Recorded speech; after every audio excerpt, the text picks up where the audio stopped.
I said, how's that going to help? How's my 5 pence going to help the environment? Typical. That is the attitude. That sums it up. Yeah. Then it Well, sums at it least up. it goes What to can I do? something else, doesn't it? It's It's just the making you think. turtles. It's the turtles. Right? She said. Yeah, turtles. That's right. They get caught up in them. Yeah, terrible. No, she said. They think they're a jellyfish, and they go, they swallow it. Yeah, and they choke. So I said, right. So it's all right. I can kill a turtle, can I, for 5 pence? You're not that bothered then? Why do you want to kill a turtle at all? Because if carrier bags shouldn't be out there, Yeah. ban them. But don't say you're killing turtles with free carrier bags. If you want to kill a turtle, 5 pence. Oh, there you go. There's 5 pence. I'll go and kill a turtle. That's what's annoying me. It's not compulsory though, is it? But what they're saying is that 5 pence goes towards something, doesn't it? What? If they're What's it going towards? well, we don't know. Why are they She charging just 5 told pence? me. She said we can't give you carrier bags anymore because you're killing turtles. There's no way. She said we can't give you. Carl Pilkington, stop killing fucking turtles. 5 pence. All I'm saying is, if carrier bags are killing turtles, stop making carrier bags. Because the thing is, I can afford 2 carrier bags. 2 turtles are dead since I've been going in there. So Flash. what? So does it matter? Does it matter that much or not enough or what? What's the point here? There could be for that 5p. You could get a little fella out there when he sees a turtle going. He goes and sticks his finger down his throat. But what taste are they getting out of a jellyfish anyway? Wow. Will they? Carrier bag's better, innit? It gets. Oh, it's pikelet. Someone threw a perfectly good pikelet away.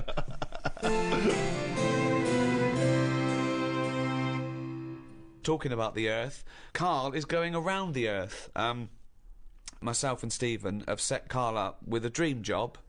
Not only have we got him a TV programme on Sky, but he's going to see the world. It came out of Carl not being impressed by anything, and Steve had this idea, and we've talked to the producers, and we're basically sending him around seeing the 7 wonders. Okay, the 7 most amazing things on Earth, according to polls and opinion. It's a bit of fun. We know they might not be the most amazing things on Earth, but if Carl finds all 7 of them unimpressive and boring, there is something fundamentally wrong with him, we think. I've only done Egypt so far. And what do you think of it?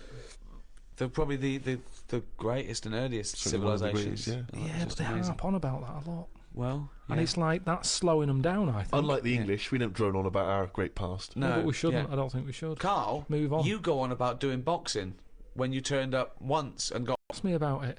But Right. the thing is, they're constantly... It's like they haven't moved on. Everywhere you go, you see the Sphinx or a pyramid on something. And it builds it up too much. So that when you actually get there, you feel like you've seen it so many times that it doesn't impress you that much. But I like the... it's different. I liked all the, locals and stuff and the way they are and that. And that's good, isn't it? How are they? Just a lot of old people. Yeah. A lot of old and the young mix more than our lot do. There was only a couple of things that I didn't like, and that was the toilets. Toilets are pretty depressing. Sure. Why? What's up with them? Just it's just a hole in the ground, isn't it? Right. And I like the toilet. It's sort of me time, and to sort of go in one of them, you don't want to hang around. It's sort of, you just want to do the job and get out. But my insides don't work like that. They like to sort of relax a bit. And you can't do that there because you've got flies whizzing round your head. And there was one time when we were out and about and I'd had a bit of hummus or something, because you can't get away from all that. I'd been dipping my bread in it and I suddenly thought, oh, my belly feels funny, got to find a toilet. Cut through this market, didn't know one was there, but you sort of smell it. It's like, I'm getting close to one. Yeah, it stinks. Go in, there's like a fella sat there, really old, he must have been about 93, about 2 teeth, sat there with a rag, and you have to pay him to use the toilet. What's the rag for? He doesn't wipe your ass for you. I don't know. But Well, the did he or didn't he? toilet's never been cleaned by the looks of it. I had to give him like £5 whatever that is. I don't know how much that is, but I don't know what he's doing for that money because the place had never seen a mop. So I go in there, open the door, and it's like one of them holes in the ground. I go, oh god, can't use that. Push the next door open, that's the same. Get to the end one, open it, normal toilet. All right. Ding dong. Brilliant. Sit down there, do what I do, look round, no toilet paper. Oh no. He's waving the rag over the top of the cubicle. Yeah. More money. £10. So I'm thinking, oh god, I'm thinking, can I just get up? Because it was quite a clean, I thought if I It had was to, quite a clean drop. Sure. yeah. So I'm thinking, Don't they use water though? Don't they use water? well, they have a hose pipe, yeah, Yeah. but I use didn't that? fancy that. Well, that's cleaner though, isn't it? A hose pipe, really No, getting a proper it's wash. heck. It's Why? heck. How can it be? Why? Because that's just gonna that's not gonna clean it properly. It's gonna get rid of some bits, isn't it? It's like when you clean a car. Yeah, use a hose, but where's a sponge? Sure. So Yeah, So- that's true. Oh, God! You rinse off a plate, but then you always give it a little wipe Exactly, as but I like it. That's when the bloke knocks on the door and goes, "You need sponge?" Yes. so I'm in there. I look at the door. There's no handle on the door, so I'm trapped in there anyway. Someone's nicked the handle. Sat there. There's no toilet paper. I'm calling like the people who I'm out there with. Yeah. They've got the phones off because we're meant to be filming. So I'm thinking, well, if I just wait, eventually they'll call. They'll panic, yeah. And they did after about 20. Hello? Oh, it's Carl. What do you need? A handle and some toilet paper, please. So they called up and they had to come down. That fella don't let you in unless you pay 5 Egyptian. So they all had to and pay. they all had to pay 5. I mean, I don't know why they all had to come in to see me. Like it's some, They had it's a the bit film camera embarrassing. going. Yeah. Did they bring you some toilet paper then? No, what they got it from the fella with the who you pay the money to. He had a should have supply. paid for some Right. on the way in. So I think yeah. that's what you do. But they don't give you a full roll. They give you like a strip, Right. which I'm pretty wasteful with toilet paper. well, it's I made you prefer learn, to do a good job, use it up, replace it, rather than 5 sheets. I've never done that in my life. Right. So my brother taught me something. When he was in the army, he said you used to have to sort of put your hand through it, get it all, then use that paper to get it off your hand. What?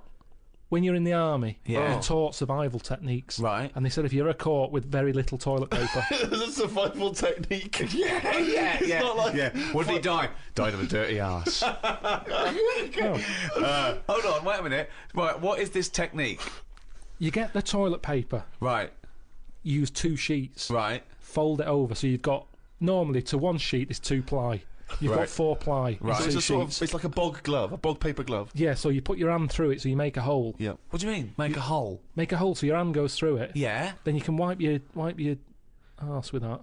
What, And with then- your hand? Yeah, and then the toilet paper that's left, you pull it off like that, and you wipe your fingers with it. Well, so you've still got shit on your hand? This is horrible. Yeah, Why but don't, you wiped it off. why don't you just wipe your ass with the toilet paper? Because you've only got a couple of sheets because you're in the jungle, right? And it's But hold survival. on, though. It's almost survival, Rick. So what's the difference between don't know. wiping Maybe you your got it ass wrong. with your hand and trying to get shit off your hand, or wiping your ass with the toilet paper and pulling your fucking trousers up?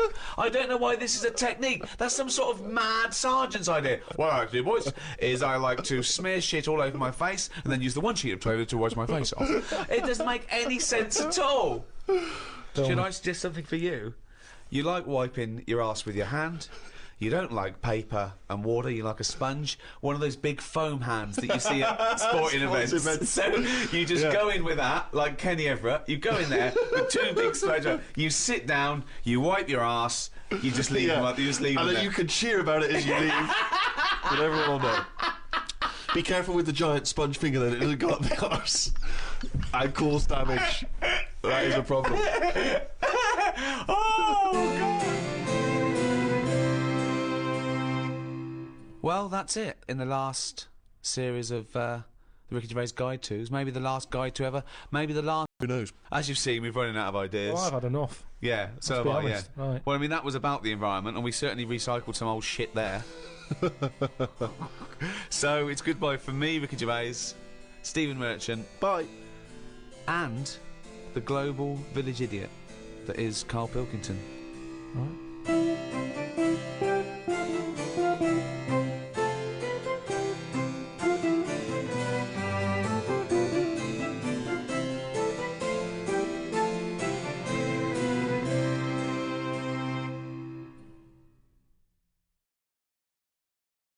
This audio program is presented by Audible.com. Audible, audio that speaks to you wherever you are. This is Audible.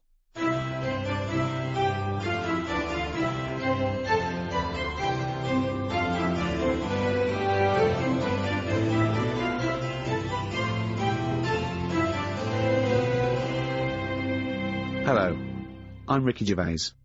The English biologist Thomas Huxley once wrote, "To a person uninstructed in natural history, his country or seaside stroll is a walk through a gallery filled with wonderful works of art, 9/10 of which have their faces turned to the wall. Teach him something of natural history, and you place in his hands a catalogue of those which are worth turning around. To some, the wonders and intricacies of the natural world are a miracle, living proof of the existence of God. To others, the natural world is a wondrous illustration of Darwinian evolution. To discuss the complexities of plant and animal life, I'm joined by Stephen Merchant, graduate of the University of Warwick and award-winning writer. Thank you so much for having me. And Carl Pilkington, a man with no qualifications, very little education, but who is now known the world over as a man with a head like a fucking orange. Right. Natural history obviously takes in everything to do with animals, plants, bacteria, which are in neither group. I should start by just saying, Carl, that the natural world is so diverse that we don't even know how many species there are. Conservatively, there's 2 million species of animals. I mean, without even taking in plant life, there are at least 2 million species of animal. With plants and animals, there could be up to 10 million species. There are 37,000 different species of spider alone. What do you think of that? It's a lot. It is, isn't it? A lot. But if there's loads of stuff out there that we don't know about, and we don't know what it's doing, is it that important? Is it worth finding them now? Well, yeah.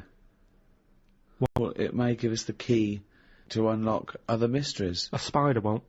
Well, it might do. A spider won't be unlocking any mysteries. Well, that's totally... Plants are different. I reckon there's a natural cure for everything out there. Because there's loads of animals that have toxins that are used in medicine. Yeah, I know that we use dangerous spiders to get rid of headaches or whatever, or they do in the tribes, right? Yeah. Do you want to just expand on that point? It's just that's what they do in tribes. They've got all these tribes. They've got all natural remedies. They go, what's up with you? You got a sore ankle? Chew on this twig.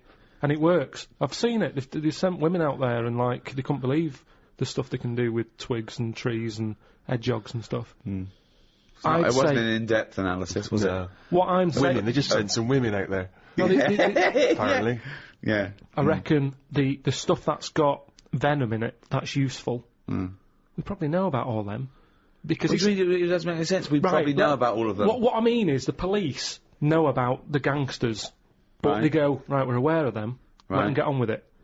We'll keep our eye on them. And it's the same in the jungle. These spiders, the deadly ones you're aware of, the ones that are just pottering about, you go, don't even worry about them, don't even give them a name. They're not doing anything. But what if there's another poisonous spider they haven't identified yet, they're lurking in the undergrowth? I'd be very surprised. So you'd be very surprised? I'd be surprised if there was something... It sounds like laziness on your part. But they're discovering new species all the time. We know about all the dangerous stuff now. Because we have to, we live in a world now. We do, we know about a lot of the dangerous stuff. Whenever they find something new now, it's like a new butterfly or... Well, no, look at AIDS. When I was a kid, no one had ever heard of AIDS. Yeah, but that's not a natural thing, is it? That's not like a spider or What do you mean it's not a natural thing? It's not a natural thing. It's not something that's... AIDS hasn't been, like, living under the soil for millions of years going, I'll wait till the 1980s and I'll come out and kill a load of people. No, but it is a natural thing. It's a new thing. It's new. Yeah, but loads of animals are new, aren't they? Evolutionary terms, there's new animals in evolution. I'm sure there's new stuff deep down that's just like, almost like bacteria, sat under the soil, it'll never come to the top. Right? It's like having an old woman who's a neighbour. She never goes out, she doesn't bother you. Let her be. But what if that old neighbour could unlock the secrets to... I don't think she can. Just even to us understanding the complexities of the universe, of the way things have developed and grown. Because we know about it. Well, why would we know about it? Because I never understand, why is it you want to stop researching and studying now? Why is it that you're happy to just draw a line under everything else? What if people had said this back in the 19th century? We've done this. I think someone in the 1900s, said everything that's going to be invented has been invented. And then look what happened in that century. Yeah, and I've said to you, look at the stuff that is being invented now. The frisbee and stuff like that. It's all stuff that like, you kind of go, it's all right, it's a good idea. The frisbee wasn't being worked on by the top brains of our generation. That was some novelty toy that some manufacturer made. Yeah, but it's like, look at the fuss we made over that fella who came up with a Dyson vac. Everyone was like, he's up there with Einstein. Well, he's not. It's a good vac. It cleans up floors well and everything. Who but said he's up there with Einstein? It's one of- PR people. In one of those programmes where they did, like, great inventions of our time, it was easy early on. You go, Einstein, you know, Newton did this, Archimedes, Dyson. And that's... they started to run out, because it is harder to come up with something new now. Because everything that's needed... Remember, the things we've invented are things that we sort of go, we could do with that. Inventors don't sit there going, what can I make? Oh, I need a toaster. They've sat there, they've burnt the toast under the grill, and they've gone, I need some sort of device here. Well, that I can somebody, put bread in. yeah. And what can it do? I'll shape it like Necessity that is and the that. mother of invention. Yeah. However, there are people who sit around going, where's a loophole in the market? Where's a niche? Here's something. About a year ago, I came up with a see-through toaster, so that you can see how much the toast is cooked. Right. I found it about 2 months after that. Someone had done it. So Right. I'd just been beaten to the post. Yeah, but all you're really doing, Carl, is modifying an existing invention. What other examples of being pipped at the post are there? It's got to be one that hasn't been done. Or it's not your theory. But also something that unlocks a mystery. Or helps the world. What's causing problems in the world at the moment that needs sorting? Well, cures for things. Faster transport. Anything to do with security, anything to do with well-being. I mean, obviously environmental concerns are a big issue. People trying to design automobiles that Fuel. can run on different alternative fuels. I met a bloke on a conference once who sent a drawing to Blue Peter. It was their design a car of the future, and he sent them a drawing that was a car, and the only innovation was that you can have a shit while driving. And then he put shit goes down pipe, which becomes fuel. They must have looked at that and gone, what a maniac. I think that's a brilliant... I mean, I've driven a long way. I drove to Cornwall recently, and I would have loved...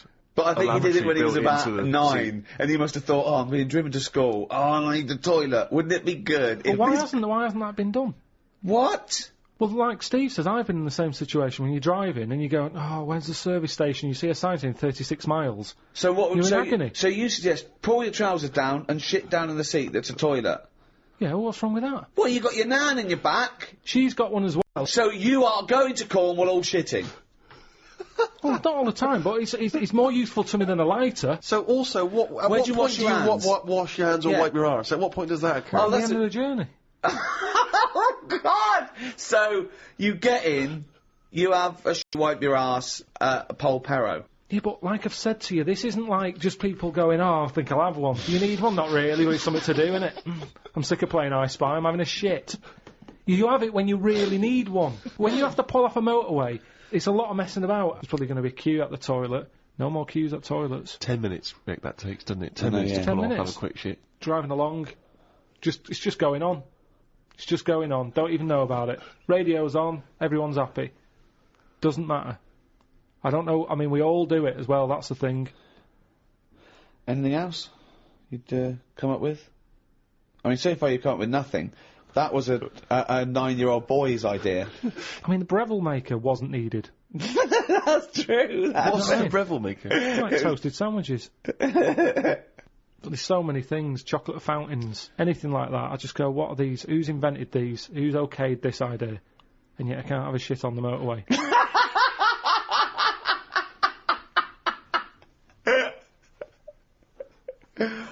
Think of computers. What about them?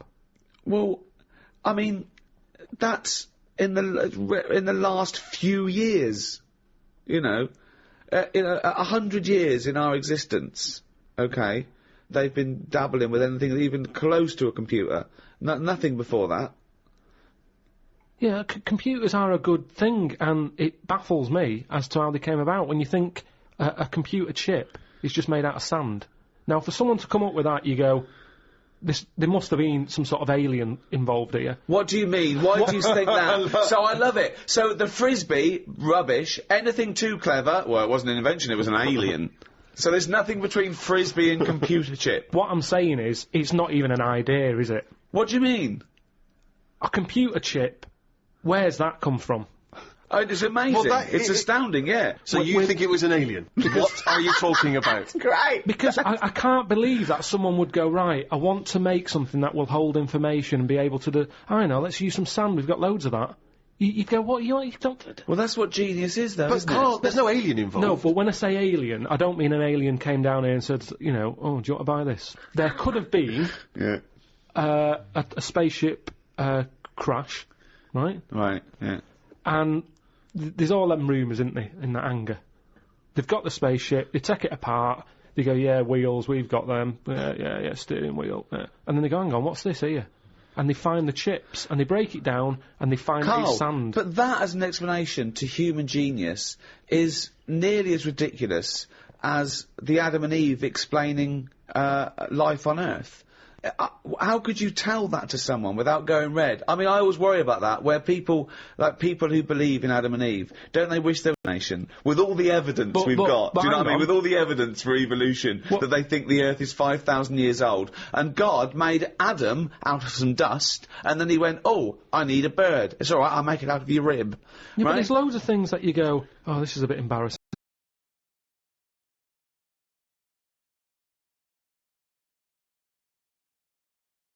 Interesting thing is how the human being discovered that what am I talking about? Sand makes computer chips. That silicon can have information put on it, but we're made out of oxygen, nitrogen, carbon. Do you know what I mean? And hydrogen. But that's nature. You see, nature is amazing. You can't beat nature. Right? No. It comes up with some amazing things. Yeah, but man is nature. Don't forget that we're an animal. We're a brilliant ape. Now, it's clear to any sensible, reasonable, educated person that we did evolve from apes, or rather, we had a common ancestry, and that we're closest to the chimpanzee. We're actually 98.6% genetically identical to a chimpanzee, Carl.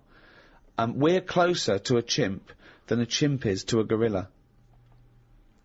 Genetically speaking. I just find that hard to believe when you Well, look I'm telling you it's true, so what are you finding hard to believe? Well, your eyes, your own eyes are what sort of comes up with a lot of thoughts. No. One's eyes don't come up with thoughts. No, Two, but what I'm saying is, what you mean is through your own eyes, you look at things and make up your own decisions. So if there was no Darwin or anything, Yeah. and I was sat somewhere and someone said, right, we're going to bring a few animals in, one of them's related. Right. They're all related.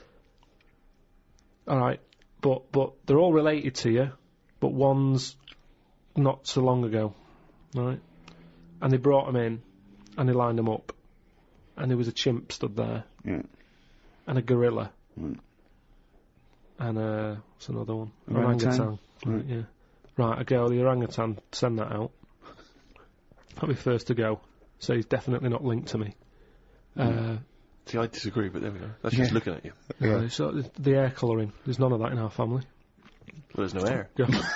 I like the fact that it loses out because it's ginger. So that's gone. Right, so I'm left with a gorilla and a chimp. Yeah. I would go for the gorilla. Well, it's a good guess, humanness. but you'd be wrong. So we are much closer to the chimpanzee, okay? 98.6% genetically identical. Think of that. We only differ on 1.4% of our genetic makeup. That must be the arse.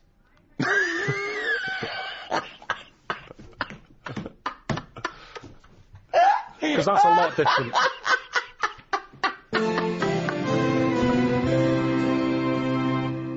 Animal rights is a hot topic. It's a big issue. What rights should they have? How do they compare to humans? You know, it's a well-known fact that we test on animals with the assumption that humans test drugs on animals, and we're basically saying if they die, they die. We'll learn something from them. People do make distinctions between animals, right? They know that it's probably more acceptable to kill an ant than... Hunt a cow. Yeah, exactly. You know, I think that comes again from how close are they to humans? Have they got a face? But that's are they furry? I told you, didn't I, about my dad's mate who had a monkey and he had to thump it. What? Well, two things there. One, why did he have a monkey? Two, what sort of discipline is thumping a monkey? What was the monkey doing? He was annoying his wife a lot and sort of, pinching her arse and stuff like that. Right, No, right. that's Wait not a minute. true. We've It's not never heard true. this before. How have we had all these years I'm of sure I monkeys and told we've you never about heard this it ages before? ago. Your dad had a mate who had a monkey? Yeah, I'm sure I told you. Why did he have a monkey? Just for a laugh? Well, it was back in the day when people did. They all had, like, odd sort of pets and When? that, didn't they? In, like, about 68. Oh, In 1968, 1968. when everyone had a monkey. But he had to thump it. Now, the weird thing is, No, that's weird enough. Is this is all the story? This is the entire story? No. You've got, all the information you've got is he had a monkey and he had to thump it? yeah, my dad told me about it. When he found out that I was into monkeys, he said, oh, Benny thumped one. And, Benny thumped one. Oh, my son's into natural history, particularly simian variety. I've got an interesting fact for you, Carl. Sit down. What is it, Peter? Benny thumped one. Brilliant. But what was interesting is the way that people are thumping other people all the time. No one bats an eyelid. Thump a monkey. People go, you thumped a monkey. Yes, they do. They do go. You thumped a monkey. So that's what's weird, isn't it? But this chimp doesn't want to be caged and kept in a fucking council house in No, Manchester. it was quite happy. And if It he wants to wasn't live like a happy. human, I mean, in the 70s, there were all the teabag adverts and all that, and they were loving that. No, they and weren't people loving it. interfere. People go, that's unfair. Now they're in like a cage in a zoo. You're going, it was better when I was pushing a piano up the stairs. They weren't really. They weren't actual delivery men. They weren't really sitting down and having a cup of tea. It wasn't a documentary. A week in the life of the monkey delivery men. I love that. Chimps in a zoo now going. Fucking hell, at least we were free. Remember when we used to drive a van? And for a we're, living? and we're on 58 quid a week. Yeah. They're not meant to be kept in a house in Manchester. It's cruel to keep a person in a house in Manchester, so it's fucking cruel to keep a monkey.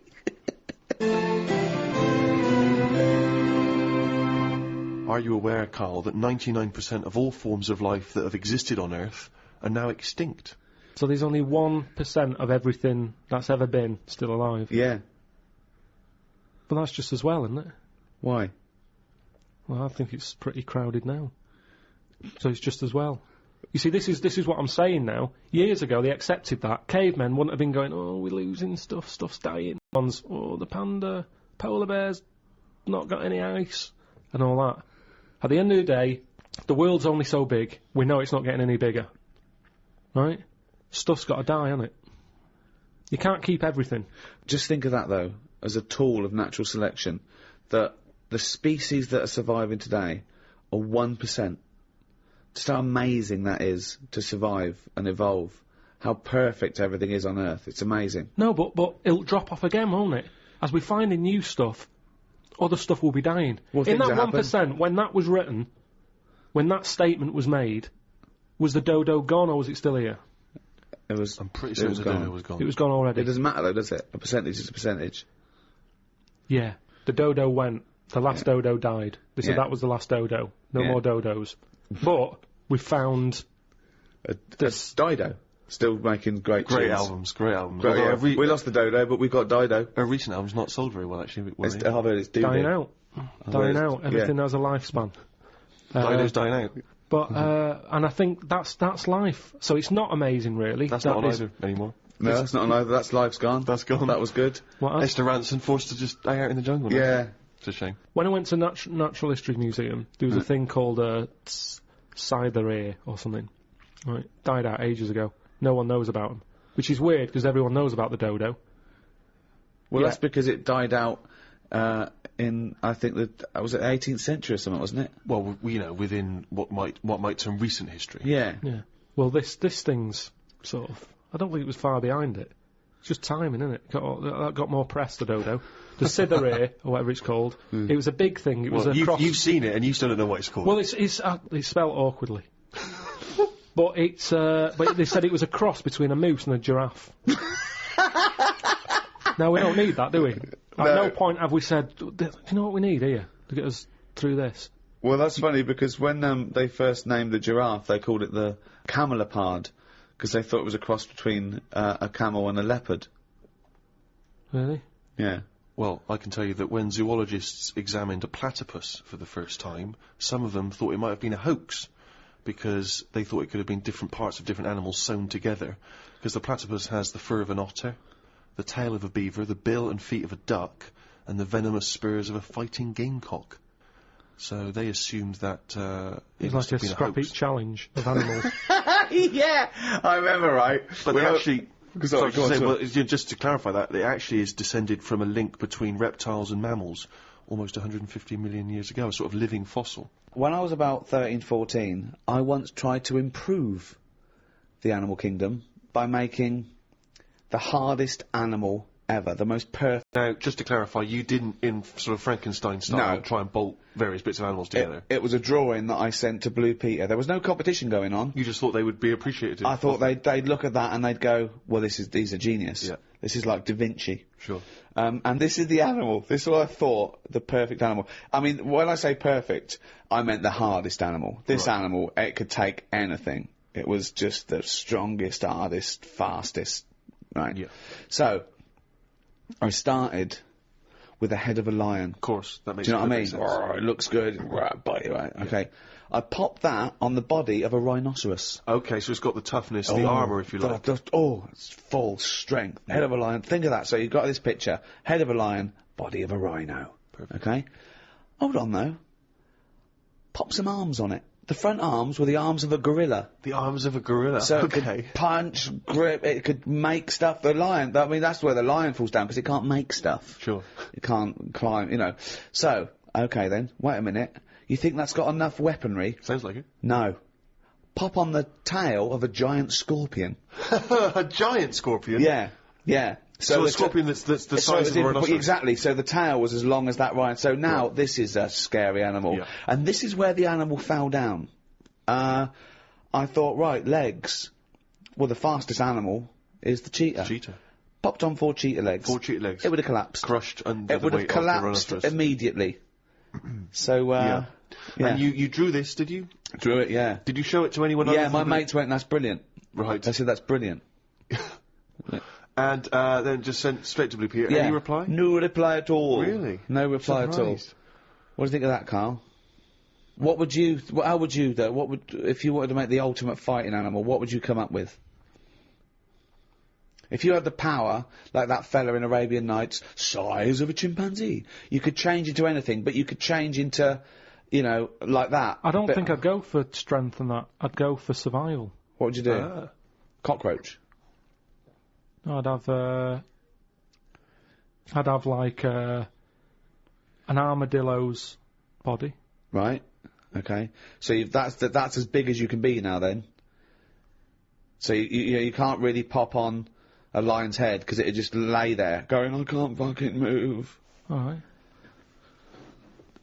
I'd have head of an owl. Right. The head of an owl? Yeah. Why? Come on. Why? What does that bring to the table? The head's there to sort of make it look friendly to the make it look human friendly. race. So Okay. because if you look half decent to the human race, they'll look after you. Right. That's the way it works, Yeah, isn't it? With a okay. cat and a dog and all that. Okay. So the owl makes it look nice. Right. I'd have I wouldn't have legs. I'd go for like the slug juice. Now you're a really slow-moving, legless armadillo with the head of an owl. Slithering along. How Yeah. is that going to be friendly? They'll see the beautiful face, but then they'll be terrified by the sludge. No, because the head's that nice that they'll forgo the sludge. But hold on though. But wait a minute. So it's got this thing that's stuck, right, going at 0.1 miles an hour, with a going hoo, right? You come over, you kick the head off. How is this No, a because the survival? head can go into the thing like a tortoise. Can it? Yeah, of course it can. Into the armadillo body. Well, no, an armadillo doesn't do that. It just curls up into a No, ball. this isn't an armadillo, is it? So it's go Why on has then. it got the sludge? Why Because is that so what attractive? I'm thinking is an armadillo. They're good when they're on their feet. Flip them, they get stuck like a tortoise. Right. Slug stuff keeps it down.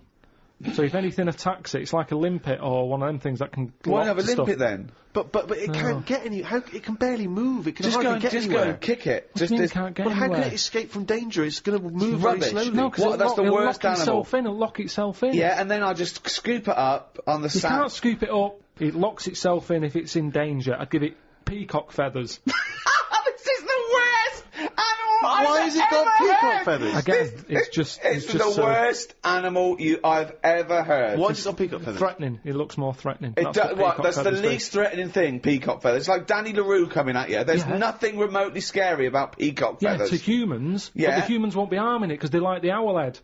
People will like to have these things in the garden. They eat lettuce. They eat lettuce. Why has it got a beak? They eat lettuce. He's telling them what it's going to eat now. The owl's going, fuck that, I want a mouse. I love the fact that he's based what it eats on the fact that how it moves a bit like a slug. Yes, Let it eat lettuce. It moves that and let it eat lettuce. Like I said, it's not that weird if that existed. If that was normal, like when you went out to empty your bin, there was one of them sliding up the wall. You wouldn't even double take. It'd just be like, oh, there's the owl head peacock feathered thing. I don't know why it's climbing walls in an effort to find lettuce. Yeah, why is it climbing up that wall? Because that's the only way it can see properly. Because its head's coming out like that. So even though you've designed this animal, now you're even explaining its got problems. limitations. Well, Now it's got mainly problems. made as to be on walls. 'Cause what else is living on walls? Oh, God. Oh, fucking hell. What a useless animal that is. Carl, I mean. But nature chucks up odd things, doesn't it? Don't. Why are we starting on this again? No, I'm just saying that is nature. Now and again, you'll get stuff that. Oh, was he looking at you? Yeah. Was he really? Look at his fucking head. Look at his stupid round fucking orangey head and Why aren't you? You've got a little bald head. We're not meant to be bald. Well, I was, I think. That's the thing. That's what nature's done. You see, I didn't do anything with my hair when I had hair. I didn't style it. I didn't do anything with it, and it probably thought, "What am I doing here?" Whereas people who love their hair and they comb it and have different styles and look after it, they have hair for ages. Nonsense. No, nonsense. Gobbledygook. Absolute nonsense. Well, you're saying that. Absolute nonsense. Well, it's a little bit weird, then, isn't it? And that's what happens with old people once they lose their, will to live. Once they lose the job, they get old. What's my purpose? What am I doing here? And it's like nature goes, you're not needed, and they die. Maybe that's what happened with the dodo. What's it doing? It can't fly. Its wings are useless. Eat it. Tastes horrible. Kill it. No, they did eat Nature. it. I think they did eat it. Yeah, but it wasn't very nice, was it? I think they over-farmed it. I think that's why it was extinct. Because they did eat it. No, but they did eat it, but they didn't like it. Everybody, you never saw like a fully eaten carcass of a dodo. You're It'd making always be this up half again. eaten. All conjecture. No, but they didn't eat it all. Everybody would probably try it and go, it's not for me, that. But you don't know No this. idea, You you're don't just know making this. it up. What's this based on? That people... And also, why would that kid it out? Because I'll tell you why. Why? Because if it's not nice, people don't get another one in. And they die out. The reason we've got loads of chickens and loads of cows is because we eat them. If we ate polar bears, we wouldn't be short of them. Because you'd farm it, you'd take more care, but what's a polar bear doing? Sat on a block of ice floating about. It's no use to us, is it? It sounds harsh. once It's again no got use. his information from a Glacier Mint No, advert. but it's no use to us. We know they're there, and it's all very sad when you see them on the news sort of struggling and all that. Yeah. But it's going to make them stronger.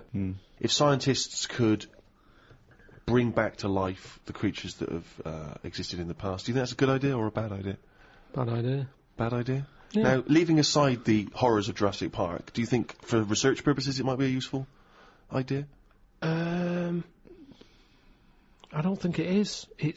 For me, it's like a Friends reunited. It's like people who you knew ages ago getting back in touch, and you go, I don't want to get in touch with you. That was then, and it's the same with a mammoth. That was then. You had your day. It didn't work out. Now to bring it back, it's unfair. You're messing with nature anyway. I think I've said to you before about I don't know what they do with them. They're massive things. I think it's like they're just not thinking about it. It's like rushing into buying furniture that's massive, and then you get it back and you go, can't get it through the door. No, And it'll be like that with a mammoth. Where are you putting them? Oh, I didn't think of that. But what about if you could say you could feed the third world with mammoth meat? But what's wrong with we've got loads of cows and stuff. Why do they need a mammoth? No one even knows what it tastes like. Imagine that. You bring it back and you've got another dodo on your hands. People go, this is horrible. Well, they used to eat them because they, again, what humans found out is they take down a mammoth, but they got greedy and they found out they could chase them, and so they'd go over an edge of a cliff. And what they did, they went crazy and they used to herd them and they'd all die. But of course, then they'd waste the meat because they couldn't eat it all. Yeah. Well, that's. I think that's why we shouldn't bring them back, because they are too big. So even if Didn't hear a word of what you said then. Didn't hear a word. no, I did. Everyone can eat them, but the problem is they're so big that you couldn't eat it quick enough, so it all went off. Yeah, but I was saying that they killed too many at once. Yeah, I know. He doesn't know I what heard you're that. talking I about. heard that. But what I'm saying is, why not bring back an animal that's smaller, manageable for everyone? Yeah. That's why the chicken is perfect. Out of all the animals, perfect. Good size, feeds a family of 4. Whilst it's alive, it's giving you eggs. I agree. So it tastes nice. But it doesn't if you think it's not having a good life. If suddenly said to me, I stopped eating it because I found out about how badly they were treated like 10 years ago, and at least I have organic. And honestly, eating an animal that's been tortured doesn't taste nice. Foie gras would make me vomit. The thought of it, the evil involved in torturing a goose because the liver tastes slightly better. I mean, where does it end? I think if they're looked after, they don't want to die. The ones in a nice warm little, hut, being fed lovely food, you're going, right, we're going to cut your head off, and they're probably like, oh, God, I'm going to miss this. I'm loving this life. Whereas the one sat in its own shit's going, have me first, I'm sick of it. There's different ways of looking at it. Good point. So what you're saying is, give animals a bad life, torture them, and they'll be happy when you eat them. Brilliant. But we've ordered we've ordered a turkey. Right. It's way too big. I don't know what we're going to do with it. And it's worrying me now, actually.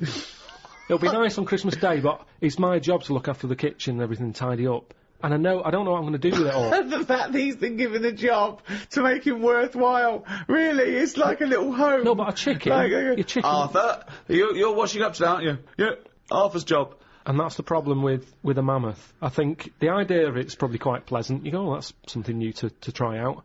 But afterwards, when you've got to tidy it up and stick it in cling film, you'll be going, how much of this have we got? So I wouldn't bring back the mammoth. Brilliant.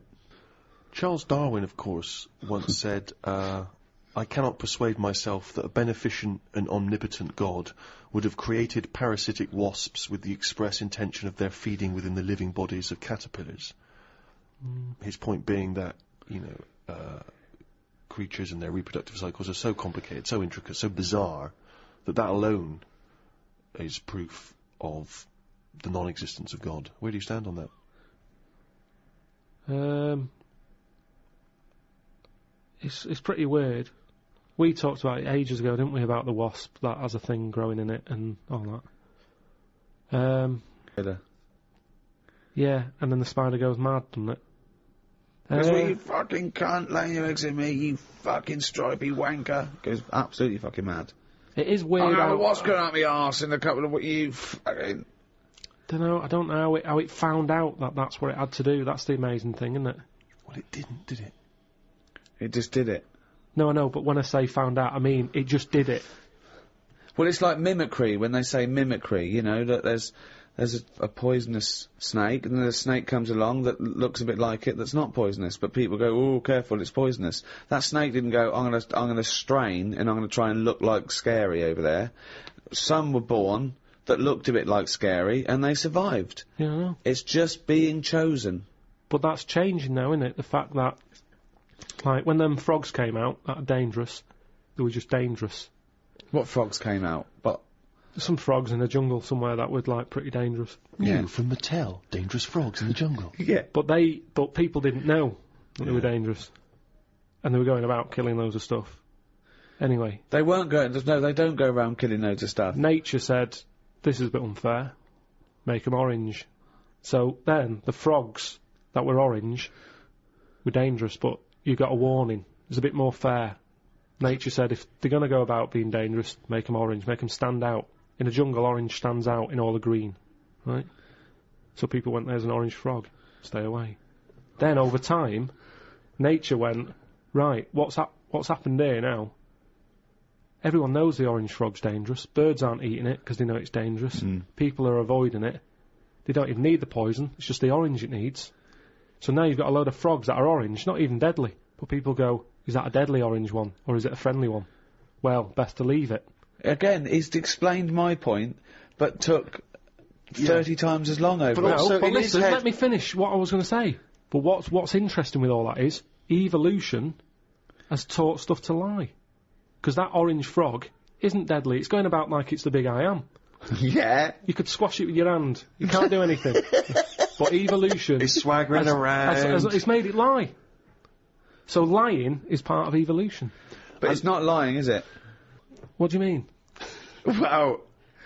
It's got no But the poison. interesting thing about, like a toad that secretes a poison is that often it's no good for it as an individual, but it's good for the species as a whole, because someone will come along and chew it. Now, that toad might well die, but that fox is sick, and it doesn't eat another one.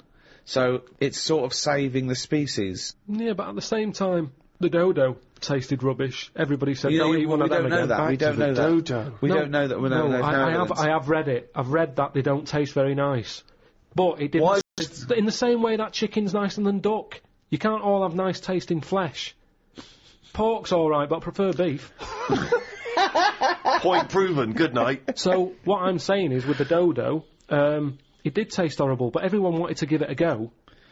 Meanwhile, it's different people trying it, so it died out in the end anyway. So your theory of a frog being poisonous and a fox going, yeah, that's horrible, I won't eat another one of them. Then you get another fox trying one, and another fox. They don't all have a word with each other, do they? Going, I had a rotten frog the other night. So it's pointless. It's a pointless exercise. What I like is your image of nature. This idea that sort of, in your head, there's Mother Nature sat around like a boardroom table, making these decisions. People are coming in, oi, frog, what's been going on? Well, I've been poisoning people. Why? What about you? It's just... You just picture everything as one large Your reasoned... confusion is that you still think of evolution as a will. You still believe that things are striving to be something else, as opposed to surviving if they adapt or change.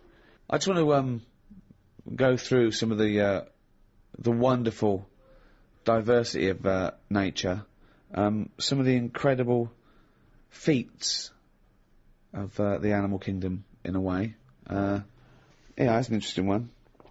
Alligators and old people have something in common.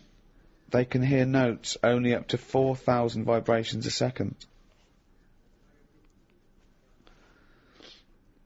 I don't know what you're meant to do with that information. When's that ever come in handy? When a band's getting together, they don't go, no, we're after crocodiles and old people. What sort of tune do they like? It's pointless. You're not impressed, okay.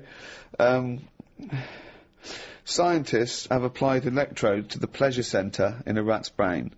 The rat pressed a lever 48,000 times over a full day in order to receive that shock that seemed to him pleasurable, choosing the simulator instead of having water or food or sex.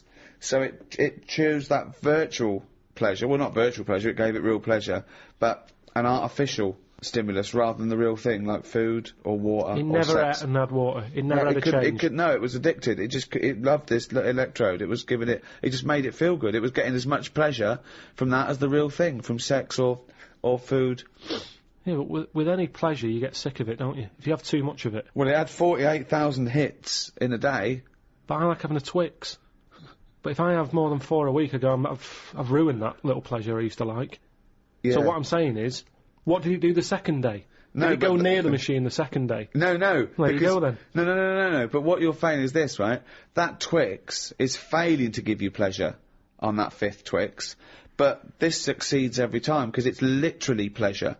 It hits the part of the brain that says this is pleasurable.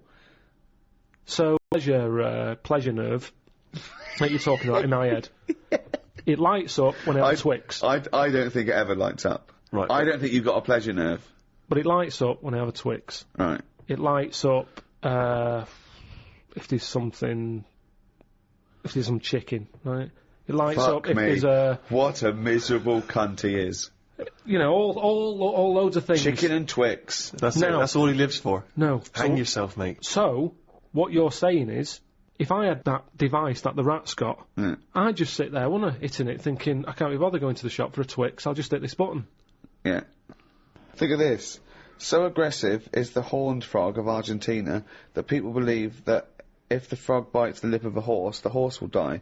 Actually, the frog's mouth contains no poison. It earned its fearsome reputation because it attacks animals many times its size. What do you think of a frog It's attacking ridiculous. a horse? I don't know what's going on. I don't know why that would happen. Why is it getting upset with a horse? Of all the things for a frog to be like getting cocky with, them two should never even meet. Why? Because it's not... I mean, fights are normally over something, aren't they? Yeah. If you have a fight with someone, you're in my yard, or, you know, you're fighting over something. A horse and a The frog... fact that he immediately goes back to the 1930s. Yeah. You're in my yard. But a horse and a frog... How did that disagreement What are they happen? squabbling over? I don't understand what they've got in common. I don't understand it.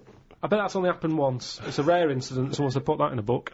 I can't imagine it. That's happening a lot. That horses are being bit by frogs all over the shop.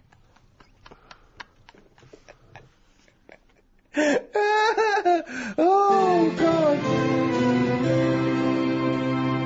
I saw this trailer for this documentary that said the man who's having a baby. And I turned on, and it's a woman going through a sex change, and she's pregnant. That's not a man having a baby. That's a woman having a beard. Having a breakdown. Why is that? That's a con. That is pure sense. It's a man having a baby. Look, the world's first... No, it's the woman. It's a woman. What do you think of that? What would you do for your doctor? And I came to you and went, Carl, listen, I'm having a bit of a rethink of these. The penis, I hate it. I hate this cock. But what do you mean you hate it? I hate it. I don't want it there. It doesn't look right.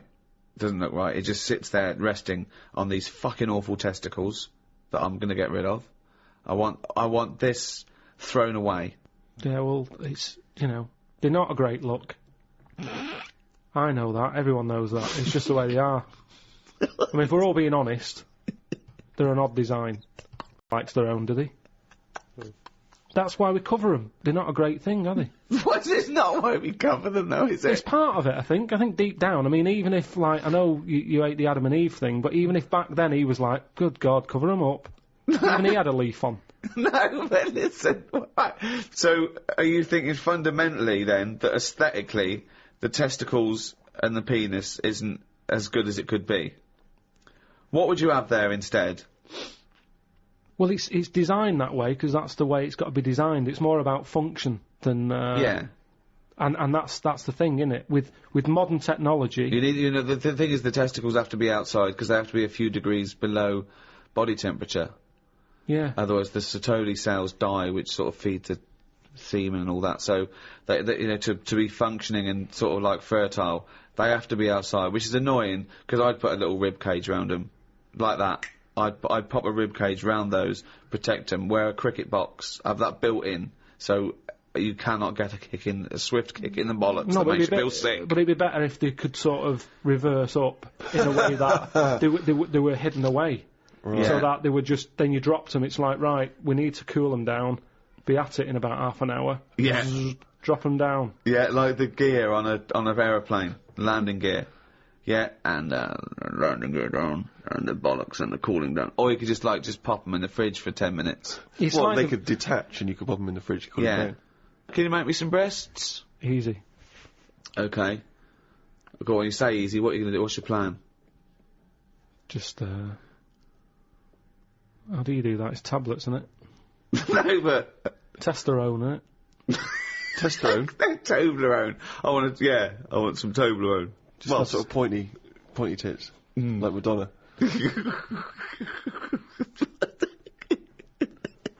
Where do you stop, though? Supposing I came to you and said, Doctor, listen, I like the bollocks, I like the penis, but I don't like them where they are. I want them in the middle of my chest. I want breasticles. Yeah? The arse, I don't like it round the back, I can't see what's going on. Pop that on the front where the bollocks were. I want my arse where I can look down and see what's going on. Can you do it? I think it's just easier to move the head, isn't it?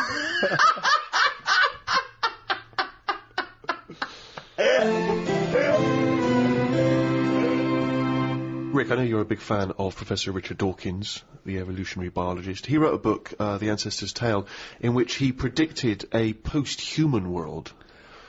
This was his kind of hypothesis, if we were well, let me read what he's written. If nuclear war destroys humanity and most of the rest of life, in the short term and for evolutionary ancestry in the long term, is rats. I have a post-Armageddon vision. We and all the other large animals are gone. Rodents emerge as the ultimate post-human scavengers. They gnaw their way through New York, London and Tokyo, digesting spilled larders, ghost supermarkets and human corpses, and turning them into new generations of rats and mice, whose racing populations explode out of the cities and into the countryside. When all the relics of human profligacy are eaten, populations crash again and the rodents turn on each other, and on the cockroaches scavenging with them. In a period of intense competition, short generations perhaps with radioactivity enhanced mutation rates boost rapid evolution. With human ships and planes gone, islands become islands again, with local populations isolated, save for occasional lucky raftings. Ideal conditions for evolutionary divergence. Within 5 million years, a whole range of new species replace the ones we know. Herds of giant grazing rats are stalked by saber-toothed predatory rats. Given enough time, will a species of intelligent, cultivated rats emerge? Will rodent historians and scientists eventually organise careful archaeological digs and through the strata of our long compacted cities reconstruct the peculiar and temporally tragic circumstances that gave ratkind its big break? Carl, thoughts?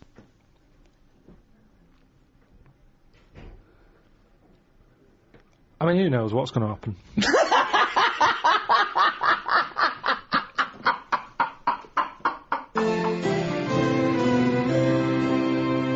Well, that's about it for the second in the series of the Ricky Gervais Guide to.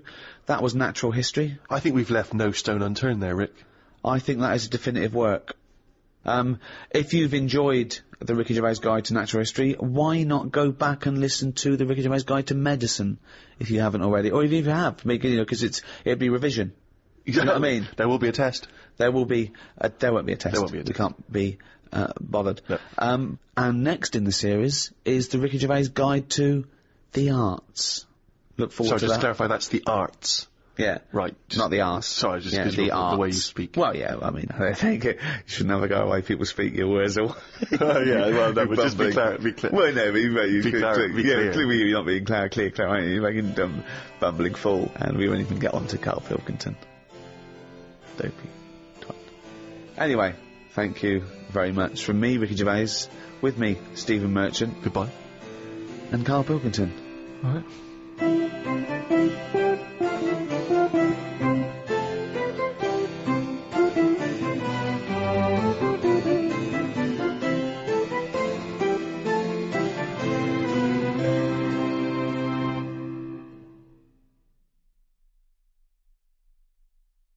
Audible hopes you have enjoyed this program. 104.9. Steve, just back announce that for us. Yeah, from the album Princess Superstar that was Princess Superstar and Untouchable Part 1. Did you enjoy it?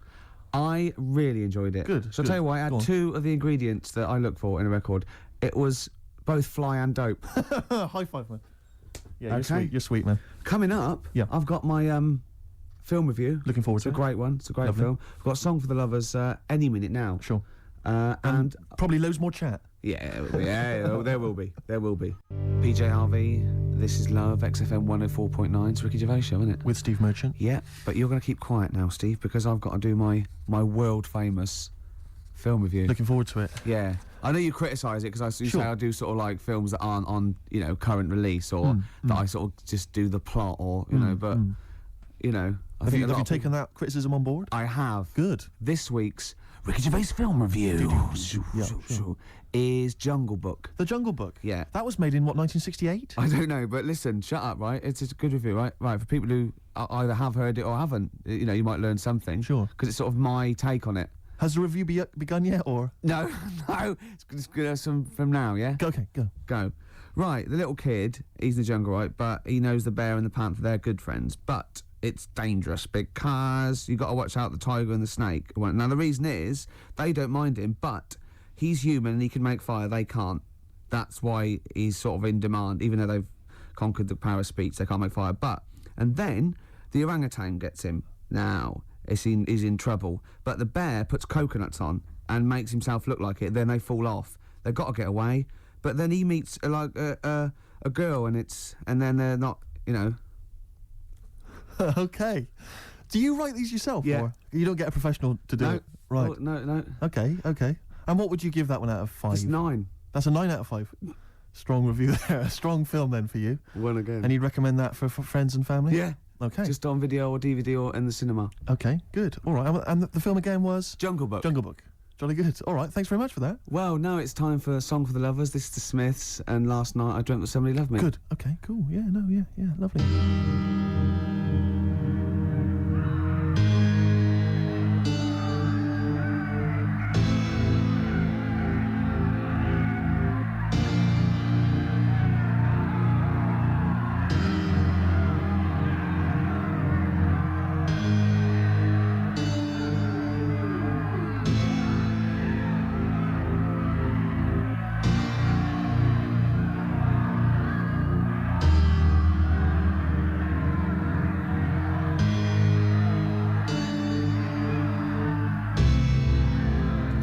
I forgot.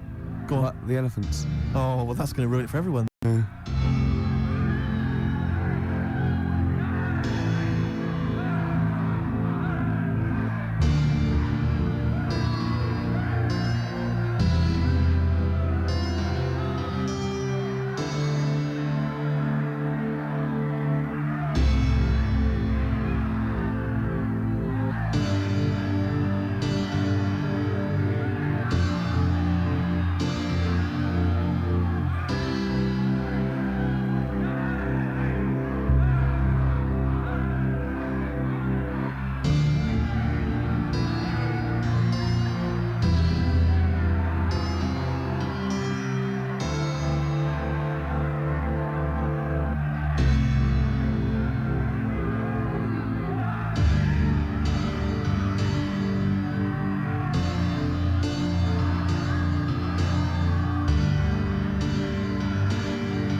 Smiths, lovely song. Last night I dreamt somebody loved me. Beautiful. Song for the lovers there on XFM 104.9. Can't believe I forgot the elephants. That was a key Element of the review. Really? Yeah. Yeah. Don't let it get you down, Rick. I know how Right. these things depress you if you I know, feel I you've wanna not done the film review as best you could. Yeah. That kind of winds you up. Yeah. You stew about it. Played a beautiful song there. It was a song thanks. for the lovers. Yeah. And, I do get depressed when I see people around me who've got, girlfriends. And I think, because I haven't, and I just think, like, what's the rule? When we mentioned last week that fat bloke from Pop Idols, he's got a bird, which annoys me, angers me. And this really depressed me. Walking into Piccadilly Circus Tube a couple of nights ago, homeless guy, wrapped up, unwashed, and northern. And he's being spoken to by some kind of carer, some worker who'd come out to dish out kind of stale sandwiches. And I just overheard as I was passing him going, well, of course, it's very difficult maintaining a long-distance relationship. And I sort of kind of lingered for a bit. I was thinking, what? And he was going, yeah. And I pieced together that he's got a girlfriend. He's from Leeds. He's got a girlfriend who's also homeless, who's homeless up in Leeds. And occasionally she kind of homelesses her way all the way I down to love London. the fact that he's travelled to be homeless. I know. Pathetic. It angered me that Is there a lot of cheap housing in Leeds? Would that ruined it for him? But it just was. I assume maybe she was squatting or something. But it was like, and it just depressed me because it was like, not only is he homeless, but he's got a homeless girlfriend. But the homeless people are finding love. Yeah. Do you mean it's so? That's really depressing, Carl, isn't it? Unless they both became smackheads together or whatever. No, Carl's found love on the street before, haven't you? How's it going with your bird, Carl? Are you married? No. How long? Years. Because you're quite a simple man. Yeah. You're sort of a simple. In a in nice many way. ways. I mean, Yeah, you're in the like best Helen sense. from Big Brother. Yeah, You're sort of nice enough, but I look normal. well, yeah, you sort of do. But you could be one of those that just suddenly go mental with a pen. Yeah, Do you know just what I mean? stab people through the eyes. Yeah, you sort of look normal. But if I wouldn't really want to wind you up to a point of frenzy. How did you meet your girlfriend? Through work. What, through her work? What, you found out and said We worked at the same place. Oh, you're right. You're quite an enigma, aren't you? Could you give us more on that? At work, you met her at work. What, she came in selling sandwiches? She was going through the bins outside. What do you mean you met her Why at are you work? having an attack on me? You're the not one having an who's attack sad and lonely. Oh, he's done you again. Yeah, but what I thought was interesting was I just scratched at him and he just went mental. Yeah, no, It's like a but bear caught in a trap. It's funny, innit? You'll never learn. Carl. No, I was just interested to find out what the story was because it might be a really romantic story. Well, it's not. All right, jeez. I love the fact he doesn't was want to talk thinking about his love affair. I was thinking about you in the week, and like, does it worry you? I mean, you sort of joke about it now, and we're talking about it in the office. Like, oh, is Steve really touchy about the way he looks? And Oh, what's this? Where's that come from? He's done it again. He's done you again. I was walking home the other night, and I was thinking about it. And do you worry that when you're old, you will be on your own? You did start it though, didn't you? Well, Carl, I'm glad you've brought this up. because I mean, for me, a lightweight, frothy entertainment show on XFM on a Saturday afternoon is exactly the place where I want to discuss the desperate, lonely future that's inevitably coming my way. Oh God! I'll tell you what will cheer you up and forget Yeah. all that. A bit of Embrace. Oh, one of the most hated bands. Hive's Main Offender. Before that, Embrace, Make It Last. I know you don't like Embrace much, but that's a nice tune. Yeah. They do cut a nice little chorus, Sure. and I think their heart's in the right place. Okay. Yeah, very nice.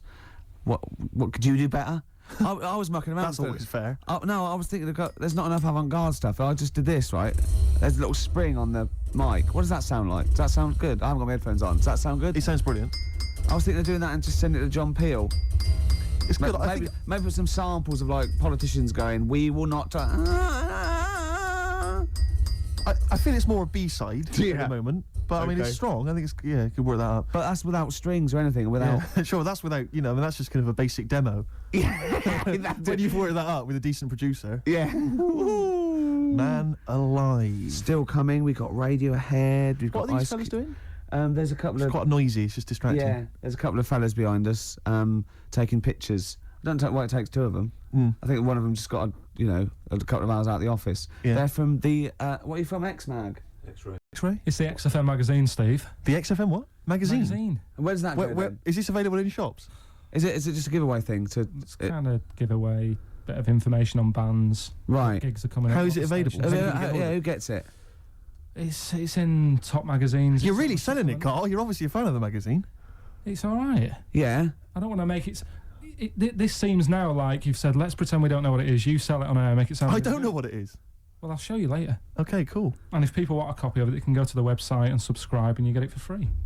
That's all right. Yeah. Cool. And you're And going what- to be in it. And we're going to be in it. Centre pages. I don't look my best. I don't dress for radio. Mm. And, you know. Well, it's okay, because I'm photogenic, so I'll make up for whatever you lack. forward. Rick, I don't know if you were aware of this, but we have some tickets to give away. Is your favourite band Marquis Smith's The Fall? It is, yeah. Go I on. thought it was. And is your favourite venue the Kentish Town Forum? Oh, I'd see anything there. If I'd you- see the Fall anywhere, and I'd see anything there. So And- if you're telling me the Fall are there, we're not giving away, Steve. I'd like those for myself. Rick, I'm just trying to remember if your favourite support act of late is Schindler. Oh, no, I hate them. I'm not going. Give them away. Okay, so the doors are at 7:30. Doesn't say when it is. So now, I'm only Is it tonight, joking, is it? Schindler. I'm Right. only joking, by the way.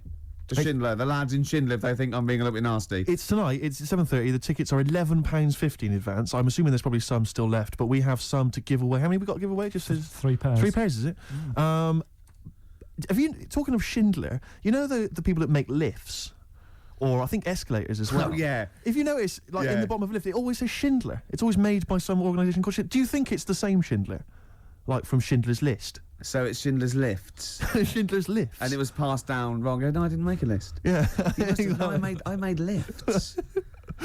Yeah, You're joking. seriously- Spielberg was going, I've made a whole film about it was 3 hours. It was in black and white, for God's sake. Was it, where'd you get the lift? There was no lifts in it. I thought it was a list you made. No, I made lifts. Oh. Anyway, next time we're in the lift, believe check that it. out. That is true. Anyway, we've got 3 tickets for the Fall. Sorry, 3 pairs of tickets for the Fall who are performing tonight at Kentish Town Forum. If you'd like to win them, here's a question for you: which Radio 1 rival station, which Radio 1 personality used to be a member of the Fall? If you know, then you can get in touch on 08700 Zoe Ball. 800 1234. Ball. Or it's ricky.gervais@xfm.co.uk. Is it Chris Moyles? I don't want to give it away. Is it John Peel? I don't want to give it away. Okay. I don't want to give it away. Okay. But 2 words for you. Emma B. XFM would like to apologise for material broadcast on November the 8th on The Breakfast Show with Christian O'Connell. The show featured the comedian and author Ben Elton. XFM would like to point out that we cannot realistically expect to control the language and content of our guest material. However, Christian would like to offer a full and frank apology for the fact Mr. Elton appeared to have overdosed on the Arcel tablets that morning. Christian would like you to know that the Dullard will never be on again. We really are sorry. This is XFM. It is indeed. We're just looking at the Polaroids, the test the photographers do. And I'm not at all happy. no, do you know what I mean? No, it's like I kid myself. I must walk around. It does take mirrors and photographs. Like, oh no, yeah, I forgot I look like that. Yeah. Do you know what I mean? Sort of like, you look at that. Like Yeah. a tree Look trunk. at me, Rick, there. That's always with me. Oh. There was a bloke downstairs thought I was Johnny Vegas. He was going, I love those adverts with a monkey. I didn't have the nerve to say I'm not him. At one point, he actually said, I like that one when he hits you. And I went, yeah. He went, you doing any more adverts? And I went, yeah, I'm doing a couple more. I just thought it's gone too far now. I can't say I'm not Johnny Vegas. So I'm not really listening, Rick, because I want to say to you, can you get me more square on? 'Cause Yeah. Square on, I'm not so bad. It's from the side. Yeah, the side looks bad. All right, calm down, Rick. Jeez. Yeah. We were, Carl, what do you make of that? Pretty face. yeah, this isn't great radio. No, it's not. I know. You're I know. right. We never do great radio. Yeah. But this is This certainly really isn't. This is some of the slippery worst slope. we've done. Yeah. We were talking before about Schindler's Lifts. Yes. Like those people just make one thing, and they're famous for that. Now, do you think the Monopoly commissions should investigate Armitage Shanks? Yes. Because I've never seen Never seen another sink or toilet made by anyone else. No. When did they take over this? Can you hear that clicking? Yeah. Would you just stop just for a second while we're just doing this? Because he can't talk, because he's trying to make himself look so handsome. Well, exactly, I've got to keep He's striking straining poses. to sort of look normal. I've just changed my mind. I want to. You remember that George Michael video where he doesn't appear, he just gets supermodels to play him, Yeah. or kind of replace him. Can we Yeah. do that maybe instead? Just Yeah. get a leggy blonde in.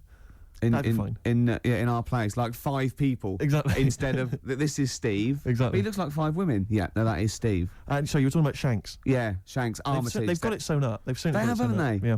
When did they sort of like get I don't know big? who the Shanks people are. I don't think they make anything else, though. I've never seen them making anything else other than lavatories and sinks. They seem to have got that. So who went? We're going to make so many urinals that there's going to be too many urinals. No one's going to have a look in. When anyone's out having a slash, they're just going to be thinking, Armitage but presumably Shanks. there's someone called Armitage Shanks who's Could got his be. name all over that. You know, whenever you meet him, you're just thinking, I've had a Waz. On Armitage on Shanks. Armitage Shanks. Is Waz a word? We can say Waz, can't we? Yeah, or I piss think or so. slash. Yeah, either of them's fine.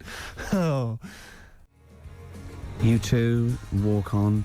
See, I like U2 again now. I liked them sort of, in the very early days, and I hated them for about 15 years. And then the last album, this and Beautiful Day, I think really good. Thanks for that. They've lost all their pomposity, don't you think? I saw one of them saying that he felt this was the best album they've ever made. I tell you what, I'm Steve. Could well have been The Edge, not sure. Could have been Larry Mullen.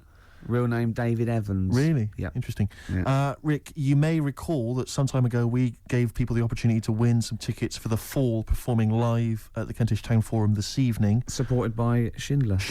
I know you're a big fan of them. And we have some winners. I could have made more lifts. The question I set was, which Radio 1 personality used to be a member of The Fall? We did have some wrong answers. Wrong answers included Gary Davis. Oh, I imagine him in The Fall. That is brilliant. Noel Edmonds. And, of course, Ed Stewpot Stewart. Oh, what's happened to Noel Edmonds? What's happened to lovely Nolly? Noel's just utterly doomed, isn't he? No one will employ him now, it seems. Well, we don't know that. That's probably libelous. How is that libelous? Well, he might be turning down stuff and therefore might be sort of waiting for a big comeback with Noel's House Party 2002 for all you know. No, you're right, it is libelous. Thanks for pointing that out, Rick. There's so many lawyers thinking that's not libelous. No, actually, good point. Yeah. So the winners are Minna, who's from Finland, apparently, according to these notes here. Minna has won. Why is that funny? Well, how would she have called him from Finland? Well, no, when someone says, where are you from, she might have been here for, like, a year. I go, well, Finland. Well, I've embarrassed myself. Sorry about that, Rick. Thanks for tearing me apart. That was fascinating radio. Vinny's also won. He's from Surrey. Imagine coming from Surrey.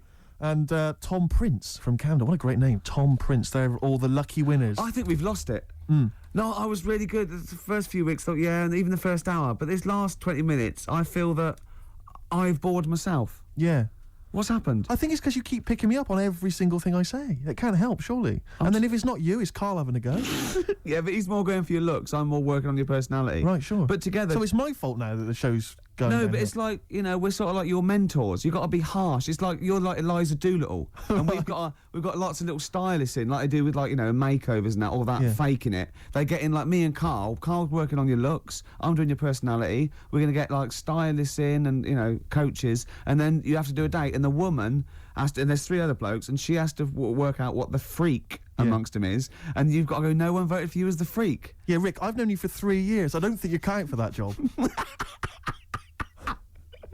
Groove Armada, Superstar on XFM 104.9. It's nearly the end of the show, Steve. It is. I'm going to try harder next week. Yeah. I mean, it started off well, and then I didn't get bored. I couldn't concentrate. I know what you mean. I mean, I thought I tried hard early on with the anecdotes that embarrassed me and which Carl just used as well, venom. I had the funny bullshit T-shirt I had, and Sure. and the I had the woman walking around in my clumpy shoes. I had the washing with me. Oh, they were shirts. classic anecdotes, Rick. Oh, I love the first hour. I love the first hour. There should definitely be a sort of show on Saturday evenings on XFM. And Richard Blackwood. Blackwood would be good. Moyles in going. Just remembering the what first happened. hour they used to. Oh, it'd be great, wouldn't it? That'd be lovely. Oh, it'd be That'd be amazing. There's people taking our photographs, which I'm not happy with. No, I'll I'm be not honest. I'm gonna have someone. Because I know fired. I'm only joking. He stopped. I was only joking. Oh, I've offended someone, which I don't like to do. And then we all the stuff about. I'm worried lifts, though. I'm worried because I didn't know that the photos were going to be taken. Yeah. That we won't seem quite as hip and down with the kids as we thought we would on account of wearing these tuxedos. I'm telling you now, that is ironic. We are down by law. This next track is Ice Cube. It was a good day. It's my selection for the hip-hop track. Yeah, As you know, we want to spread the word of... a lot of people don't seem to realise that hip-hop is music as well, and it's out there, and it should be enjoyed by kids. And it's at the moment, it's kind of quite an eclectic thing, it's very underground. Yeah. We're trying to bring it into the mainstream. Yeah, and in this, Cube says it was a good day, simple things like he didn't use his AK. That's the sort of world he lives in. That's what he's trying to get across. And it talks to you about your life. Sure. Yeah, This is respect it. man.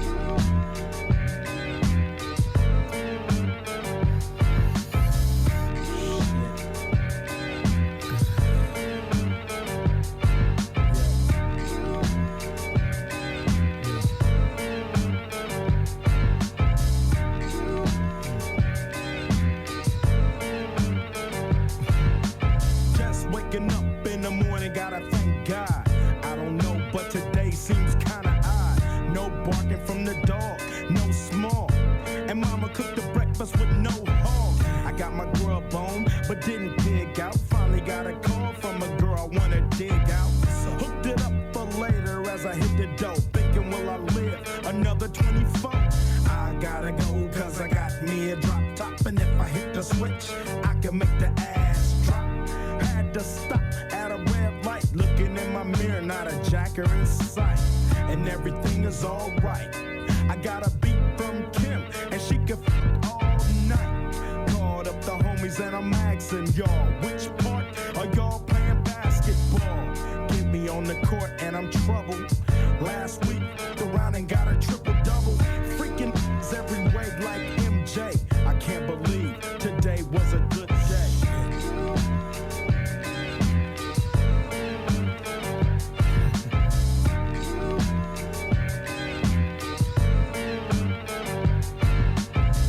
To the pad and hit the showers. Didn't even get no static from the cowards. Cause just yesterday, them fools tried to blast me. Saw the police and they rolled right past me. No flexing, didn't even look in a direction as I ran the intersection. Went to Show Dog's house, they was watching you on TV raps. What's the haps on the craps? Shake 'em up, shake 'em up, shake 'em up, shake 'em. But Nick, watch me break 'em with the 7-11. 7-11, 7 even backdoor Little Joe. I picked up the cash flow. Then we played bones, and I'm yelling domino. Plus nobody I know got killed in South Central LA. Today was a good day.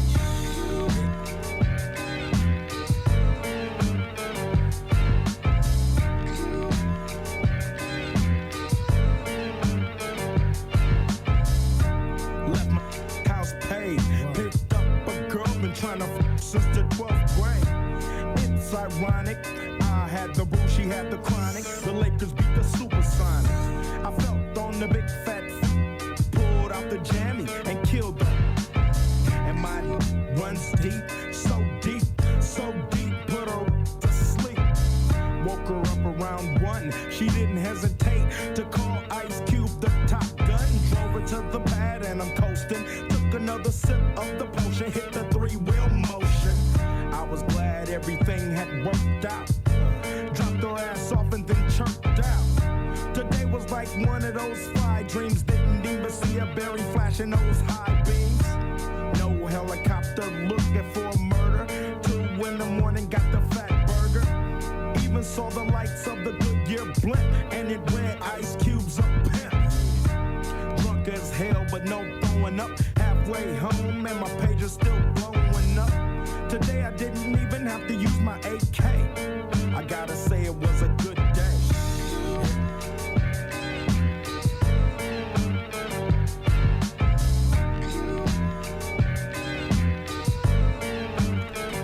Well, there you go. Ice Cube, it was a good day. Great song. Yeah, yeah.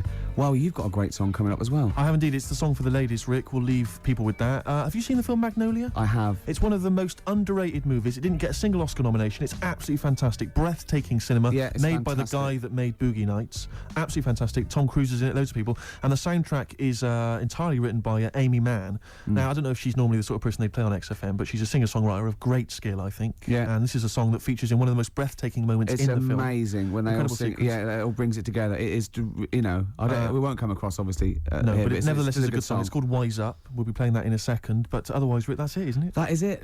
What will you be doing tonight, Steve? What are we doing tonight, Rick? Probably gonna be staying in. Yeah, yeah. Oh, yeah. Yeah, what, and doing what?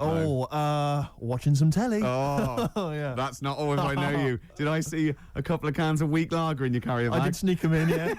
You're not going to drink them both tonight, are you? What are you, my mother? Okay, chill out, do what you want. Oh. Will you be sleeping alone again? If I play my cards right.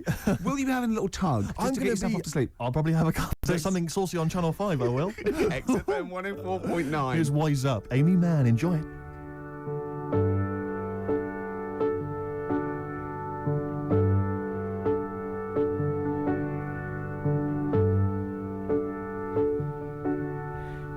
It's not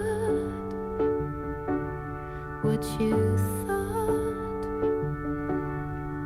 when you first began it. You got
Absolutely. Stone Roses on XFM 104.9. I'm Ricky Gervais, with me Steve Merchant. Hello there. And Carl Pilkington for the last time, Indeed. I'm afraid. Yes. So, you know, we're going to have a little bit of a chat. We're sewing up some things with Carl. Indeed. We're giving away that prize, that BAFTA bag, and, you know... Playing some great music. And we're just, I mean, I'm bringing in my favourite tunes. I'm bringing the Smiths, Radiohead, Cat Stevens, David Bowie, Neil Young, the classics. Steve's doing the same. Indeed.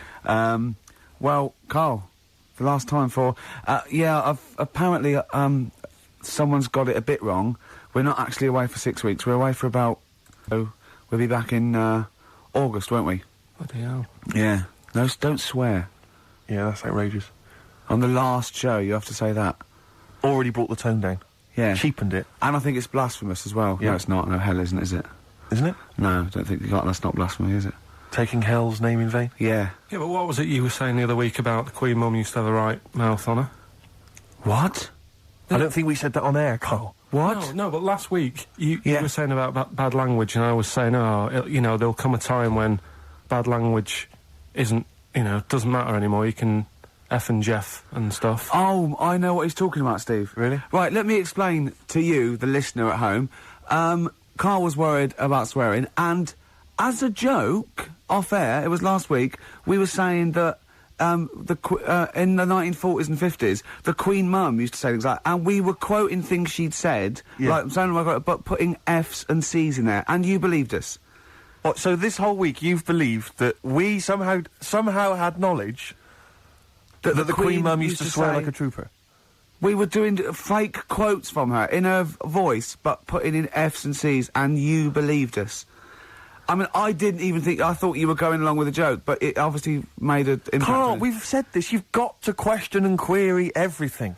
You can't take things at face value, certainly not if they come out of the mouths of Ricky Gervais. Yeah. All right. Yeah, sorry about that, Carl. It was a little trick. Is there any other things now that, as you look back over we've these said that you've been thinking about that I can tell you now that was a lie? Anything you've maybe queried or questioned, you've thought, that doesn't seem right, that maybe Ricky's told you? Something might come to me okay. Later on, but...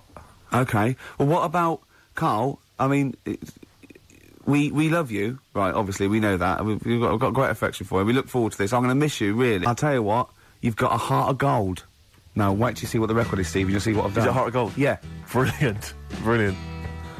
All right. That's why he's a Bronze Award winner at the Sonys. I don't get up for bronze. I don't get out of bed for bronze. No, that's a waste of our time. Carl Pilkington over there on XFM 104.9.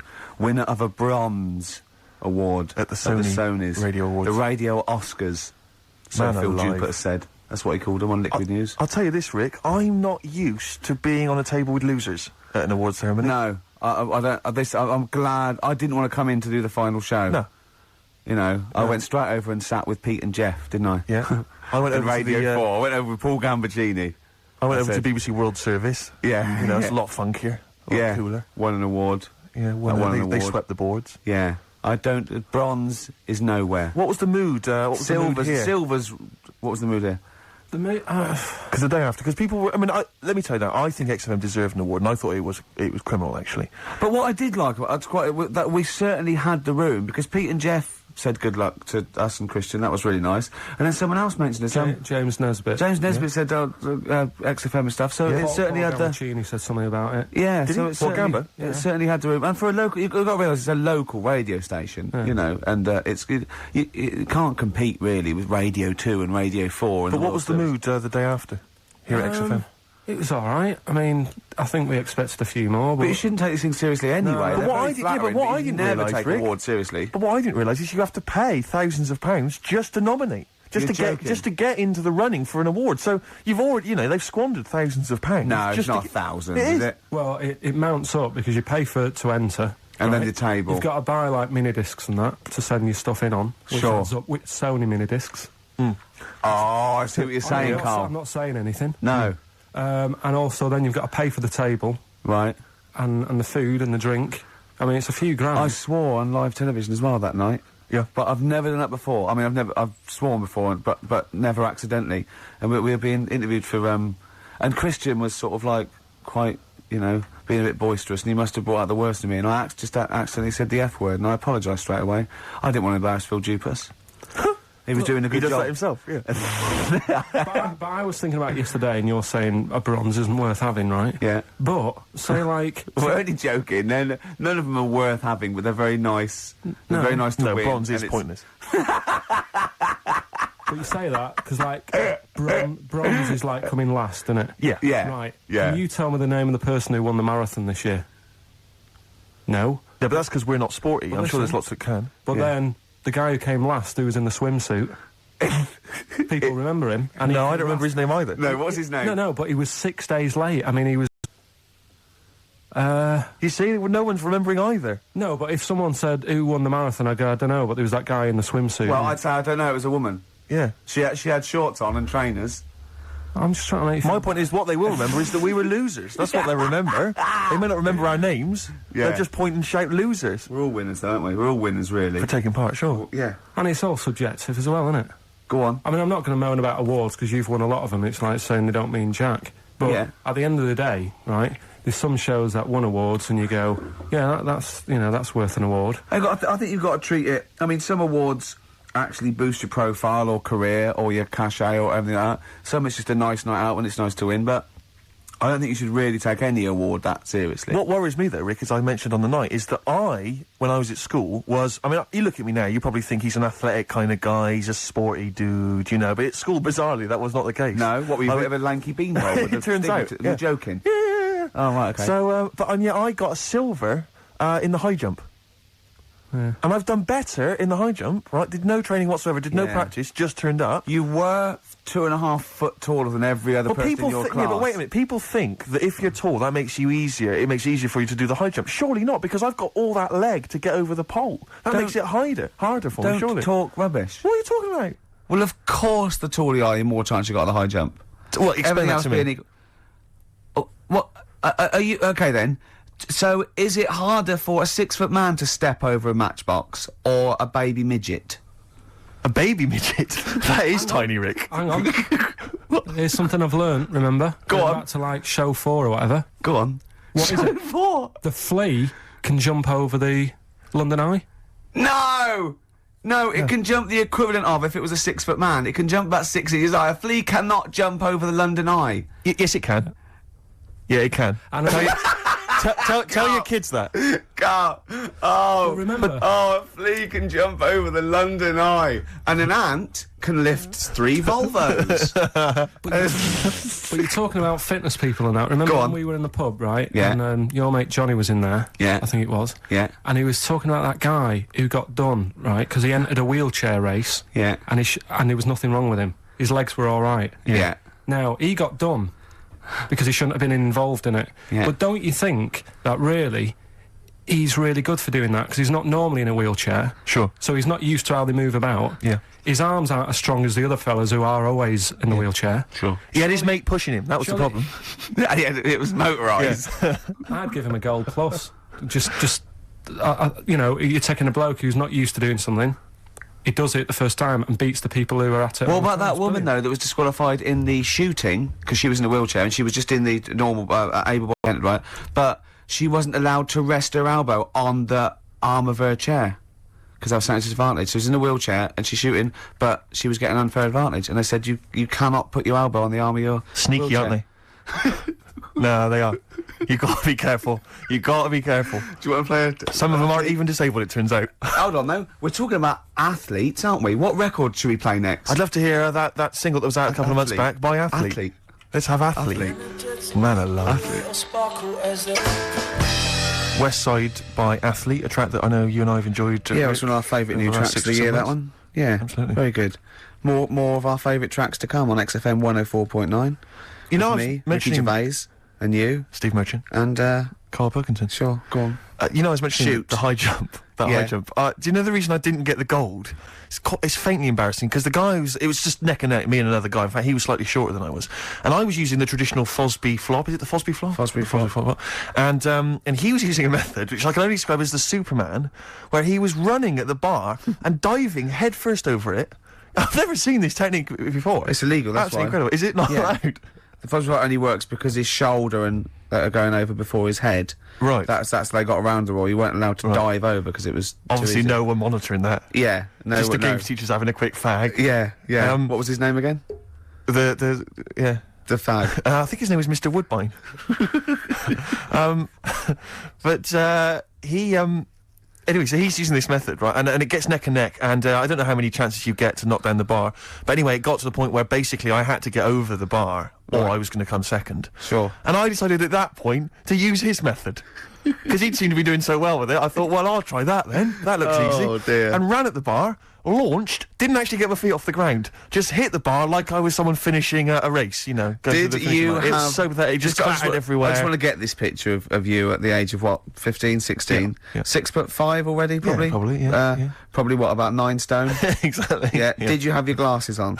Of course I did. You must have looked pretty sexy. Probably a small bum fluff tash. Yeah. As well. That must have been good. Was it true once, when you were about 16, you decided to wear a dicky bow to school? Yeah. That must have been great. That was during my PG Woodhouse phase. You thought you'd be a hit with the ladies if you were more sophisticated. Well, not only that, I thought it'd make me kind of kooky and eccentric. Yeah. Like I wasn't already. 6'7", goggle-eyed. Yeah.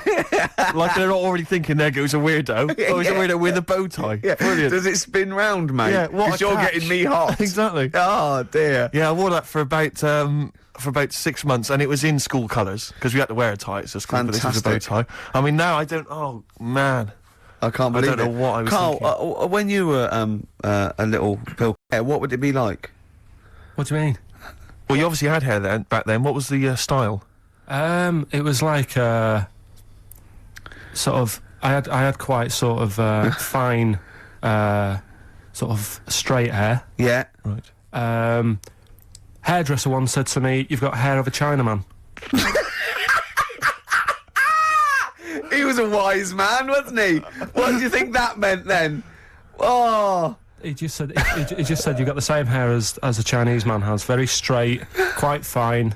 Why is he telling you? I just imagine this pal going, the Arsenal did well, didn't it, sir?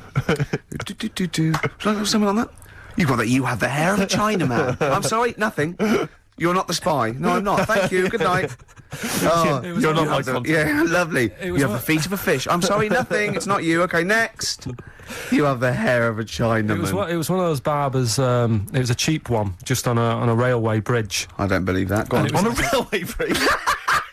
That's why it was cheap. It was very low rent, so he could charge. That wasn't a barber. That was a man with some scissors. Yeah. Did you go? Oh, have to move you there, sir. Wow. Yeah. Okay, back in the chair, sir. I imagine them on one of those things you always see in old films where you've got you have to press pump it down up and down. Yeah, like a seesaw. Yeah. That's not as good as that. It was just a normal chair, little wooden hut, and he did have to stop when a train came past because it used to. Well, because he had to change the signal. Just making a few extra bucks. Yeah, exactly. Yeah. Oh, I love that. That's Manchester for you. Oh, God. It wasn't Bernard Cribbins, was it? I always remember him saying, "Do you want your hair washing?" And I said, "Is it free? You know, does it come with it?" And he said, "Yeah." So I said, "Oh, go on then." He said, "Hang on now, I'll just have to wash these mugs up." He had like a sink full of mugs. Oh, so I'll God. just take these out and then I can wash your head. Oh, no. And that's why. Why did you go to this man? It was cheap. It was How much was it? About £2. And when was this? God, at 88, 89. All right. Yeah. So what happened to your Chinese hair? When did it start coming out? You have the hair of a bald Chinaman now, don't you? You've got the hair of a Chinaman in a box now. I used to just work a lot of hours, and I think that's what made it fall out. Yeah, of course. No, it's not. It's genetic. You can't stop it. It's not genetic. Of course it is. Is your dad bald? No, he's got more hair than me now, I think. Is your mum? Kojak's got more hair than you, Carl. Anyway. Don't have a go at Carl's hair. That's a bit harsh. Oh, look at his little face. What did it say before in that book about going bald? It said it had a little tip, didn't it? We'll go over them later. It says if you're going thin, doesn't it say cut your hair short and something like that? So it makes you look thicker. Yeah. Oh yeah, we got people who are offering Carl lots of. We're coming up to that. In Yeah, a well, few we'll go through that. minutes So obviously we to win that BAFTA bag. Shall I remind people what the competition was? Yeah. Last week we were giving away this bag that we got signed by various celebrities at the BAFTAs, and we asked you to email or write in with your suggestions as to what you have that you could swap for the bag, and it has to be something that will enhance Carl's life. We've had quite a lot of suggestions. I'll go through those a bit later, but they're some of them are quite eccentric. Meanwhile, I'm going to play one of my favourite songs off one of my favourite albums. I look forward to hearing it. It's Radiohead, it's the Bends, and this is Black Star. Go for it.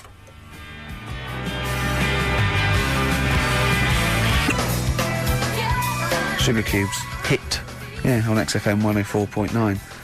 Our last show till August. Absolutely. Sorry about that, we'll miss it. We can't avoid it, really. We've got to go away and do some filming. And, they're only going to miss you anyway, Carl. They can do without us now. Zoe Ball's on. Yeah, Zoe Ball. And who else is after her? She's not doing the whole run, is she? Yeah, I think so. Is she doing the whole 3 months, is she? Yeah. Tell her not to get too comfortable. Alright. Right? Don't let her feet... And don't let Big Boy Slim come in with her, because he mixes up the records, doesn't he? And ruins them. Yeah. Hey, talking of DJing... Go on. You know, I did that storming set the other night for XFM. Yeah, sure, yeah. Go on. This was down at a little club, in case you weren't aware of it. Yeah. Anyway, I went to the Sony's the other night. Yeah. Carl Pilkington sidles up to me, slips me an envelope. Go on. 200 big ones in there. Did you get paid cash for that? Yeah. £200. Taxman won't know about that. Cash in hand. No, the taxman won't know, because, I mean, obviously no one who ever works in tax is listening to local radio. Oh. Yeah. Well, so... No, the taxman will know about it. Yeah. Because I'll declare it. I would. Put it... Yeah, it's going straight down. I'll do it when I get home. Do it when I get in later on. And don't write off rubbish that you buy anyway, like, you know... No, I won't. No. I'll do it all above board officially. Fill it all in correctly. And so I'll send it now, I'll send it tomorrow, so that you get it early. So it's not too busy for you, sir. Oh, never mind. Oh, yeah. Also, did you see Liquid News last night? No. What is Liquid News? I don't really watch It's Liquid the thing News. on Choice, right? And it's sort of celebrity news, yeah? And Julian Clary was on, and they were talking about the Sony Awards the night before, which we went to, and they said something like a relatively unknown had won the Entertainment Award that we were up for, and Christian and Chris Moyles and Jonathan Ross said beating off bigger people. Not he was beating off bigger people. They weren't suggesting he was... Was Julian Clary beating off... Oh, okay. Yeah. And it said, so the people who didn't win resorted to silliness. And it cut, right? I don't know where the camera was. It must have been miles away, because it wasn't us. Cut to me making a little hat for you out of a Budweiser box, a little Dalek thing, and then forcing it on your head, and you sort of struggling. Do you remember that? I do remember it. Yeah. They were filming us? They were filming it, yeah. Scary. So, yeah. That's really scary, because some of the things we were doing... Because I was tying scarves around your head, wasn't I? We were touching Carl in an intimate way. We were gaying him up. Gaying him weren't we, up to make quite him a feel all uncomfortable and everything. Because he doesn't like that sort of thing, do you? Can't stand it. We're going to be giving you a cuddle about 5 to 3, seriously. Yeah. We are going to... On the way out... And I've got roaming hands. Yeah. Do you know them girls who came up from the Radio Academy and sort of said, oh, so you're Carl then? Right, yeah. A couple of fans went up to Carl. Just on the way out, I said to him again, I said, look, I'm not gay. Because they were convinced I was. That's because if you remember a couple of weeks ago, we teased Carl that he had to go as Steve's partner to the BAFTAs, and they really meant partners. You know, after the show, when he was walking home, he was going to go buy his suit, I actually said, they will ask you. He went, well, what if they say, and as we walk in, Steve Merchant and his boyfriend Carl, well, they won't say that as you walk in, they might overdub it on the television, so he was going, well, what about my mates in Manchester? And he said, I'm not going. The risk of someone in Manchester thinking that he was going out with you, mind you, it was probably right, going, wow, if he was going to see where you're going with that. If you were going to be gay, you wouldn't choose Steve, would you? No. Who would you choose if you were gay? If you could go out with any bloke, who would it be? That's a good one. Yeah. That's a good one.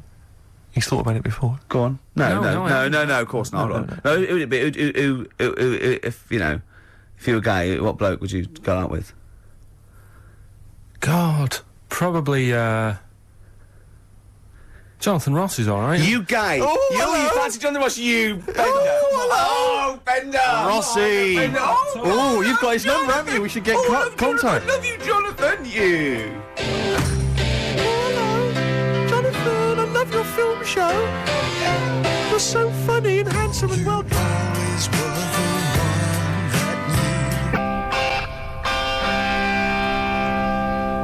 Rock and Roll with Me, David Bowie, off Diamond Dogs. Another one of my favourite tracks. Cracking. Great track, isn't it? Well, it's time for Carl's Room 101. Carl was too shy to obviously ever do this for real, but we thought that end the run of this with things that Carl hates. Yeah, we know the thing he likes. We know that. So, Carl, okay. We should just point out that we've been inspired by the TV show Room 101. We didn't come up with this ourselves. Yeah, we did. This is Room 102. Yeah, we'll be Paul Merton, and you be Carl Pilkington. Right. You could chance to banish to Room 101 all those things that you dislike. They're never to be seen again. Will you please welcome Carl Pilkington?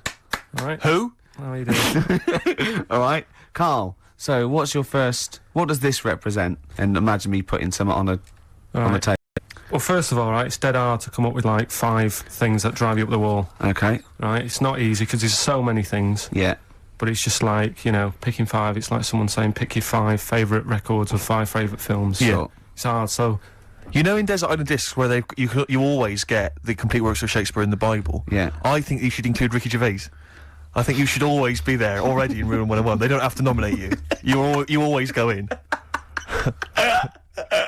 Go on then. So don't bother putting him in. Don't bother putting Ricky in, Carl. He's already there. I'm already there, waiting. Yeah. Go on then. right. Yeah. First of all, right, I thought of like things that we've done in the past. Sure. And like quotes and that you were talking about. Yeah. That quote that people say that you know, money doesn't make you happy. Yeah. Right. We're just rattling through some here. Yeah. That annoys me. What? Well, the quote money doesn't make you happy? Yeah, because it Why? does. It clearly does. Right. Without it, life's pretty dull, isn't it? Yeah. Good. Right, so, okay. so that's like a little short thing, and you know, then that sort of makes you think about people with money. There was a programme on in the week. I don't know if you saw it, Steve. The one Posh Loaded. That was brilliant, wasn't it? That was a great show. So annoying. Oh yeah. There was a girl on there, right, who's from a rich family and that, and you know, it's not her fault. She's from a rich family. No. It's like how posh people annoy people. That doesn't annoy me because the way I sound is because of where I'm brought up and that. Yeah. And at the end of the day, if you sound posh, you sound posh. It's, you know, it doesn't change you as a person or whatever. Yeah, it's quite But this girl, right? Did you see it, Steve? I did. You didn't see it, I did you, didn't Ricky? know. Right? This girl goes shopping. She buys like 4 t-shirts and a crappy little handbag. Yeah. Spends about 1,300 quid, and she's just wasting it. Going, you know, the woman's saying, "Oh, you'll love these. You know, they're really in fashion." She said, "Oh, whatever. I'll probably only wear them once anyway."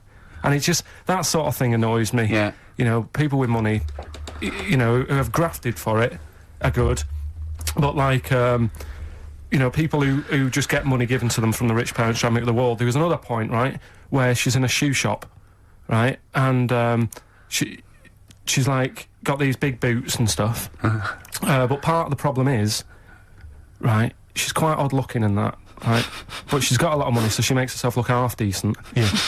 Problem is, she's got fat ankles. She's got what? Fat ankles. Right. And they drive her up the wall because no matter, I mean, it's one of them things, isn't it? It's almost like God has gone, yeah, you can have all the toffees and stuff you want, you can have like your nice t-shirts, but at the end of the day, love, you're stuck with these ankles, and you can see these. I love the idea of God saying, right, you can have all the toffees you want. Yeah. And you have nice handbags and that, but you're stuck with these ankles. Oh, God. And I really wanted to get a job in that shoe shop where she was going in, blowing her dad's money, and she was calling up her dad saying, "Oh, Daddy, is it all right if, you know, I'm just out, that cost like $1,000. And I really wanted a job in that shoe shop. Just so I could sit there, and when she comes in, you go, "Oh, hello, love," whatever her name is. "Lovely to see you here again. Got some lovely new shoes in. Look at these nice new boots. Everyone's wearing them. Victoria Beckham. And, you know, all the it girls are wearing them. Yeah, try them on. Oh, you can't because your ankles are so fat. You can't get into these. Never mind, here's some boots." She really annoyed me. And I'm not a nasty person. You're but not. She brought it out of me. Oh, I'm worried though. This idea of you getting a job in a shoe shop, I'm not sure you're qualified. I like all that's way round it. That some people go, "Oh, I'd like her to lose all her money or something." He'd like to actually bother go through getting the job in the shop. Yeah. And then just wait in there. You'd be too busy mucking around outside like, on some kind of trolley stuck in a little lake. Yeah. But interestingly, in that show, I was watching that show, and at one point, you mentioned that her fat heels or her fat ankles. Yeah. She said, I'd like to have various changes to my body. I know, plastic surgery. I'd like to do this to my face and da da da da.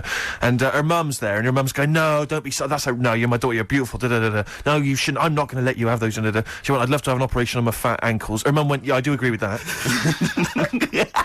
What kind of a mother does that? Oh, how bad can fat ankles be? I know. What were these ankles like? Well, tell us, Rick. You must know. No, do you know what I mean? They though? were like, if you said to a little kid, say a 4-year-old kid, draw a person, they'd draw her legs. Do you know where there's no sort of thin bit and then it comes out a bit for your knees? Oh, and yeah, it goes and they're down to just ankles. It was just like 2 logs. People go and say, I like your new flares. What do you mean flares? They're leggings.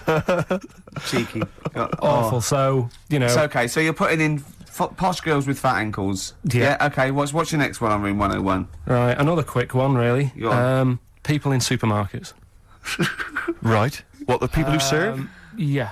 It's mainly these shops you get round in London that are like open 24 hours, right? Yeah. You'll go in and you'll buy you don't do your main shop there. It's mainly just little bits in it. Your carton of milk and Sure. maybe a loaf, a couple of balm cakes and that. Yeah. And you go in there. Who still buys balm cakes? Right. Do they have them in London? Yeah. Do you ever ask? Would you be annoyed if I said balm cakes? We don't have those down here. They're rubbish. That's happened before when I asked for gravy and they didn't know what gravy was.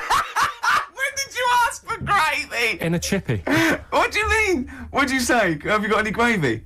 Just because you up north you have chips and pie and gravy on it, and they Yeah. didn't have a clue what I was talking about. Right. Okay. So that annoys me actually. Stick that on the list. Right? But You've got fishmen up north. but listen, right? You'll go. We in saw a sign in the north, right? It was a little shop, and the sign said, "We sell bread," and it was handwritten. It was like there was probably like a rush with loads of people in turbans going. What's this bread you talk of? Yeah, little headscarves. Oh. But anyway, these shops, right? So you go in there, getting your stuff, and you'll go up to the till, and they don't say hello to you. They don't sort of smile. They just bleep the stuff through.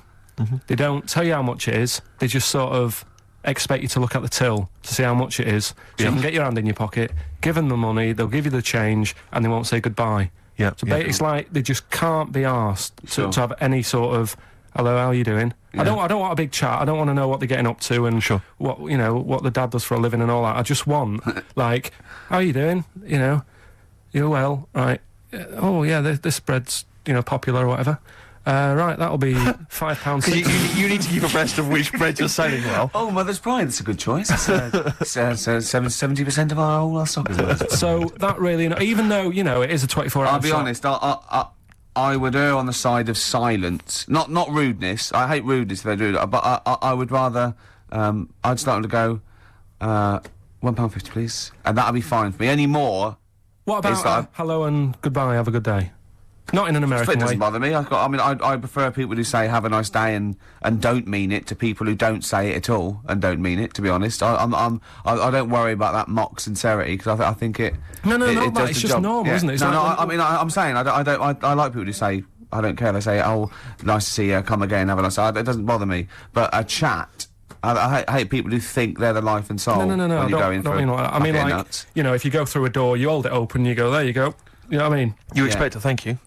Yeah, that's all. Yeah, and also when do you come in at like a narrow walkway and you're both walking there, and I stop, we'll get out of the way, and they tut, like I should have. I want to go. Hold on, look, we're both in the same boat here. Yeah. Why is it me? That annoys me. Where people think tutting when they're in the wrong. They own the street, or if two people aren't looking where they're going, it's one person's fault. Yeah. That really annoys me. Yeah. So that's it really. I mean, I know the 24-hour shops and they're knackered and stuff, but politeness, just to say. Well, it costs nothing, does it? No. So those are your little quick ones. Then we get on to your big to the three, bigger don't we? ones. The big one. Yeah, Should we if you play a want. record and come back to that? I know what you want. I'm talking to Carl Pilkington on Room 101 on XFM 104.9. Yeah. What did you play? New Order. Oh, excellent. Do you know what I mean? It's mad. We were shouting at you then. How loud are those headphones? pretty loud, but I'm always wearing headphones, so... Yeah, but look what I'm doing. This is an old radio trick. You put one earphone over your ear and the other one off so you can hear people in the room. Hives on XFM what do you want? 104.9. What did you want to say? Doesn't matter, Carl. It does. The point is, it could have been important. It could have been a fire, anything. When we shout anything, you jump. Yeah. Do you know what I mean? Come on, Carl. Get with the programme, all right? Hey? Right, what other things do you want to put Yes, in sir. Room 101? Other than us. Spiders. Right, go on. I know Ricky will be agreeing with this. All spiders, yeah? I mean, not all spiders, because there's some spiders that are on the planet that don't do any harm. They clean up stuff, don't they? Well, I got little brushes. Do you mean like janitors spiders? yeah. No, there's some that, you know... Just, Hong Kong leggy. Just get on with stuff, but I'm talking about the spiders that are deadly. And, and spiders that are massive. I mean, Johnny's mate, Ricky's mate, Johnny, I mean. Yeah. He was talking about how he was in Australia. Yeah. And he was sharing a room with a mate or whatever. And his mate was having a shower. And said, Johnny, just come in here a minute. And he went in, and there was a spider on the side of the bath that he said was the size of your hand. 2 hands width. It's sort of like a size of track, just like 8 inches across. That big, right? And the daft thing with that one is that can't kill you. It's massive. It's got no purpose. It's a huntsman. Yeah, but what? Something you said it does, right? If you sort of walk around it and it thinks you're going to try and trap it, it hisses at you and jumps at you and jumps on you, and sort of clings on. That's terrifying. You'd be sort of running around trying to get it off, and it's just gripping on like the old stag beetle thing again. Yeah. It's clinging onto you.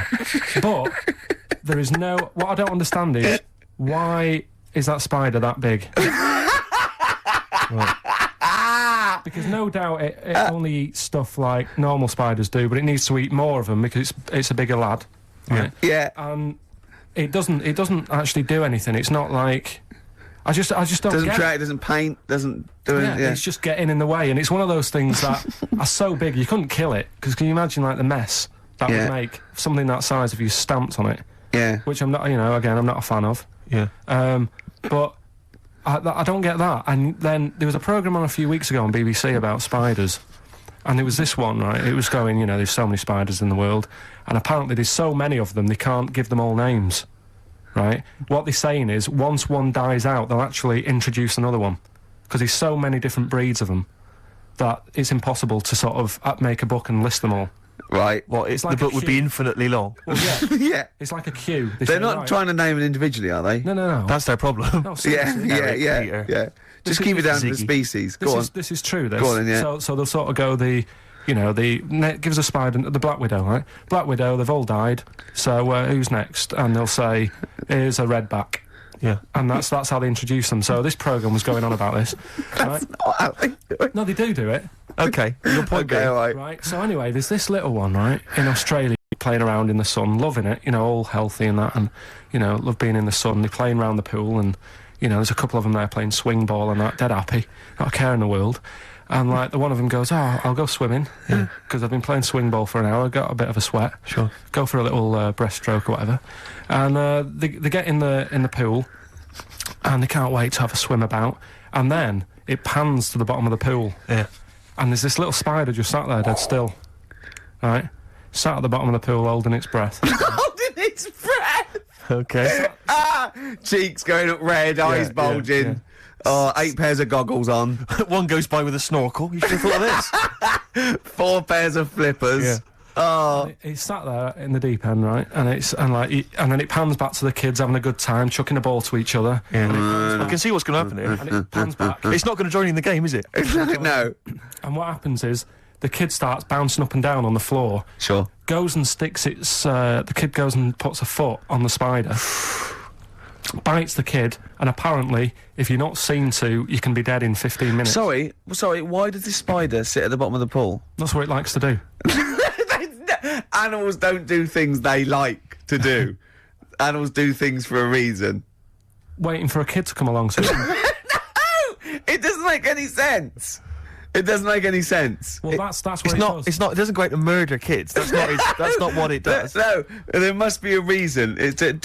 I mean, if you just stopped when you watch these programmes and don't get involved with the music and, like, you know, the odd... Why does it sit at the bottom of the pool? There must be a reason. It either goes there for protection, food, to cool... It does it for a reason. It doesn't go there to wind up swimmers. Yeah. There must be a reason. This is it. If anyone's watching, please, if you're watching that programme, I don't know about this spider. What's the name of the spider? I'm not sure. Okay. Well, it did say- 08700 800 123. Is it the Duncan Goodhue? is it Paul? I mean, I don't know. Maybe it does go into other things like ponds and that, and maybe it does the same to ducks if a duck stands on it. But why? The duck stands on it. Why? Oh, I love your brain. Probably because eventually, you know, a kid can get like saved if it's seen to in 15 minutes, but a duck is just going to like wander around and go, God, I don't feel well and what have you. What good is that to the spider? Because... No, I'm saying it might kill it if it might protect itself, but it must be in the pond for a reason in the first place, or the swimming pool. It must be down there for a reason. It must have another agenda, evolutionary-wise. It can't just do it. Could it be in training for the Olympics? Unless it is just cooling. Like those, because on one of the other programmes that's a bit mental. Oh, yeah, that one, yes. Did I tell you Well, that? let's not get into lizards. This could take... Okay, no, go on quickly. No, this is a good one. It was a programme, BBC programme again, on how insects and animals help each other out. Yeah. Right? They were saying how, you know, you might think they're an insect, but they think like humans do. Yeah. And they all help each other out. Right? And there was this lizard that is running about in the desert, right?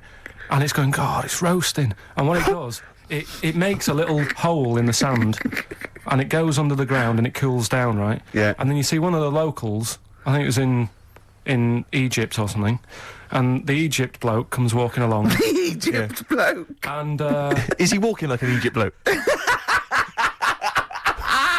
Walk like an Egypt bloke. and what he does, right? He's looking out for these holes in the ground. Sure. And he sticks his hand in. Yeah. And Why does he want the lizard? He makes shoes and stuff out of it. Okay. Right. And you see him Cobblers. walking around, he's got about 12 of these things in a basket on his back, and they're Yeah. all looking really fed up. Oh, yeah. And it's dead hot, and they can't be bothered trying to escape, and they look really fed up. And this bloke's laughing, you know, he's collecting loads. I love how he watches this, like, because they sort of editorialise it and make it into, like, some Exactly. sort of, like, evil play. Yeah. No. But then it was saying how this deadly scorpion that man is scared of is mates with the lizard. And the reason is that the scorpion goes into the hole, right? It can't dig its own hole because its arms are that big and it's awkward for it to dig a proper hole. Sure. So what it does, it goes into the little den that the lizard's made, right? And whilst the lizard's having a kip, the scorpion says, "Tell you what, I'll do you a deal. You have a kip, I'll walk up and down this hole here and sort of scare away any people." So the lizard's like, "Yeah, all right then, fair enough." Because the scorpion wants a little hole to keep out the sun. The lizard wants a kip. They've done themselves a little deal. The Egyptian bloke comes walking along, sticks his hand in the hole. Yeah. He thinks he's just going to get a lizard. Scorpion stings him. He runs off, drops the basket. All the lizards go running off. I love the fact that that is what always happens. They filmed that just by chance, and that's what always happens. I like the fact that the Egyptian bloke has done this every day. He does it. He goes, "Well, okay, I've got all these lizards. I'll just go to this hole again. Yeah. Because I haven't got that lizard yet. Yeah. This will be fine." No, I just think... And yeah. when the lizard and the scorpion make that deal, and he says you have a kip, Yeah. and the other one does it, do they talk in Egypt or? I mean, they talk Egypt bloke? How do they discuss? They talk Egypt bloke or this? English bloke? What language do they use, Carl? No, it's the international language of love. But spiders is what you're putting in Room 101. Spiders. Let's go back to that. That's what- Spiders. So spiders So that. basically, spiders that have got the poison to kill a man. Because Rick, I know, because you're... Okay. But Rick, I know what you're... about the ones that are just too big for their own good? Those I are the- don't understand that either. But Rick, you're scared of all spiders, aren't you? Or Yeah. even the little tiny ones you I find. don't in the like garden. any spider. Scared of them as well? Or? Oh What are we dear. playing here? What are we playing here? Oh, this is Cat Stevens, Silent Sunlight. It's beautiful off Catch Bullet 4 at its peak in the 70s. Oh, Cat Stevens, Silent Sunlight. Yep. Carl just had a funny phone call, didn't you? From someone who's telling you all about the The Little Brown, it's called, is it? Little Brown, yeah. That's the name of the spider that sits in the bottom of the pool. He said it doesn't hold its breath. It's got an air bubble.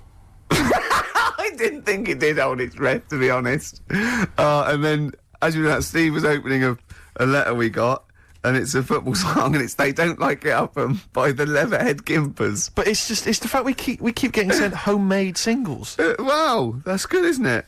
Oh, there's another one here. They're both football anthems, though. We don't. Well, do we show any interest in football? Are we? Well, yeah, the World Cup we do, don't we? You're right, Rick. Yeah. I've got a bet on as well. Have you? Chelsea to win 2-1. What, today? Yeah. And I've got Chelsea to win 2-1, but Henri to score first. And that's something like 30-1 or something. Best luck. Yeah. Best luck. Cheers. Brilliant. Right, so spiders. That's the first one in Room 101, isn't it? So you rude agree people with in supermarkets. Rude people in supermarkets. Spiders that are either have got enough poison to kill a man or are unnecessarily big. Yeah. Yeah. Go on then. Right. Good. Going well. Right. Next one. Yeah. Stars in Their Eyes. Blimey, it's a popular show. You might alienate a lot of people. Stand it. Why? Just, I think, if you've got a talent, right, there's loads of shows now that you can go on and make a killing. Yeah. Like Pop Idol. Yeah. What was the other one? Pop Stars. Yeah. That sort of thing. So, people who will go on Stars in Their Eyes, they want to sort of be famous. Yeah. They want to be a singer. What I don't understand is why go on that show where you do all the hard work, got to do all the graft. Yeah. And yet, even if they win it, you never see him again. The guy who won last year, Christy Berg. Ian Moore. Ian Moore. Before last. Brought us now with his own stuff. Yeah, but, alright. How did it sell? I bet that sold well. Exactly. Don't get it. What I like is when someone doing Edith Piaf, like, wins a heat, and Matthew goes, well, I don't think you'll be going back to the cleaning job, will you? Yeah. Yes, you will. Monday. Almost certainly. Monday. She'll be back there Monday. Yeah. And just the way, you know, in like the final last week where the guy who was Elvis won, and they're all I thought he in would, there. though. I thought he was very good. No, he was good. But will we see him again? Do you know what I mean? What is his job? I don't know. He'll be carrying on doing that. There's going to be no change to his life whatsoever. He's very good at what he does, but he's wasting his time on Stars in the I Eyes. understand exactly what your issue is. You clearly like the show because you watched the final last week. He thinks... You agree that people are talented. You think it's a waste of talent to go on Stars in the Eyes because it's not a vehicle to be famous, whereas something like... Pop Idol, Yeah. Pop Stars, even Yeah. Big Brother. Do you know what I mean? Go Yeah. on that. Sit in a room all day, have a month off work. Because they're all big stars now, aren't they? No, but what I'm saying is, it's less work to sit in the Big Brother house.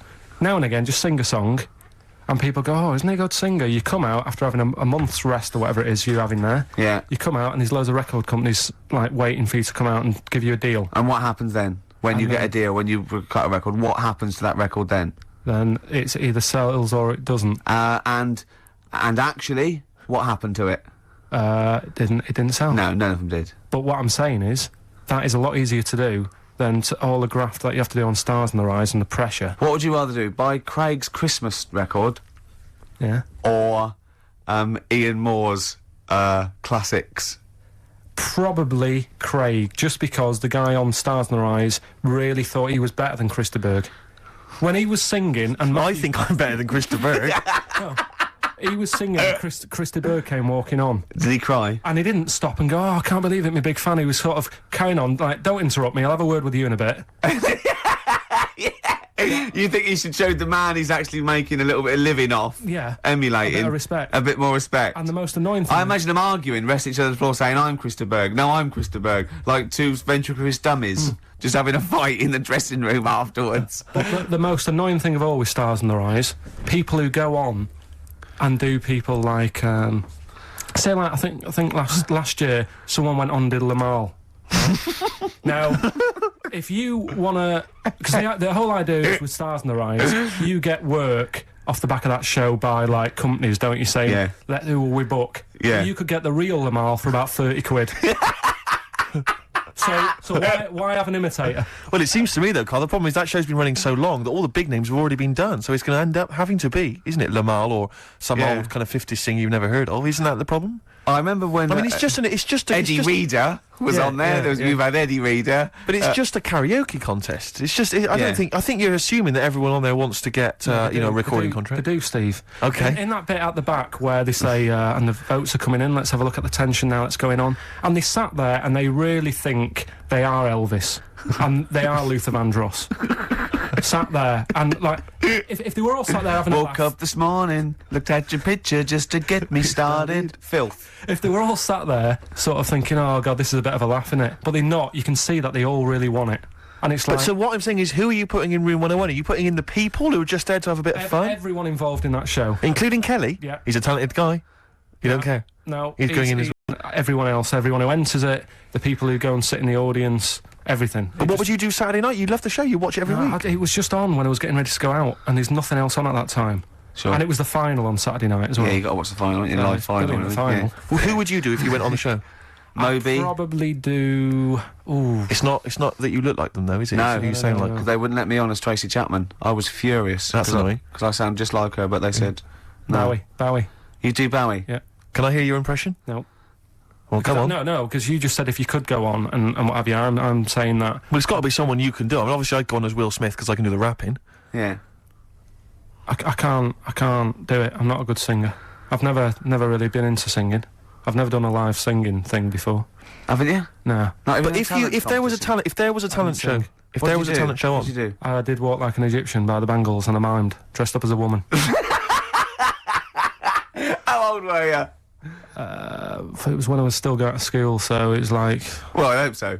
12. And what? Sorry, what was the? What? Why did you do that? What did you mime to? And why were you dressed as a woman?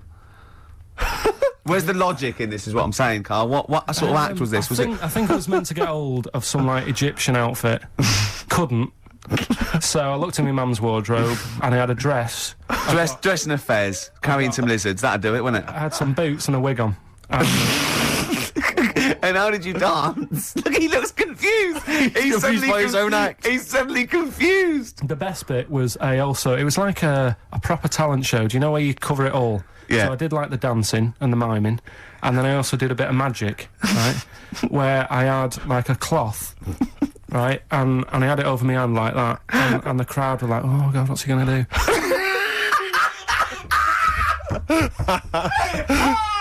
Of course they were. Go on. And what did they? And what was the trick? They weren't saying that. And the crowd going, "Oh, what's the great?" That's one chorus. Ooh, what's he gonna do? Oh, what's the great Phil Coney gonna do? So what I did was, I was stood there teasing them, and teasing the audience. Yeah. Yeah. And I pulled. I said, I'm gonna make a bird appear before your very eyes. Okay. And I pulled the tea towel off, and I just had hold of an egg. And I said, "Oh, it isn't born yet." They loved it. He's so proud of that. Look at his face. Did you come up with that yourself? Yeah. Did you have any help at all? No. So you did Walk Like an Egyptian and Dress as a Woman. Then you did the egg trick. And then I was also playing like a janitor, because when the next person was singing, I'd come on and all the electric went off, and I came on going, "Oh God, has anyone got 50p for the meter?" Oh, you're quite a little showman, weren't you? And then the Did you win? audience chucked us some money. Yeah. And, Are you sure you weren't actually employed as the janitor? No, did you win? No, I think we came second. Really tarty girl who did Madonna like a virgin, and I thought, yeah, right. Like you are. She was a right ropey little woman. But so great. Okay, brilliant. so Spy the Stars in the Rise. We better play a track, hadn't we? Indeed, yeah. Bit of Tom McRae. This was a track we played a while back. I enjoyed it.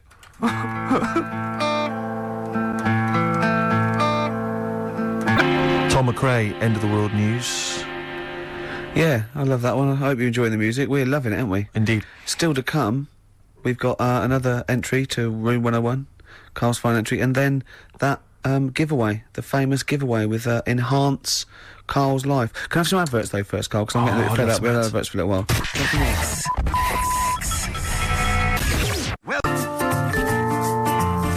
Badly Drawn Boy, Once Around the Block. Classic, a retro cut. Getting a bit sad now, Steve. 20 minutes. Indeed.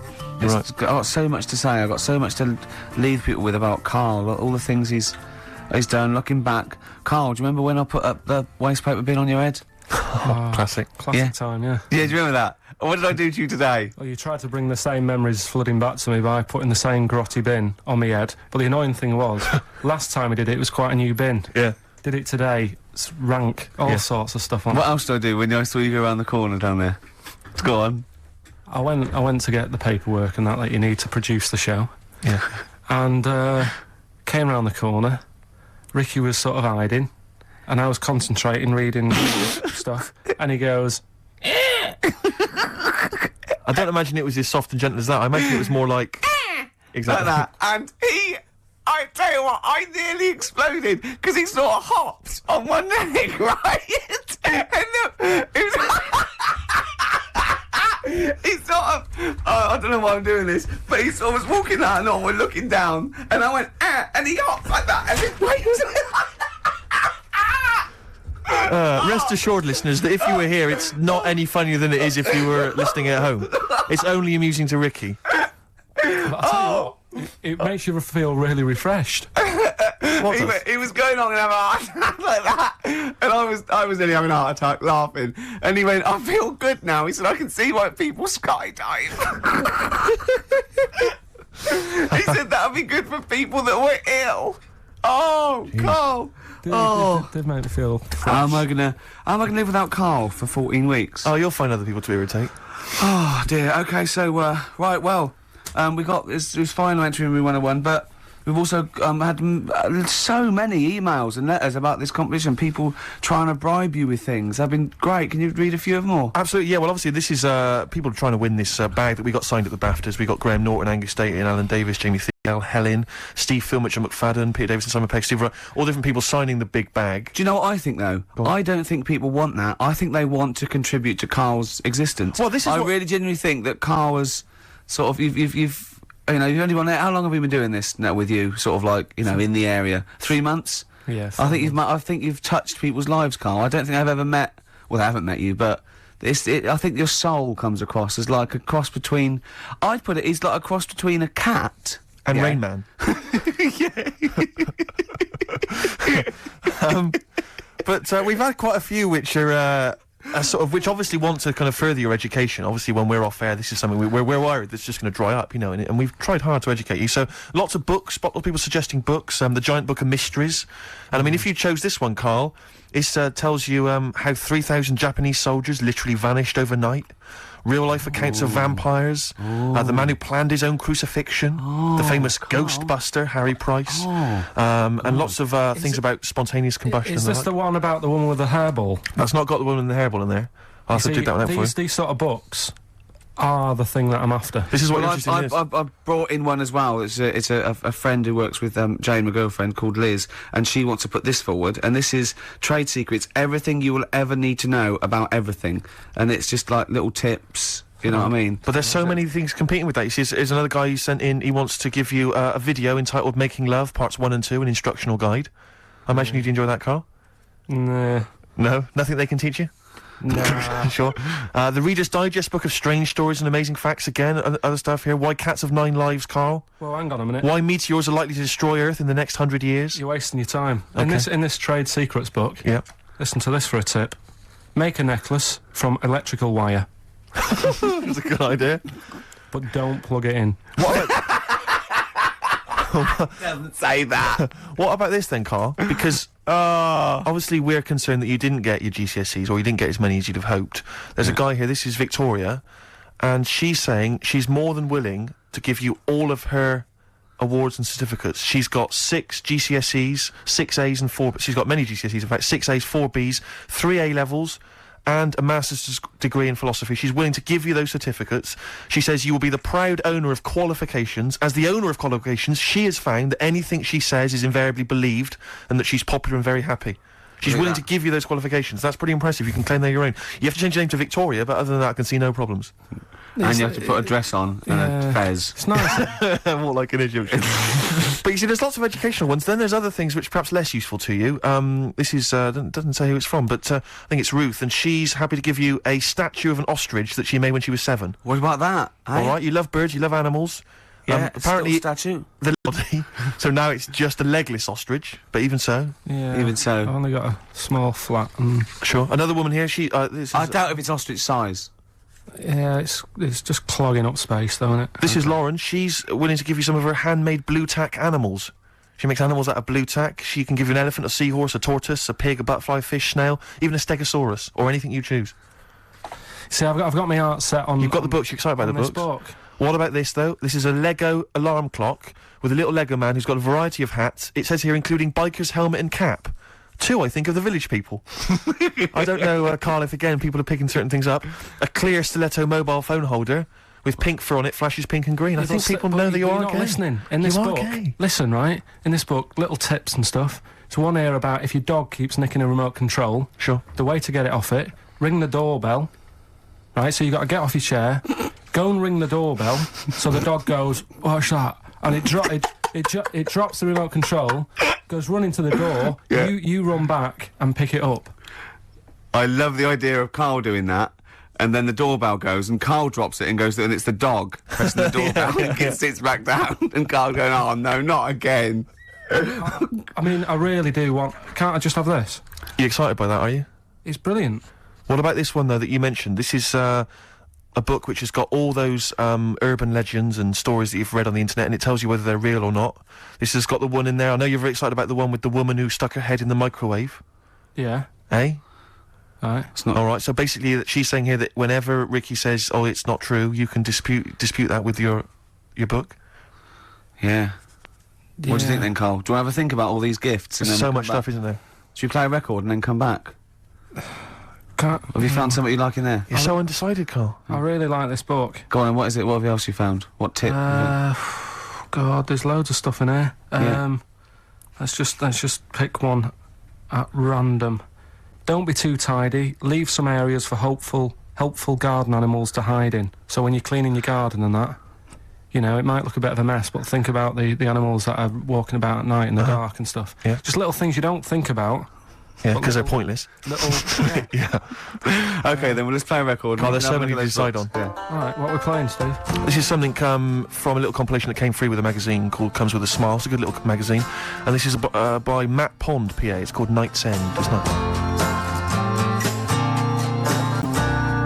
I suppose there's a little bit of New Country, which we don't play often, but there's some nice tracks No, it's floating very about, nice. and that's Very Matt nice. Pond, PA, Night's Well, End. I'm getting very sad now. 10 minutes to go, and so much to cram in. Now, thing is, Carl's fallen in love with that book, but I feel a bit bad letting a friend sort of win when all these lovely people, these regular listeners, so I don't think you can have that. But I'll tell you what, I'll buy it for you, so you can have that anyway. What have you That's found safe. in there? You're going home with that. You What know, have you- avoid washing up by boiling the bag food. See, I can see why you'd love that. Exactly. Is there anything out? What other things have you caught your eye though? Put that book down. Yeah, go on. Well, one of our regular listeners who actually wants the bag and wants to be part of your life. Come on. Well, Richard emailed in, right? And he's got a book which is similar to the one I like there. Yeah. Which has got like 180 stories in it.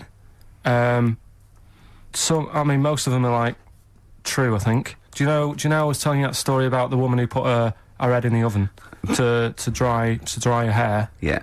because she liked the way. And she boiled her brain. Yeah, she stuck it in a microwave. Avoid washing your hair by boiling the brain bags. So she put her head in the microwave Yeah. and boiled her brains. And boiled the brains Sure. because she thought she'd get the same result as she did from the oven, but it all went wrong and that. And What do you mean? She used to dry hair in the oven, and she just like went modern. Apparently, it's like what punks used to do. You get a different sort of heat off an oven than you do off a hairdryer, right? Sure. So she thought, well, I'll do it in half the time. Use a microwave. Sure.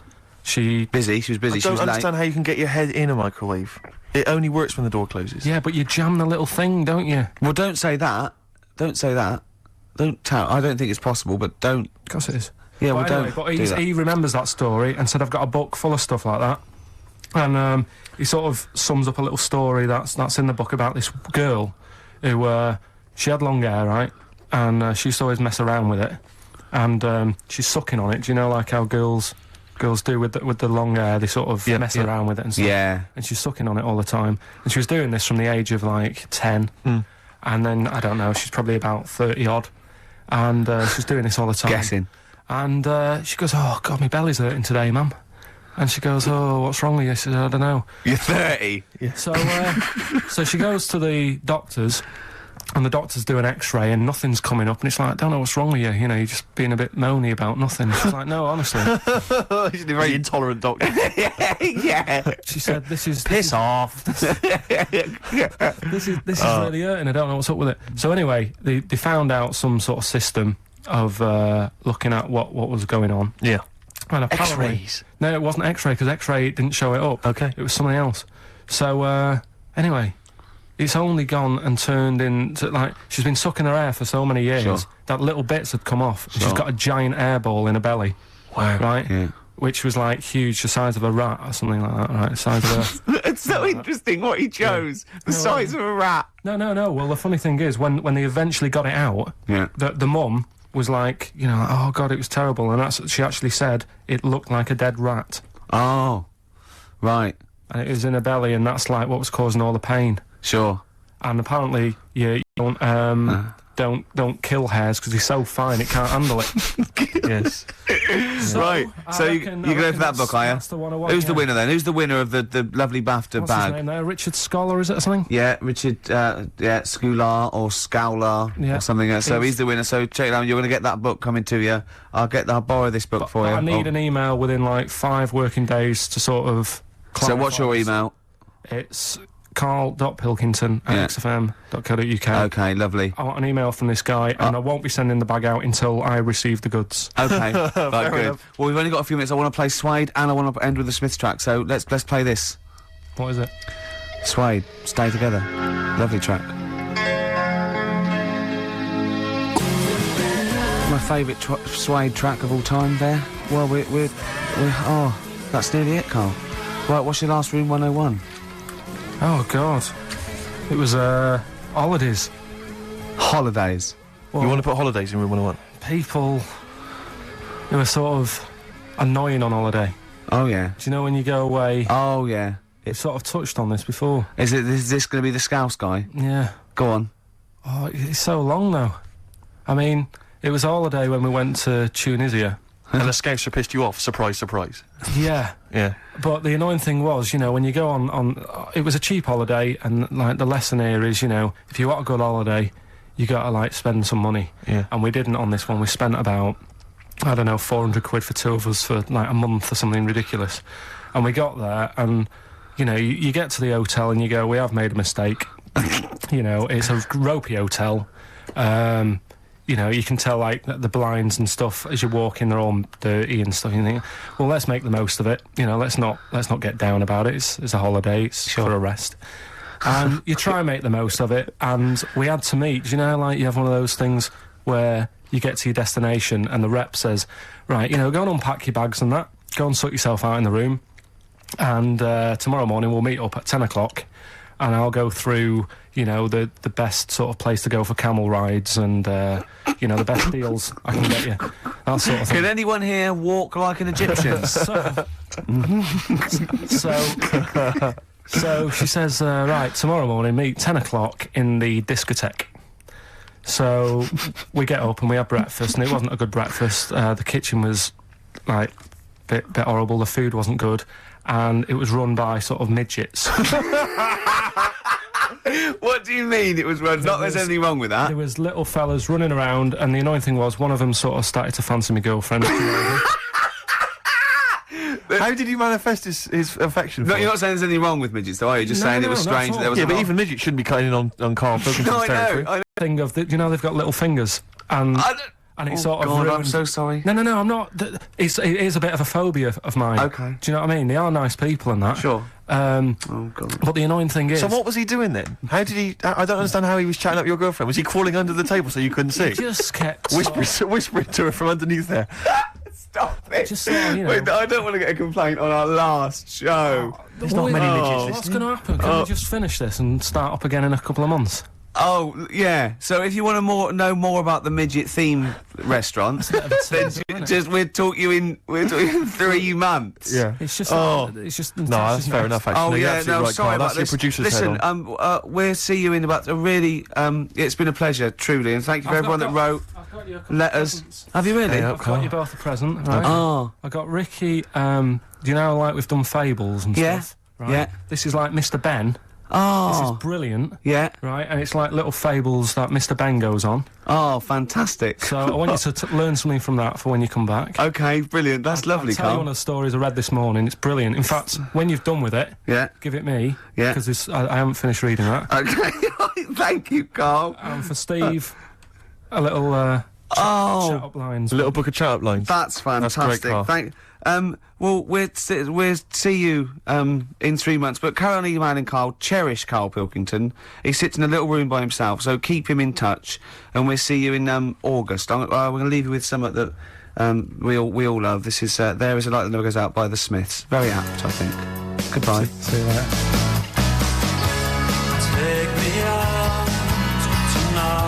Doves, Caught by the River on XFM 104.9. I'm Ricky Gervais, Steve Merchant, Hello there. Carl Pilkington and everything. No, I'm going to be honest with you. Go on. A little bit hungover, Yeah. don't feel very well. Yeah. I don't know if I'm hungover or still a bit drunk, but I don't feel... You sound like you're still a bit drunk. Yeah, so But what I'm then worried you do about... every week, so... But what I'm worried about is that the standard will slip. Yeah, if Sure. I'm not right on the ball. And the other thing is I haven't had a lot of time to prepare the show today. Okay. So I don't, I don't really, I don't feel, 100%. yeah, I haven't done the Carl. Right. Look, Have you finished that sentence? I don't make me laugh because it hurts as well. And there's another side effect to me being a little bit hungover and or drunk or whatever, right, is that I can be annoying. Right, yes. Yes. Because just to amuse myself, I sort of like turn my body off a little bit and just poke and like that and annoy people and that. I want to sort of like. Well, you do climb- the physical equivalent of freewheeling. yeah, don't yeah. you? You just I sort of want to climb on Carl and go to sleep on him. Yes. Do you know what I mean? Yeah. And it'd be comfortable. Yes.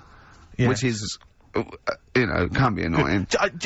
Just a little thing just to make this show a bit easier. If you'd put your hand up when you want one of us to speak, because it's not quite, I'm not quite sure when the sentences are finished. The hands are up. Okay, good. So, The hands are up. Okay. Okay. Good, alright. Okay. Are you gonna just keep them up for the rest of the show, or? No, Carl, do what you. Good, alright. Do you want to, I mean, is there an excuse as to why you're a bit hungover? or a Too bit much drunk? wine. Okay. All Last night, yeah. Yeah. Good. Thanks Okay. Because this is the only work you've got to do all week, isn't it? It's like, unless I'm very much mistaken, you don't have to do anything. You just sit at home eating cheese. Yeah. And then occasionally you do a bit of sort of shadow boxing, and that's exercise. And then you sit and watch TV. Yeah. Is that roughly what you did this week? Yeah. So this is the only 2 hours you had to do anything for all week. This is you had to prepare for Yeah, this. but who can plan a hangover? Right. You know, you'd think, Carl, you said you had some stuff. Yeah. What have you got? Carl, I love the fact that, whereas I was a little bit slow, Carl there leapt into action to keep this show afloat, keep the pace up. Go on. Right, well, Carl, are you hungover as well, or? I'm just a bit annoyed because I'm with you. Do you know what I mean? He hasn't got much to do all week. You're having a laugh. What? What angers me is that I kind of hope that maybe I could have quite a long career in radio, and I sort of feel like I'm, I don't know, the word sinking ship.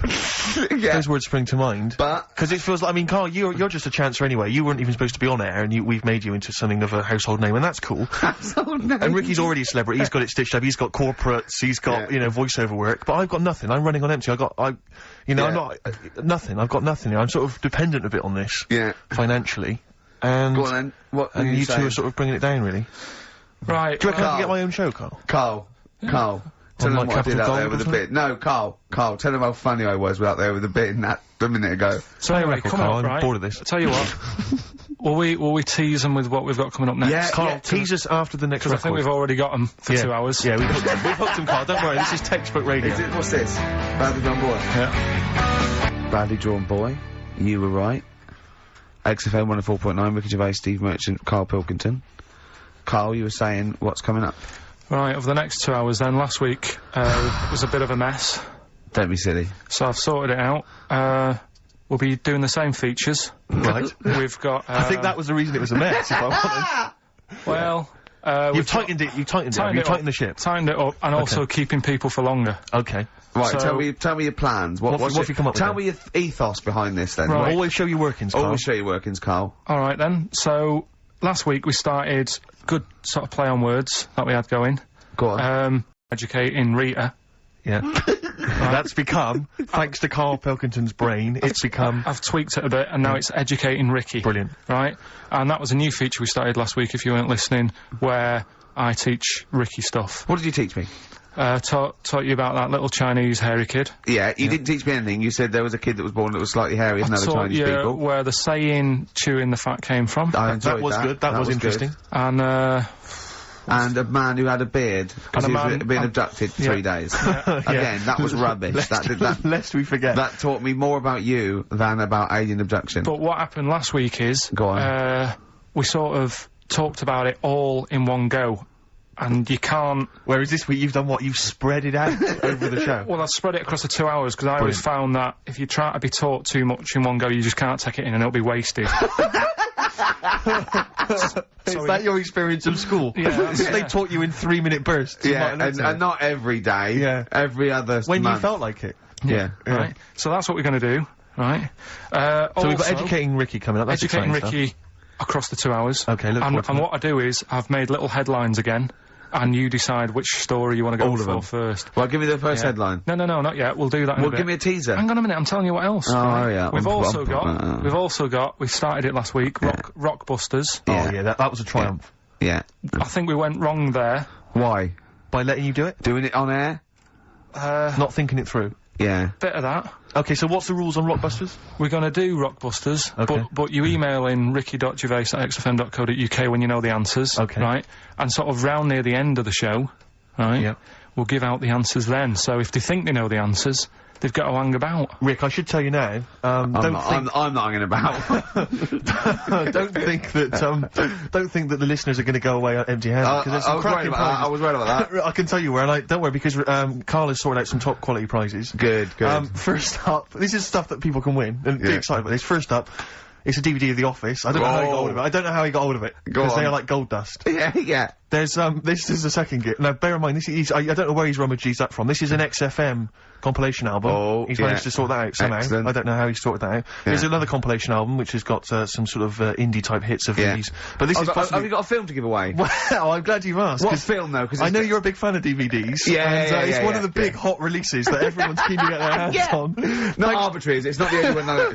This film title won't be an arbitrary film, will it? It'll be a big... Rick, I don't want you thinking that the film that Carl has sorted out here is that he's sourced for us is just an arbitrary thing that you wouldn't get. You could buy for $3.99 in HMV. Yeah. Right, they're giving one these of those away. one of those big baskets. Exactly. I don't know who is phoning up to try and win this, but you can be if lucky this is winner. your favourite film, it's yours. Exactly. Okay. But this is the big star prize. It's Children of the Corn. Stephen King's Children of the Corn. It's a widescreen presentation on DVD. Imagine getting that and going, excellent. We can watch this now. But Rick, I mean, let me just run through some of the cast. Peter Horton. Pete Horton's in it, and that's about it. I'll tell you what, I don't want to give it away if Hort is in it. Exactly. I'd love to see his If performance Porter's again. is in it. Also, Linda Hamilton. I know you're all Linda all big fans Hamilton. of She Linda plays a piece of corn. exactly.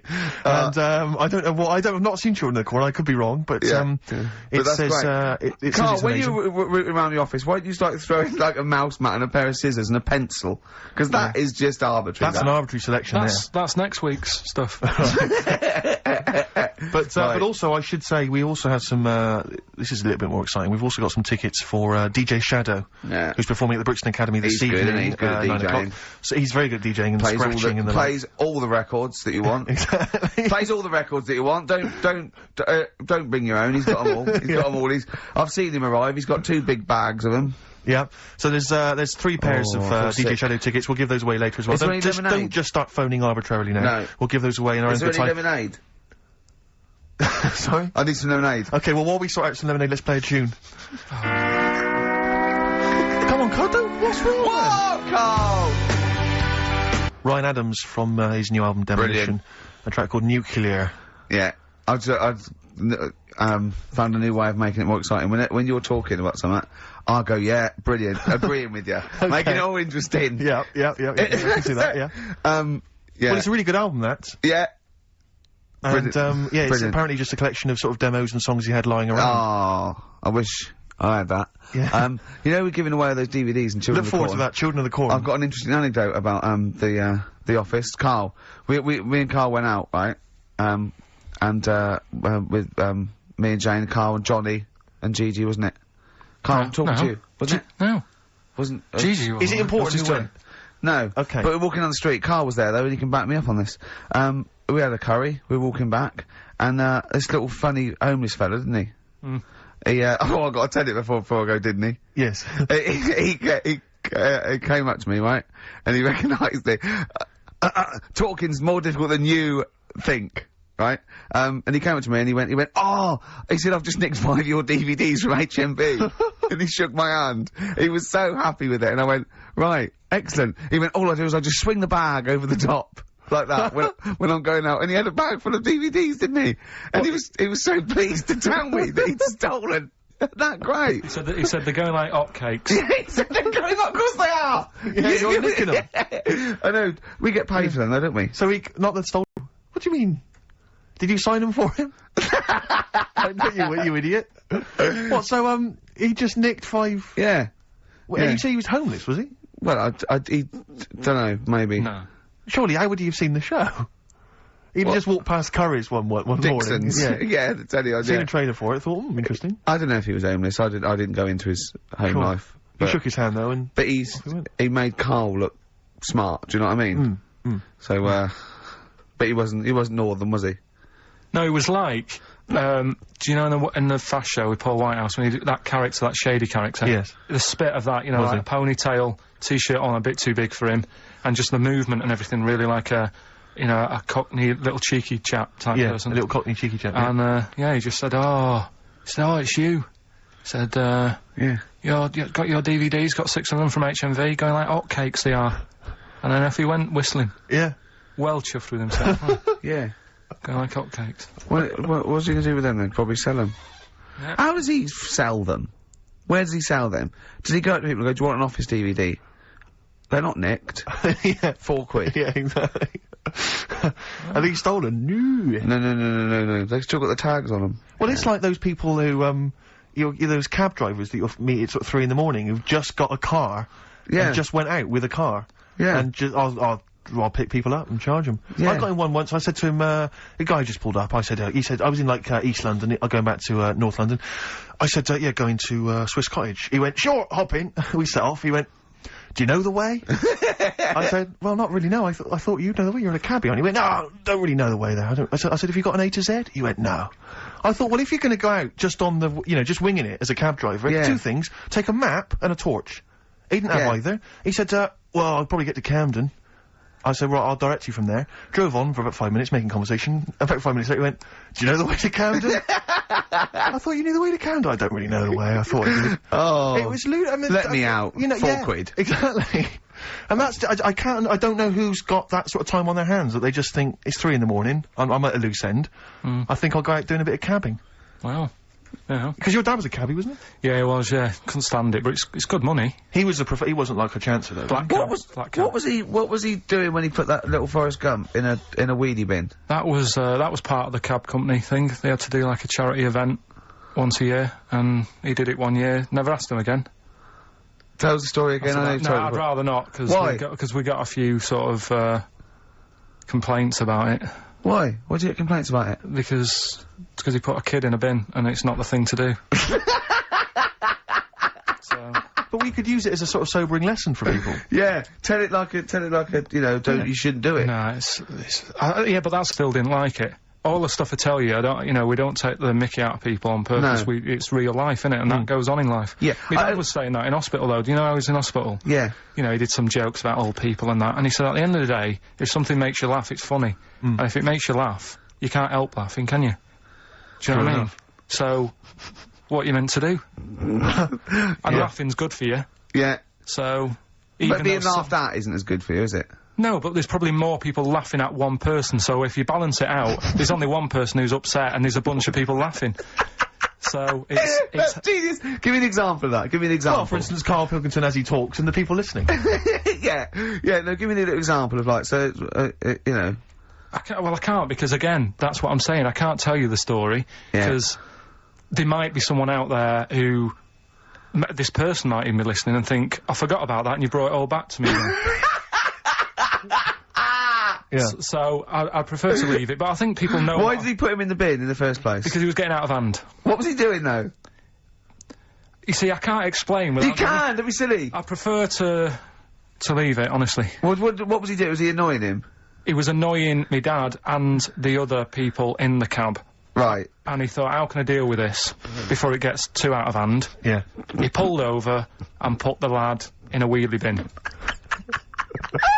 I'm gonna burst. So we'll leave that. Yeah. Yeah. Right. How old was the kid? I'm not sure, but I mean, it was a trip to sort of Blackpool, so I'm guessing.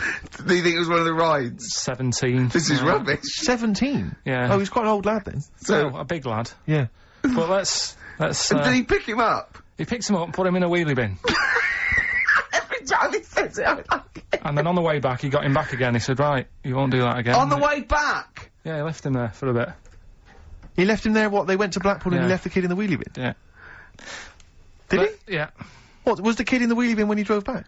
Yeah. Did he not get out? No, because how do you get out? It's tricky, innit? And he wasn't a normal kid, was he? Let's leave it. He wasn't a normal kid. Right then. So, Is your father in prison? I think he should be. Can we put a song on? Yeah, go on then. Feeder, come back around. XFM, 104.9. Ricky Gervais, Steve Merchant, Carl Pilkington. I asked Carl in the week, right, what animal would he never trust? Even if he got to know it and it was a pet and everything, what animal would he never trust? What was it? Was this, a wasp? Yeah. Why wouldn't you trust a wasp, Carl? I just think that, They're shifty? all other animals, if you get them at an early age, sort of make them like you. You can train them. A wasp. Nothing. Never. Is there anything do you think there's anything you could do that would kind of, win the favour and win the trust of a wasp? What would you have to do you think? What if you had it from a little grub? Yeah. And you fed it, you had its favourite marmalade? It doesn't affect it though, does it? A bee dies, doesn't it, if it does it, so it's not gonna, like, use it willy-nilly. That's easy for you to say. But a wasp, I Do you think they sting arbitrarily? They just sting for the fun of it? They're like sort of like delinquent insects? Like I think so, because last night, right, I mean, this is part of educating Ricky in a way, but something I learned last night was that tarantulas only bite you if you annoy it. Right. They don't, do you know how people say, oh, if you're in a sleeping bag living in a jungle, a spider will get in there and it'll bite you? Yeah, apparently not, you've got to really annoy it. The thing that it really hates is having its leg sort of twisted. It hates having its leg twisted. Right. Yeah, but that's more for... Is that what they said in a documentary? No, actually said almost certainly not, Steve. Almost certainly Were you watching not. a documentary? No, I was reading it. Oh, you're reading it. And, it was this guy... Was it scrawled on the wall in like a public toilet? No, I'll tell you. I'll tell you more about that later. Oh, It's right, part of the, thing.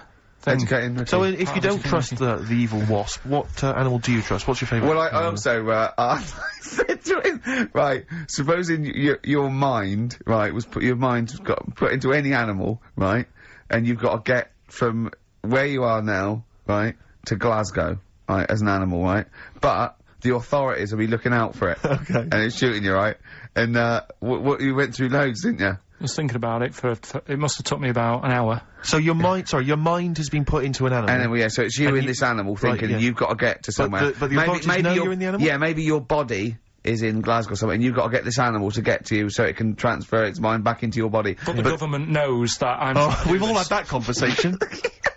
So the government's going, Carl can't have his own brain back. I only have it with Carl, don't I, these conversations. Go on, yeah. So you're on the way. So think about it. You think about it just for a second. So, let's recap. Your body's in Scotland. Right. He's the only one that takes my question seriously. Your brain is in London. right? And there's like loads of security and stuff looking out in the sky for animals or looking on the field, seeing what's looking a bit suspicious. Trying to get to your body. And they're to shooting put the them. brain, and they're shooting everything and killing all the animals. What thing would you pick to get your brain to Scotland that wouldn't get caught? And I reckon I've got the answer. A wasp?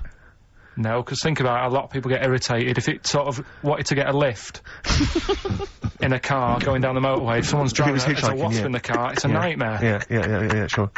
Cause a right accident. Yeah. So think of something. And the clock's ticking as well. You're taking this really very seriously, Yeah, aren't you, Carl? you've only got a couple of... You've given this a lot of thought, haven't you? You have. Yeah. So, something with speed. Yeah, it's something got... that can travel quite speedily. Well, that's... Yeah. Well, and something that's also inconspicuous. Yeah. Yeah. Is that the sort of thing you're that's what you're going to Yeah. And is it a creature that's native to this country? Yeah. Right. Yeah, it is. I've got no idea, Carl. What are you thinking? Tell him. A flea. A flea? Tell him why. Think about it. Right, this flea, it's got my brain. It's dead small, the flea. Thanks for clearing that up. Yeah. And so it goes, right, I've got to get to Scotland. So it jumps on someone who's going to Euston Station. Right. They don't know it's there. No. The government can't see it. Can't see it, Steve! Think of that statement! Think of you just tuned in. Yeah. Now... People get on the train, goes to Glasgow or Edinburgh, wherever in Scotland it is. It jumps off, it goes right, jumps on someone else who's going the way it needs to go, gets there, still no one's seen it, jumps on me, I get my brain back. Yeah. The government are like, phew. And you feel confident that your brain would fit in that of a flea's? Well, you said there was no problem with the size of it. You said you could... There certainly wouldn't be. So... No. I pretty much you could download everything you know into a flea. Yeah. So that's genius. Yeah. That's what good would you rather thinking. have, right? Roller skate feet, and there's little wheels, right?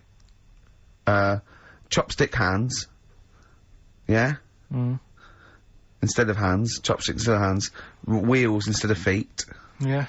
Right? Or acne. How big are the wheels? Can I take you guys back to the old school? Do you mind if we take it back to the old school? Well, yeah, what are you gonna do? What are you gonna lay on me? No, I just maybe a bit of a De La Soul. Yeah, Is that a problem? Is it a problem going back to the old school? 'Cause we don't need to go if you don't want as long as it's vinyl shit. It is indeed. Slam it on. I never went. There we go. De La Soul. Old school. Brilliant, Roller skating Jam named Saturday. Brilliant. Yeah.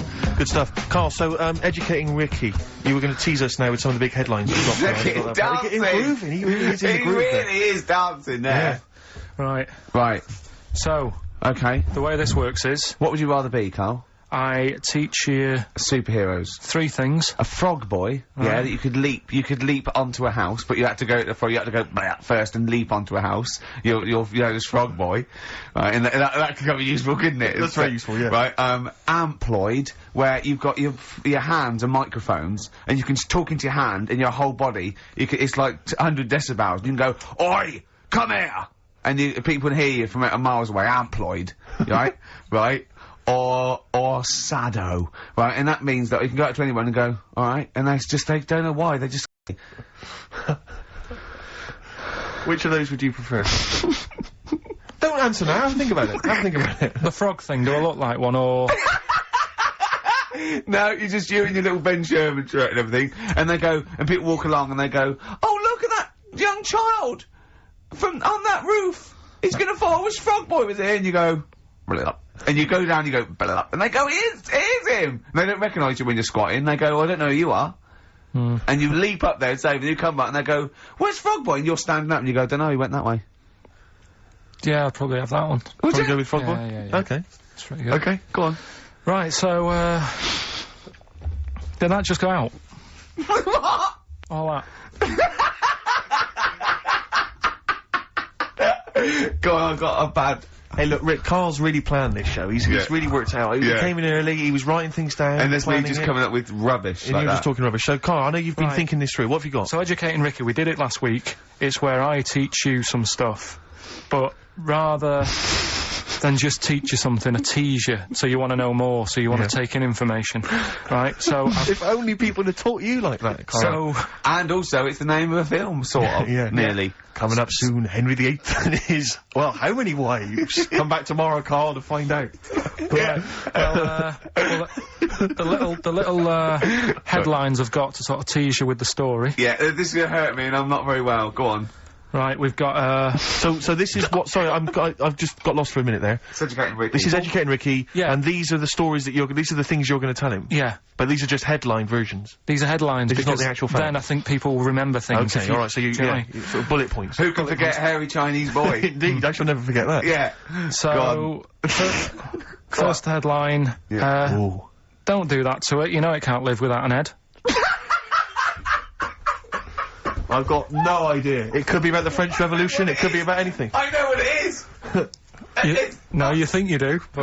No, it's something I taught you! Is it the fact that cockroaches can live for 9 days without a head? That's part of it, but it's something different as well, that's what I thought we'd bring up. Okay, brilliant. So that's something to next one, you won't work it out. If only it was raining. Brilliant. Okay. Go on. And the last one, what's tomato with you? What's tomato with you? Yeah. Look how pleased he is. You're obsessed with puns, aren't you, at the moment, Kay? It just works, I think it works. Yeah. We love puns. So, there you go. So which of those are you going to choose, Rick? Oh, well, I'm gonna have to choose. Don't do that, you know it can't live without an head. Can we play a tune and we'll come back with Yeah, that? I reckon. Find out what that is. Yeah. Wow, what a history lesson that's going to be. Dandy Warhols and Bohemian Like You on XFM 104.9. I'm Ricky Gervais, with me Steve Merchant and what's the story then? Right, so what did you say you're going for? You've got your 3 titles, your 3 teasers. Well, I think I'm gonna go for Don't Do That to It, you know it can't live without an head. I'm looking forward to this. Right. Right. So this is Educating Ricky, for those that have just tuned in. Now, something that Ricky told me about when he was educating me was that a cockroach, if you cut its head off, it lives for a week. Yeah. Right? And the only reason it dies is 'cause it can't take on water. Sure. It doesn't have a great time in that week, though, does it? No. I mean, it doesn't get much done, I don't imagine. It just needs water, and 'cause it can't find any, like its eyes, it eventually dies. Yeah. Right? No. So what? No, it's not, that's not, it's 'cause Anyway. it can't drink. Anyway. So, have you heard that one about worms? Okay. Alright, I've gone. If you cut a worm in half, Yeah. a lot of people have said in the past that it'll turn into 2 worms. Right. But that isn't actually true. Okay. Who said that? No, it used to be like, you know, Kids at school they said it on, kids at school and stuff. Yeah.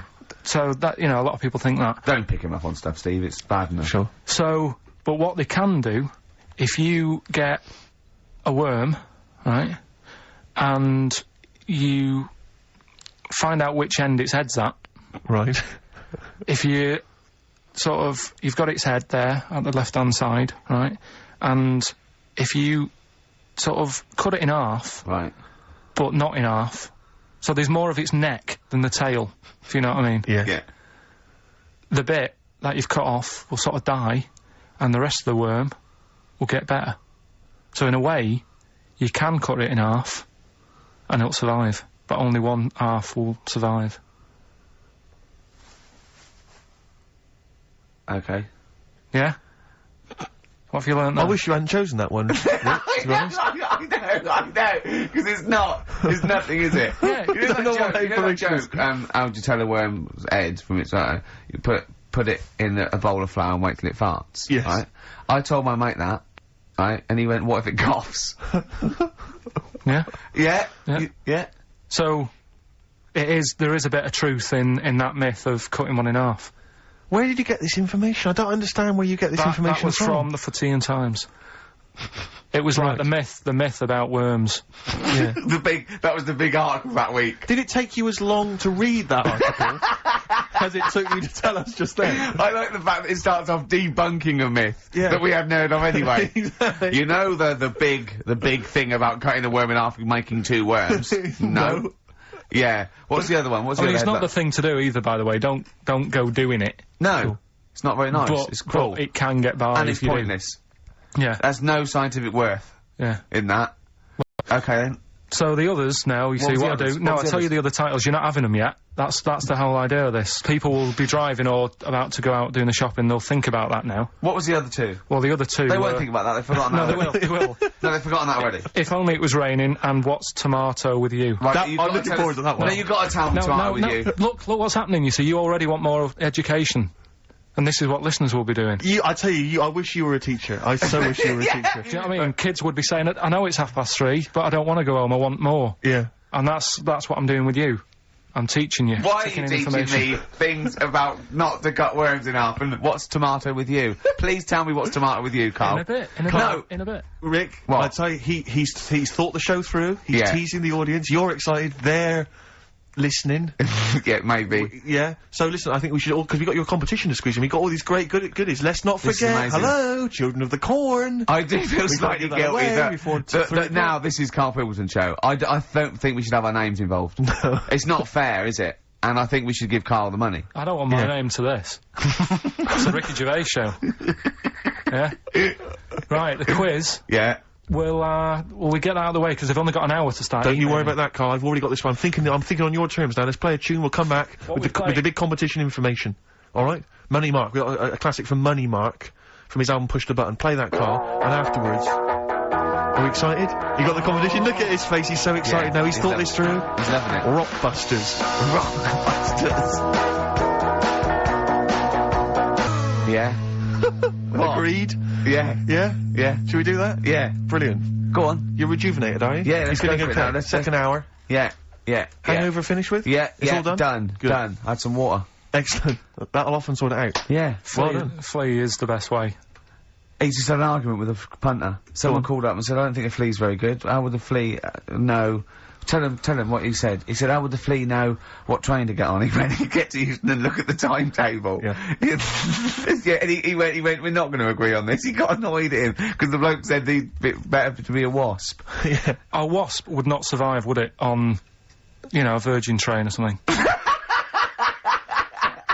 So... Why wouldn't it? It just wouldn't, because people really don't like wasps, so somebody would end up clouting it and killing it, and that brain would never get to his body, so...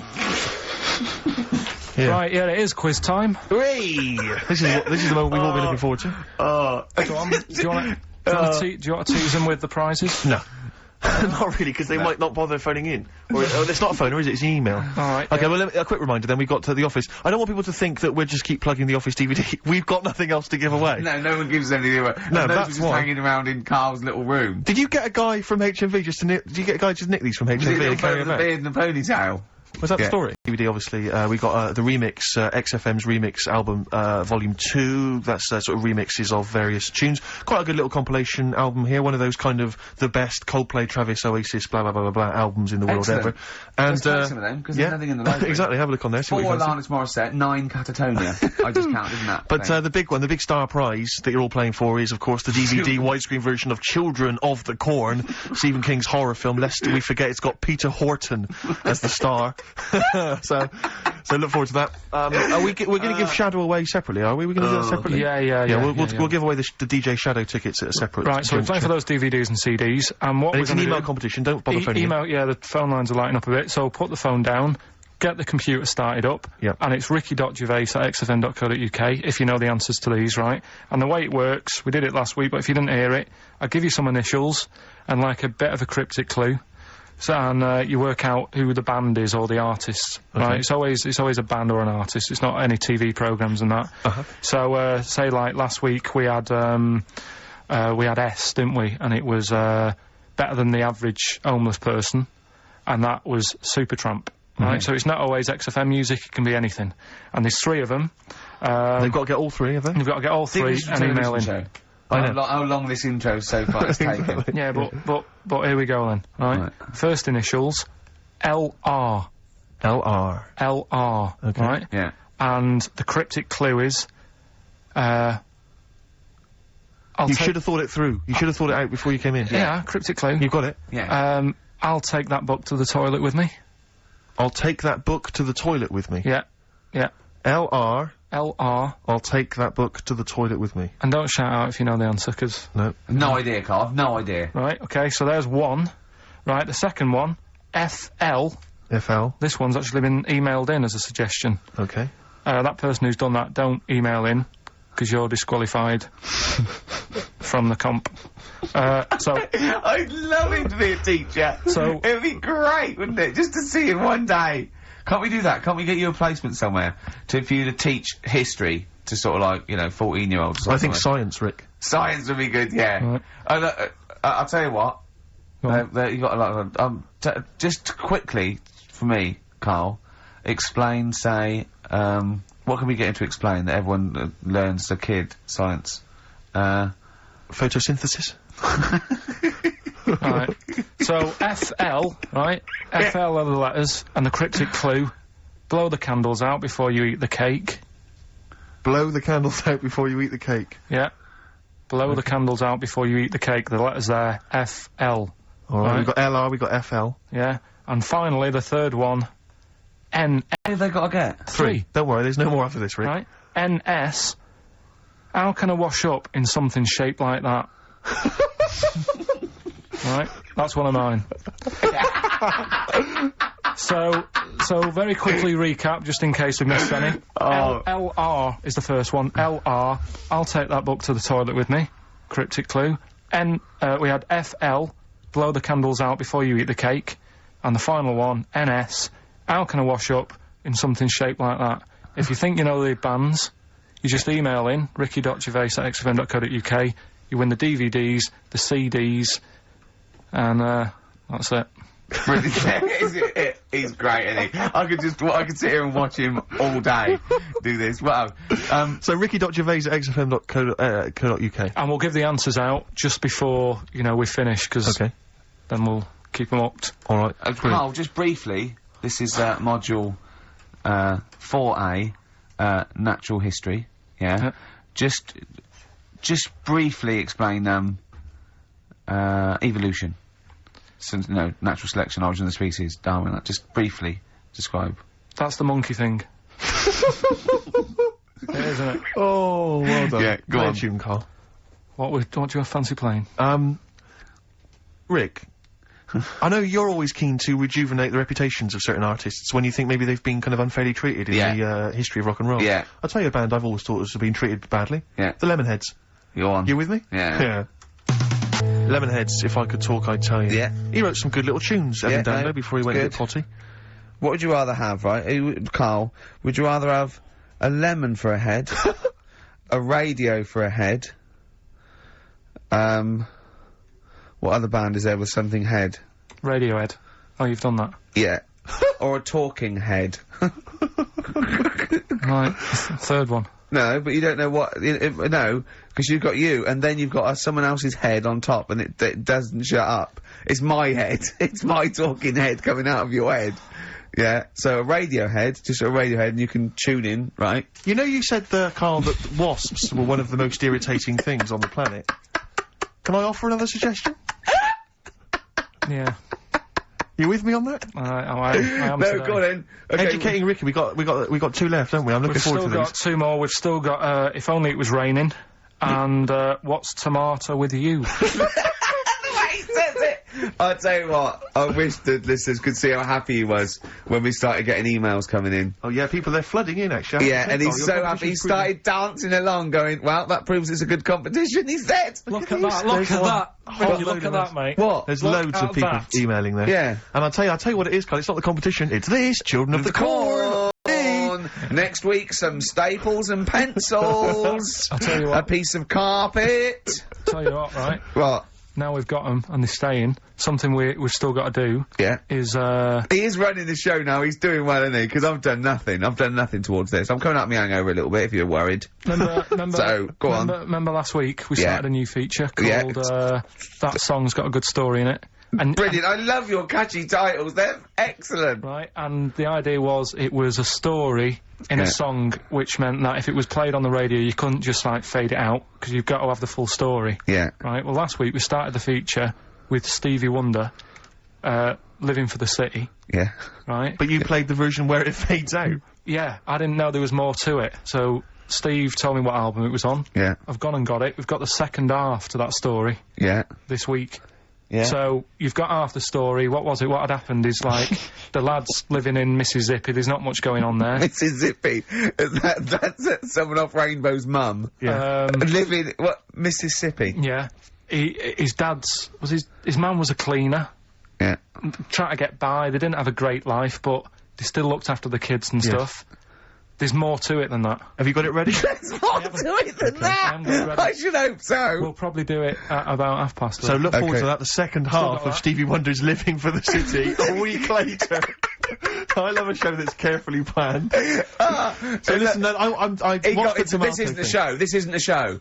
This isn't a radio show. This is. I don't know what this is. No, I don't know what it is. we just might as well start banging tambourines and it's ridiculous. This is rubbish, right? But wait, some people emailed in, put him in a wheelie bin, went to Blackpool, right? Some people emailed in the stories, songs with stories in it. One of them was Babushka, and he went, "What's that?" And I went and asked Katie Bush, what is it? I said, oh, it's about a woman who dresses up as another woman and seduces her husband. He went, they wouldn't work. Just dismissed it like that. Why do you think it would work? Because you'd know. I mean, say like, right, Suzanne, right, who I go out with, right?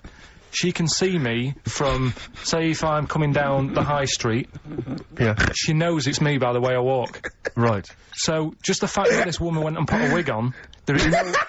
You haven't even heard the song! I know, but you're saying that she put a disguise on and he's like, oh, I fancy her, and he takes her out, and he doesn't know it's his missus. You're not buying it. I mean, I'm controlling this Whereas the flea with your brain going to Glasgow, perfect sense. Yeah. Babushka, rubbish. Carl, can we have the tomato story after the next tune? Yeah. Bit of Coldplay? Yeah, love it. Yeah. Coldplay. The Scientist on XFM 104.9. Right. Competition, isn't it? No, it's Educating Ricky Part 2. Oh, is it? Yep. I wasn't even listening. He's doing all the work. I'll want some water down on that. Right, what's this one again then? Right, what's the teaser headline? Teaser headline is, What's Tomato with You? Brilliant. Yeah? Go on. How excited were you when you came up with that? You couldn't wait to come in and tell us, could you? I think it's a good one because you won't forget it now, will you? Okay. I mean, like the worm one. What's so special about the worm? You know, a lot of people think that if you cut a worm in half, two worms will grow, but no. What happens is if you cut the head end slightly nearer the tail than the tail will die, but the worm with the head will be okay. So, it's exploded a myth, and it taught me something. Right, so, the second one, part 2 of Educating Ricky. What's Tomato with You? Yeah. What this one's about is, ages ago...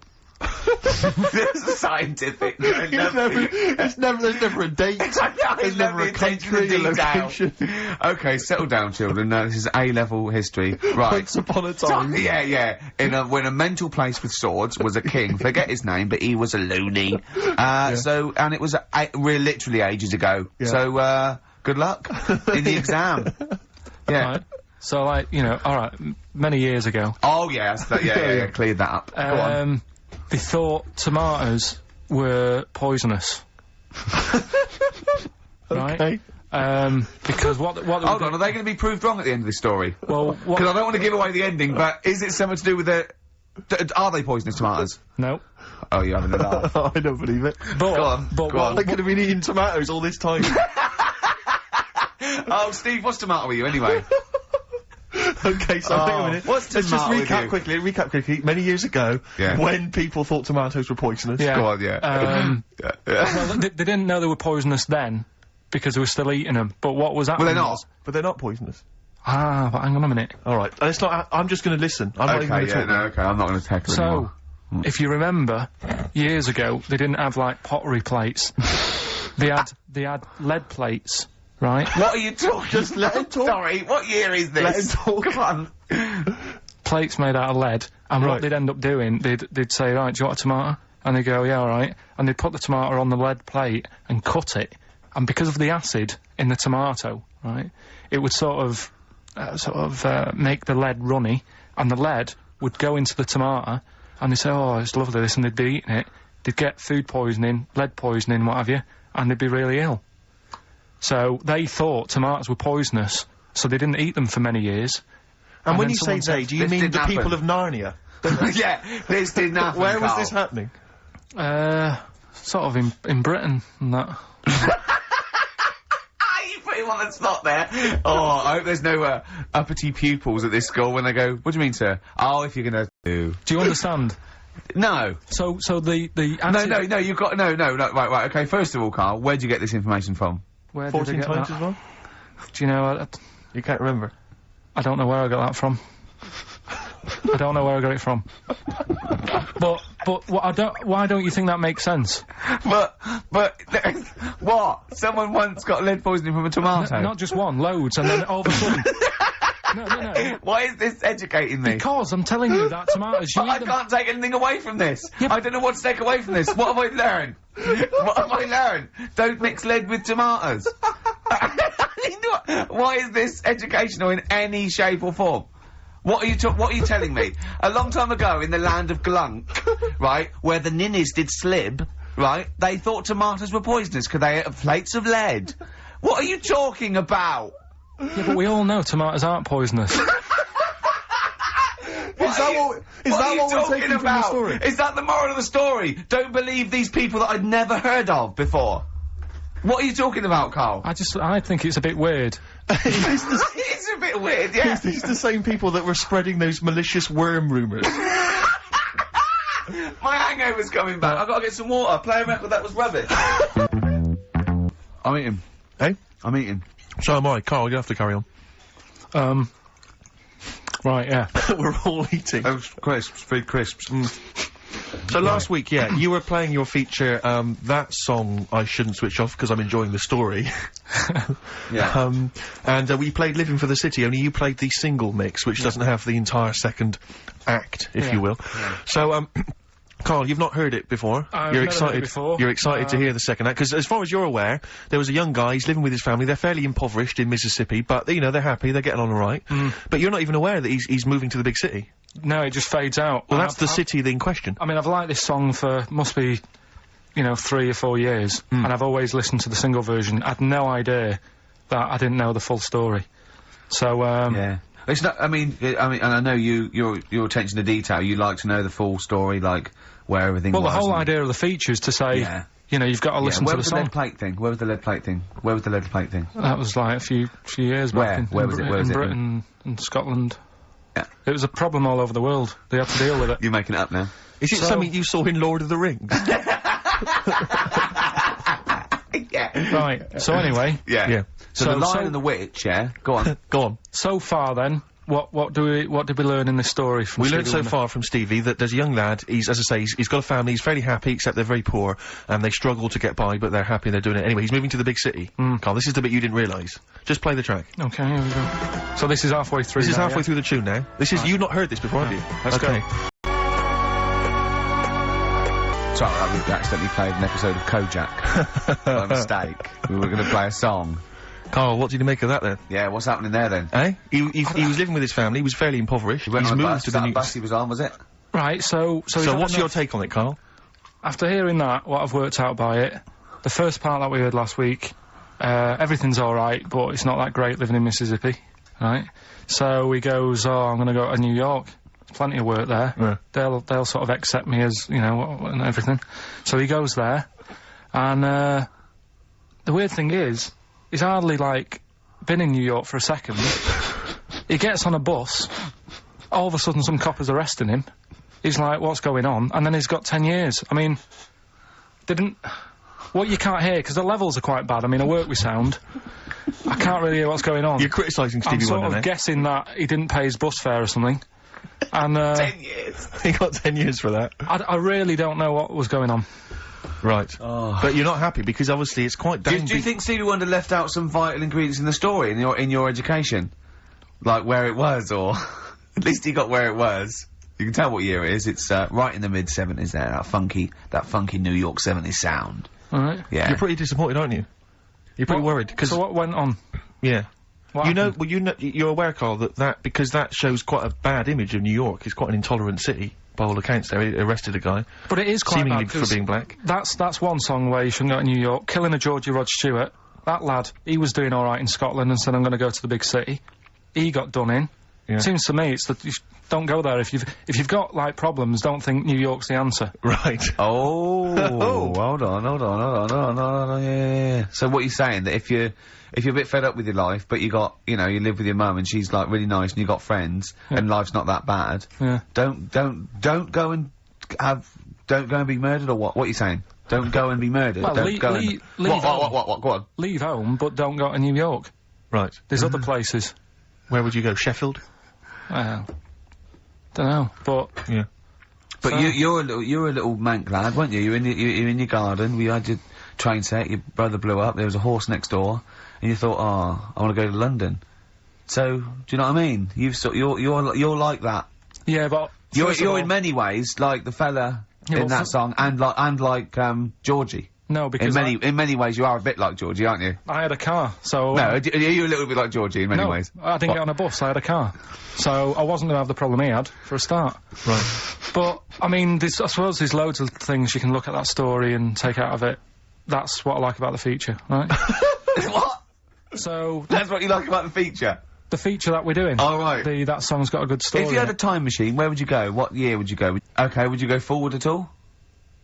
What's No. your favourite year in the future?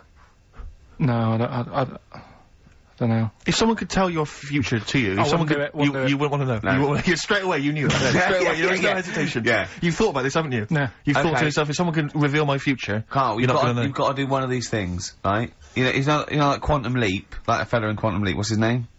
I forget his name, but yeah. Yeah, and you've got a little fella with Hal, and he's telling you, right? Would you rather go back, and you go in someone's body, would you rather go back, you could go back to be, a donkey that's carrying Mary to Bethlehem. You could, be a Saigon prostitute in 1975. All those GIs queuing up. Think about it. Or, you could be, Moby Dick. Which of those would you be, Carl? Think about it. Probably Moby Dick's the best option, isn't it? Okay. So that's- What work have we got? Play a tune, Carl. After this, we need to educate Ricky for the final time. Final time educating Ricky. We've still got to give away these tickets to DJ Shadow, and we've got to give the answers to your Oh, magnificent we've only got a quarter competition. now. It's not enough time in this show. It's packed. Race for the prize from the Flaming Lips. Competition answer time, is it, Carl? Yeah, we did this like about an hour ago. Rockbusters. Rockbusters. With Carl Bilkington. Yeah, I gave you some initials. The initials sort of made up a band. We had LR, we had NS, Yeah, we just- had ju- FL. ju- Well, give us the clues. LR, Give us the clues and the answers. What's it, what? Right, so LR, the clue was, I'll take that book to the toilet with me. What's the the answer? answer? Lou Reed. Lou Reed. Good. That's very good. That's Okay. very good, Carl. Well done. Alright, okay, next one. FL, blow the candles out before you eat the cake. Yeah? We just played them. Flaming Lips. There we are. Okay, and the final one was NS. How can I wash up in something shaped like this? Yeah. That was NSYNC. Yeah? NSYNC. NSYNC, it'd be a bit... NSYNC. If you had a sink, you wash up in a sink, Yeah. shaped like an N, you'd be like, oh, have I got everything out? So- Has anyone got that? Wow. Right, Well, no, so- there are right answers, I have to say, Carl. You've done very well. It was an enormous response. I'm just going to click on one of these emails randomly. I'm not even going to look. Who we got here?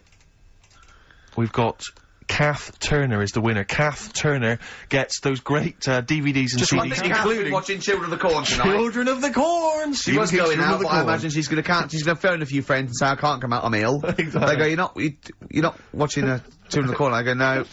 And we've learnt as well that there are about 5 other sequels to Children of the Corn, so maybe we'll give those away. Have we got anything else to do? Quick, Carl, what would you rather be, a tree frog or a tree crab? Quick. What would you rather be? Straight away. Tree frog or a tree crab? Tree frog? Why? Don't know what one is, you just said pick one quick. A tree frog or a tree crab? What would you rather be, a tree frog, yeah? Yeah. Okay, what would you rather be, a tick or a leech? They both suck blood, there's not a lot in it, go on. Leech. Why? Because I heard they've got, I was reading about them yesterday, they've got 300 teeth.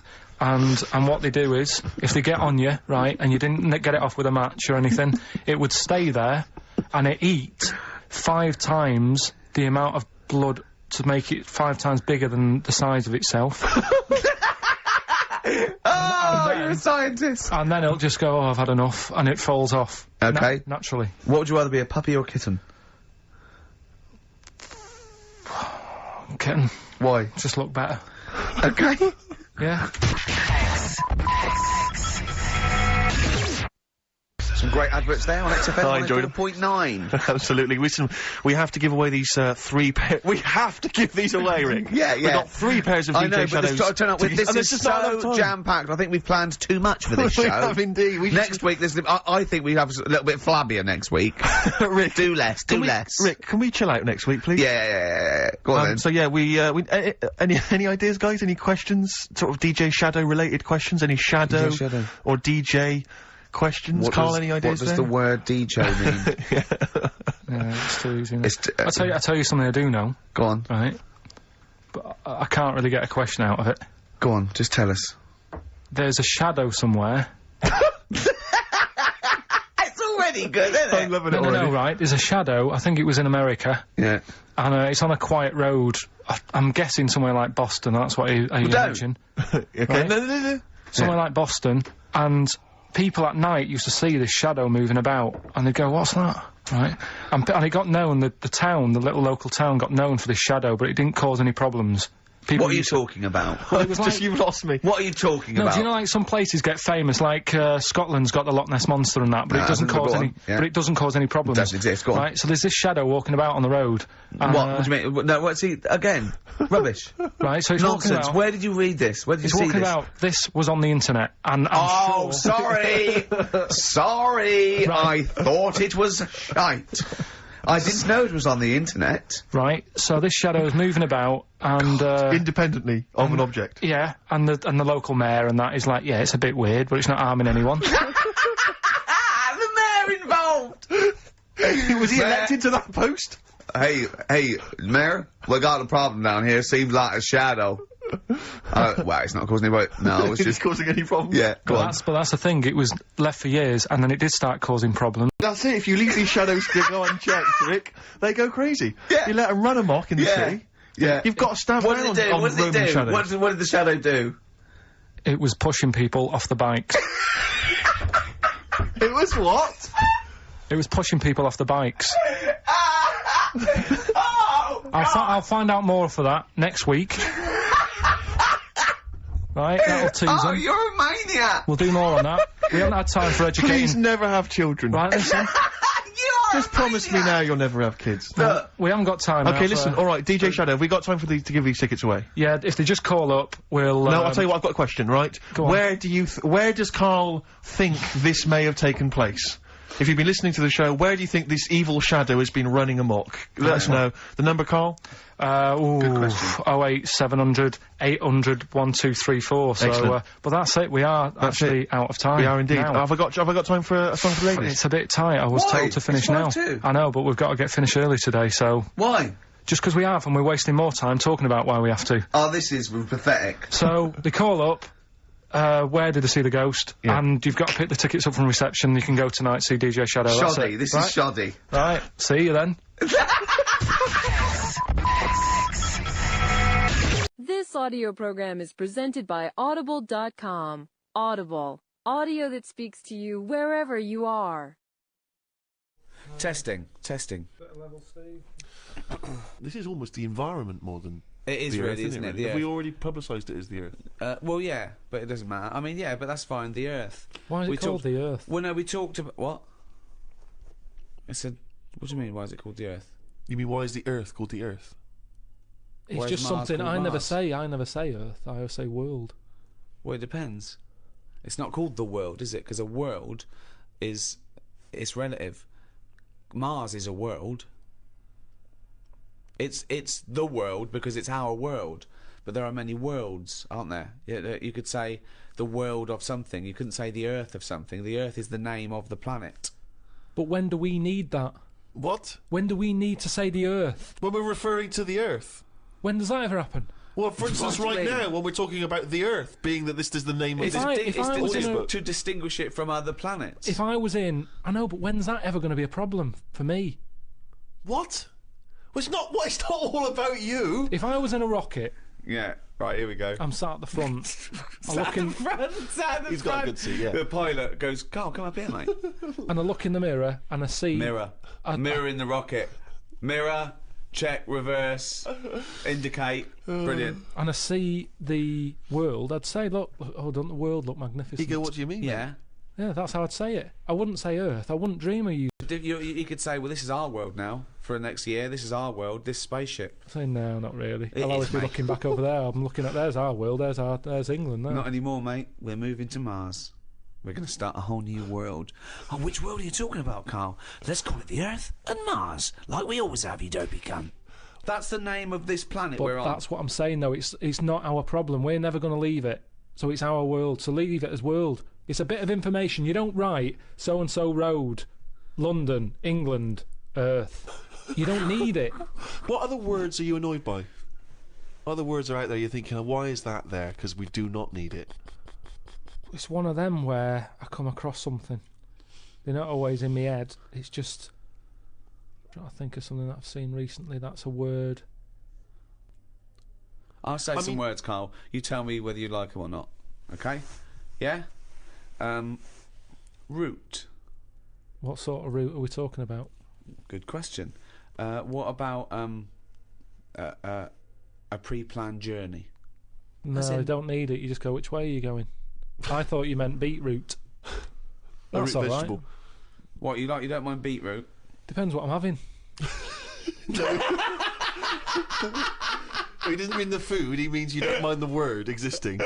This is because you have such a limited vocabulary that it annoys you and intimidates you that people are using words, correct words, the correct English language. Are you happy with chair? Should we keep chair? It works.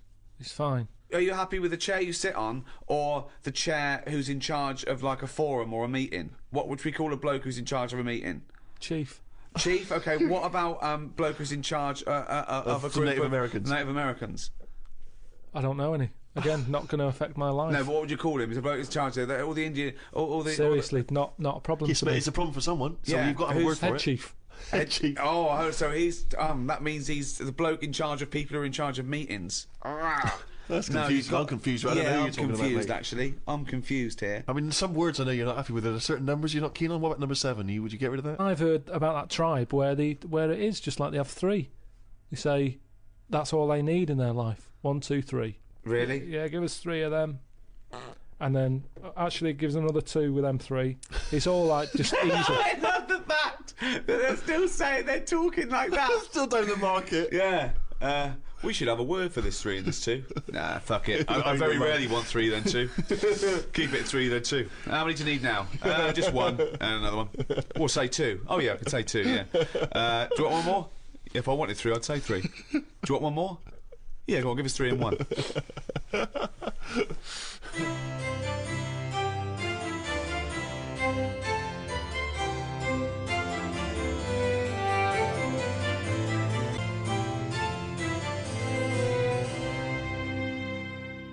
As the writer and pioneering ecologist Rachel Carson once wrote, "Those who dwell among the beauties and mysteries of the earth are never alone or weary of life.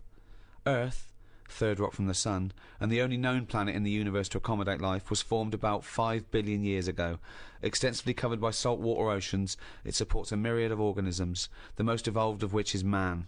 Yet how we humans interact with our world could be sowing the seeds of our own destruction. With environmental concerns still high on the political agenda, what is the future of life on Earth? How are we coping with the threat of global warming? And is our newfound ecological concern too little too late?" To discuss the past, present and future of the Earth, I'm joined by Stephen Merchant, award-winning writer and graduate of the University of Warwick. Hello. And Carl Pilkington. Oh, look at his round-headed can! All right.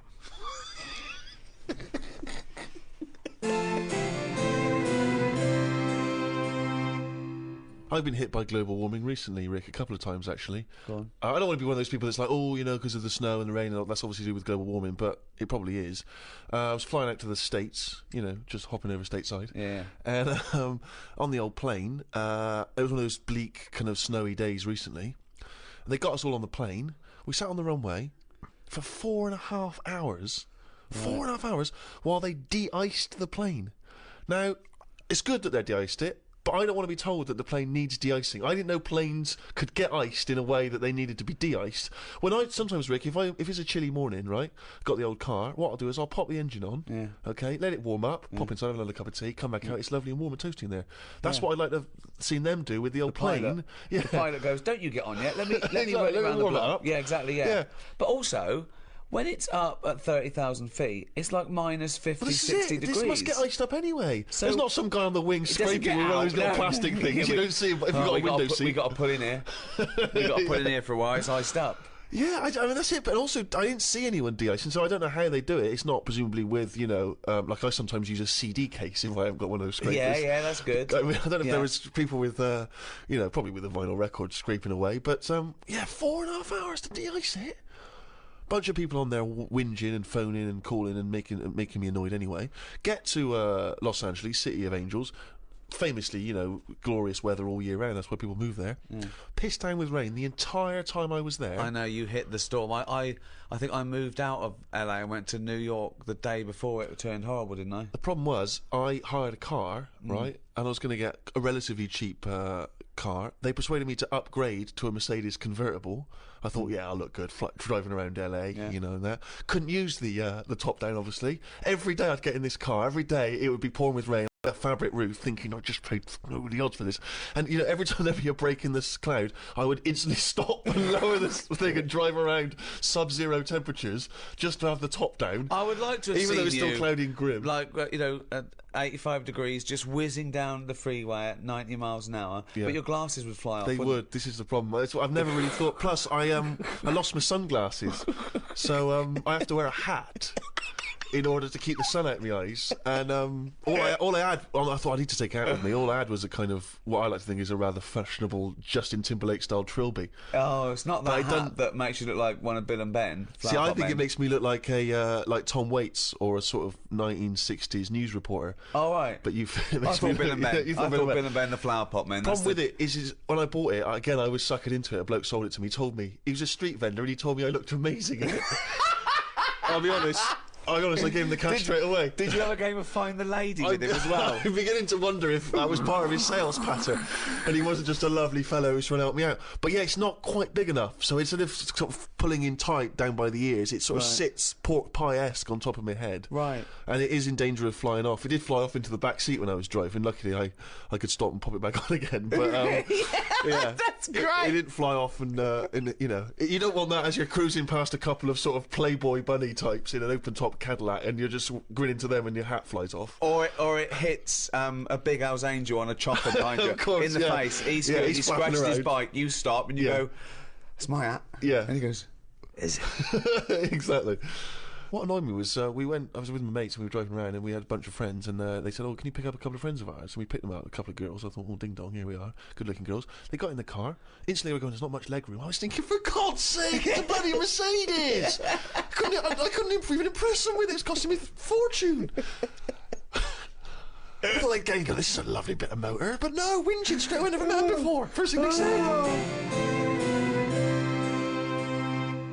Let's accept, right, that at some point, about 13, 14 billion years ago, there was nothing. There was no space for the nothing to be in. There was no darkness, no light, nothing. Okay, literally nothing, except what is nearly a point in space that contained everything in the known universe. Okay, suddenly that exploded, and in a matter of minutes, the universe was pretty much as it is now. And in all the debris, in all the dust, things started to cling together. One of which was the Earth. Can I have Carl pick up the story from there? Yeah. So, there we are. We've got the Earth. We've got this... What happened next? Planet. Probably nothing for quite a bit. Okay. Yeah. Just sort of floated about. Mm-hmm. Yeah. But it wasn't causing a problem because it wasn't annoying anyone. No. You see, we don't get a chance of that these days. No. You pop something down, someone says, move that. Dangerous, what is it? Yeah. Back then, nothing. So it's hanging around, and if you leave something somewhere, something will sit on it. Right. Okay, if you leave something somewhere, something will sit on it, yeah? We'll say like a bin bag. I can put a bin bag outside. Bin men don't come until Friday. Sure. But I don't want it in the house. Sure. It's got chicken in it. Yep. I pop it outside, right? It's sat there for a few days now. Just time, like, a day before the bin men are coming, yeah. I pick that up and take it round the front. Right. It's got a slug living under it, Right. like one of those little wood lice things. Yeah. Might be there. Yeah. Snail. Yep. What's your point? My We've got point- a young Earth. It's 4.5 billion years ago. It's whizzing round the sun. Something's going to sit on it. Yeah, something had to sort of happen, didn't it? I tell you what it's like. Go on. In the same way, penicillin Go on. happened. Go on. It was the bread was sat there. It goes off. Air would have created the greenness. Oh God! This sounds like the Bible. That is like the Bible. Air created the greenness. That's amazing. Carry on, because I want to. I'm learning here. I'm learning. And once you've got something, that leads to otherness. This is like a monk who sat down. Oh, We're all that's sat cross-legged amazing. listening to the wise old man. I know. What are you going to do? I'm going to write a thing of how everything was created. But hang on, carry on, because Really? I'm interested. Yeah. So where What- are we? So we had greenness, and now we've got So something. the air created the greenness, and then what is it? Then we have what was Just it? otherness from the otherness. greenness. Because once you've got from greenness comes otherness. once you've got one thing, others come. Yes. The air created the greenness, then you got otherness. If you create something, others will come. Build it and they will But come. it's sort of right. No, I'm not saying I gobbledygook. agree. No, so, but tell me, take me on. Continue this story because this is fascinating. So, where are we now then? What if I was to stand on the Earth at this moment in time? What would I see? Not that much. You wouldn't want to stay. But there's greenness. Little patches Little of greenness. patches of greenness. Okay. Little bit of rubble knocking around. Bit of rubble. There was a bit of rubble. Okay. We've still got a long way to go. We want to get to life, don't we? Okay, let's skip forward then, Carl, to life. Okay, it was the right distance from the sun. Okay. Yeah, but even if it wasn't, we would still been created. No, we wouldn't. We would. have. Something would have done. No, we wouldn't have. I want to hear Carl's opinion on this, Rick. I'm not interested in facts. I want to hear Carl's opinion. So, are you saying if the atmosphere right around the Earth wasn't about 99% nitrogen and oxygen with 1% other gases, we'd have still had something else? Something would have been around. What would I'm it not have saying been? it might be better than us. It might be worse than us. What would it look like? Well, it's hard to say because they say, don't they, that it's the conditions that mould you into the shape and colour. Sure. And everything else that makes you the person that you are. Okay, let's take Pluto. We know that's the farthest away. So it is dark and cold there. Right. How do you imagine the creatures that will develop there will Big look eyes like? and airy. But how did they evolve? How did they evolve, though? Because we evolved. Hang on. You always say animals change to suit the conditions. I'd have thought if planet's dark, you don't need eyes because things that live underground or at the bottom of the ocean, they don't have eyes or colour because there's no point. Yeah, but what I'm talking about, are we saying we're living inside Pluto or on the top of it like we do here? Why would we live inside Pluto? There's Well, I wouldn't. It couldn't support life, full stop. But this is one of the most ridiculous conversations we've ever had. He's seriously considering whether we live inside or outside. on a ridiculously false premise. No, Carl, we're listen. saying now that the world's overcrowded. Right. There's too many people on it. Right. We're running out of houses. People are living in basements. Now that's only one step away from being molish. We're already going underground because we're running out of space. Being molish. Okay, Yeah. right. Come on, let him. I want to hear his point. Is Here that we like are. being Amish? So What what are you saying? Polish people? They don't acknowledge the crust of the earth. So you're saying within 5 years there's going to be sort of mole-like people living in basement flats with no eyes? But hold on though, according to you, the lower they go, the colder and darker they go, the hairier and better eyes they'll have. Well, it depends now. I was only saying they'd have better eyes if they were on a dark planet where they're outside, so they still have to look out for things that they could trip over. If we're going underground, That's their sole concern. That's the whole evolution. Isn't it? Well, we don't want to trip over. I don't want to graze my knees. You've got knees. They got them on Earth. Coincidence, isn't it? Hub. what I'm saying is, right, and I've always said this, Go on. we are not the same as the first man that nature made. No. No, we're not, no. And that's where we went wrong. And if we didn't interfere, we might have to the conditions now. Auntie Nora, Right. I'm cold. She doesn't want double glazing. Why not? Just because she's worried that when people come round and sort of knock on the door, she won't hear them because it's all sort of double glazed. But they're knocking on the door. No, but she said that she didn't like a bell. It makes her jump too much. Well, That's how do they get in now? Well, it's the thin door and thin glass. You hear it. It's not like soundproof like double glazing is. What? So they have to knock. They on knock the... like that on the door, and she can hear that because But it's why like are a they going wooden to double door. glaze the door? Is it a glass door? No, they want to put that PVC door in with Hang the on, thicker so glass. she's scared by... You don't want a doorbell because that alarms her, but the knocking is fine. The knocking's fine because you get to know knocks. Why don't they have a bell that when you press it, it makes that noise? Because they haven't done that yet. Well, Maybe yeah, that's an idea. you could do a sample of a... like that. So when they press the doorbell, she hears... That's easy, that's done. You could sort that out for her. Well, I don't want to start getting dragged into it because... But why don't you tell her, say, Auntie Nora, have double glazing, be warm, be safe. Hear the knock of the bell on the doubly door. This is it, though, isn't it? She wouldn't be around now if it wasn't for people interfering, coming up with tablets, making weak people live longer. Right. Are you annoyed at that? You're I annoyed. know, he's such a fascist, isn't he? Auntie Nora, a weak person who has been allowed to live. No, but Eugenics is where you'd be happier. Do you recycle and not leave the tap running and turn off lights because you're worried about a child born in 100 years' time? No.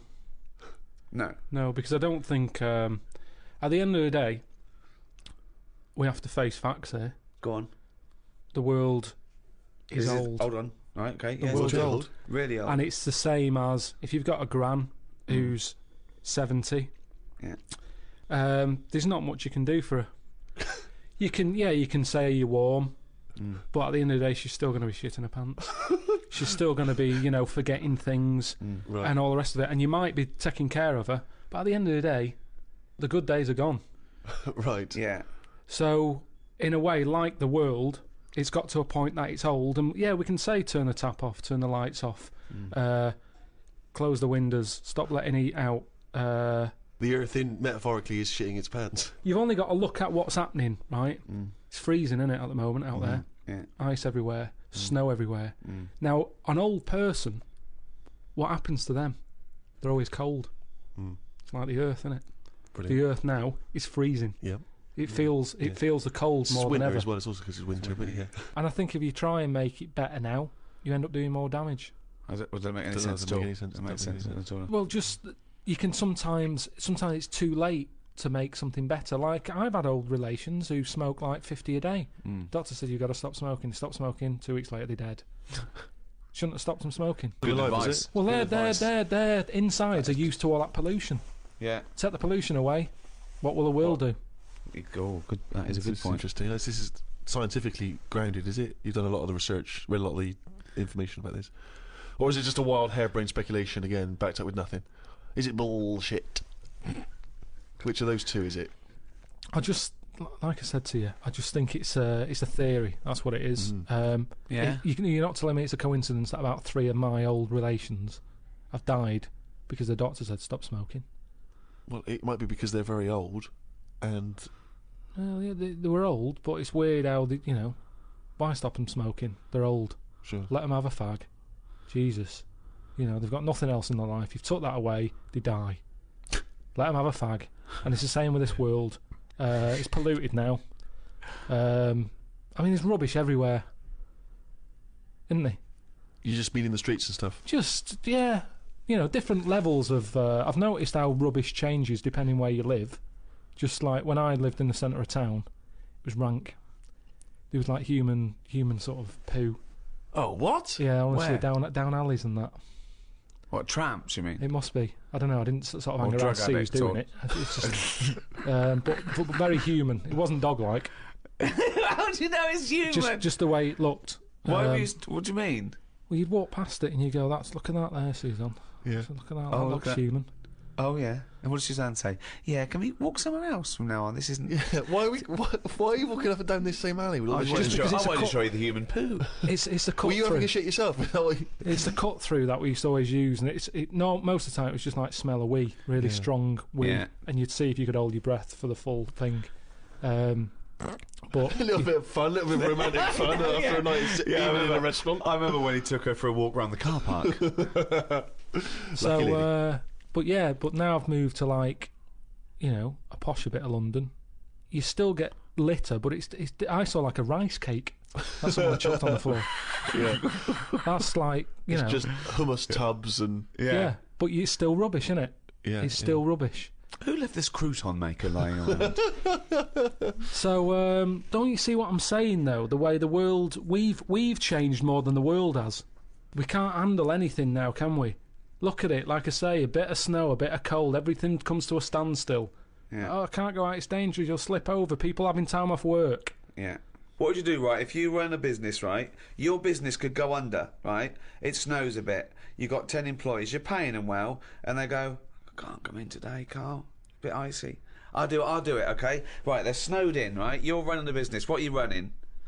It's a let's not. Don't- I'm don't not going you- to big myself up. It's just it's a don't you run it- factory. but- It's U-bends. Yeah. U-bends for you know, Toilet. So yeah. you run a... Okay, right, okay. It's a plumbing So, type. plumbing, you pay them all right, don't you? I'd say most of them are on above average. So you're there. What time do you get in? About 8:45. 9:45, waiting for them to come in at 9, yeah? Yeah. Okay, right. It's snowing. It's a bit snowy. You got there. It took you a bit while. You'd set off early, did you? Or? Gave myself a bit more time because I had to put the heating on the car. Okay. Ring, ring. Ring, ring. Hello, KP Plumbing. Oh, is that Miss Pilkington? Yeah, it is. Yeah, who's that? Oh, it's Sheila. Listen. Sheila, shouldn't you be here by now? Yeah, no. I was going to set off. We'll set off now. Stop wasting time. We've got a big order on. No, I know. We're all but on a bonus here if we get this done. I'll see you in 10 minutes, shall I? I can't make it. What? I can't make it. Why not? The car won't start and it's slippy on the drive. I just can't get out. Get the transport. I'll see you in. I'll give you 20 minutes. All right? Don't No, worry about it. well, Thanks for calling. I I'll can't- see you in a bit. I'm also scared of the ice. I'm scared of the ice. I'm not gonna come in today. It's dangerous. So what are you going to do? Well, I'm gonna wait until the ice and snow goes away, and then I'm gonna come But in. they're predicting it's going to be about 2 weeks before they Yeah, clear all this. I can't really travel in this. It's a bit dangerous. Well, I'll tell you what. You stay at home. I'll replace you because I need someone to come in. We've What, got are a big you firing order. me because I can't get into work with this? Well, I got think- into work, Sheila. Yeah, I know, but you don't live with me, do you? If you did live with me, then No, but you'd it probably was see bad. how... It was bad where I was as well. yeah, I'm here. but do you know how bad it is here? When you come round and have a look how bad it is here, no, you drive I'm my... not coming Tell you round what, here. you come round and drive my fucking car because I'm snowed in, you fucking calling me a cunt. And I'll tell you, if you fire me, I'll take you to a tribunal, you bald-headed wanker. Right, you're fired anyway for that. You're in fucking trouble then. Right then, see ya. Right, and then Right. she's done with. She's weak anyway. Ring, ring. KP Plumbing. Hiya, is that, Miss Pilkington? Yeah, it is. Yeah. Hi, it's Bob here. Oh, Bob. Yeah, bit of trouble. In my area, it's absolutely snowing. It's possible. No one's getting out. I live near Sheila. Bob, by the way. listen. Yeah, well, Yeah. Sheila's just been on. She's saying she Right. can't get in either. She can't. I've just seen her out there trying to dig her car out, and she's hurt her back. She's really tried hard to get to work, but she can't do it because she's not very rich and her car doesn't work. She hasn't got the right tyres, and there's no public transport. They've cancelled those. Wrong snow on this country. I'm not going to make it in today, son. So I'll see you tomorrow, right, boy? Well, no, you're saying you'll see me tomorrow. Yeah. But you'll probably call up tomorrow with the same thing. Well, only if Now- it's snowing still. Now It listen. might not- well, I can't run a business like this, Bob. Yeah, it's not my fault, is it? Really? So go round to Sheila's and like slag me off if you want. But I tell you I'm not what, slagging you're you not off, coming just- back here. Oh. Fuck off. One chance. Give them one chance.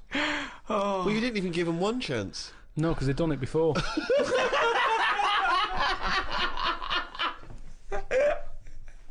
Oh, fucking hell. Just annoys me.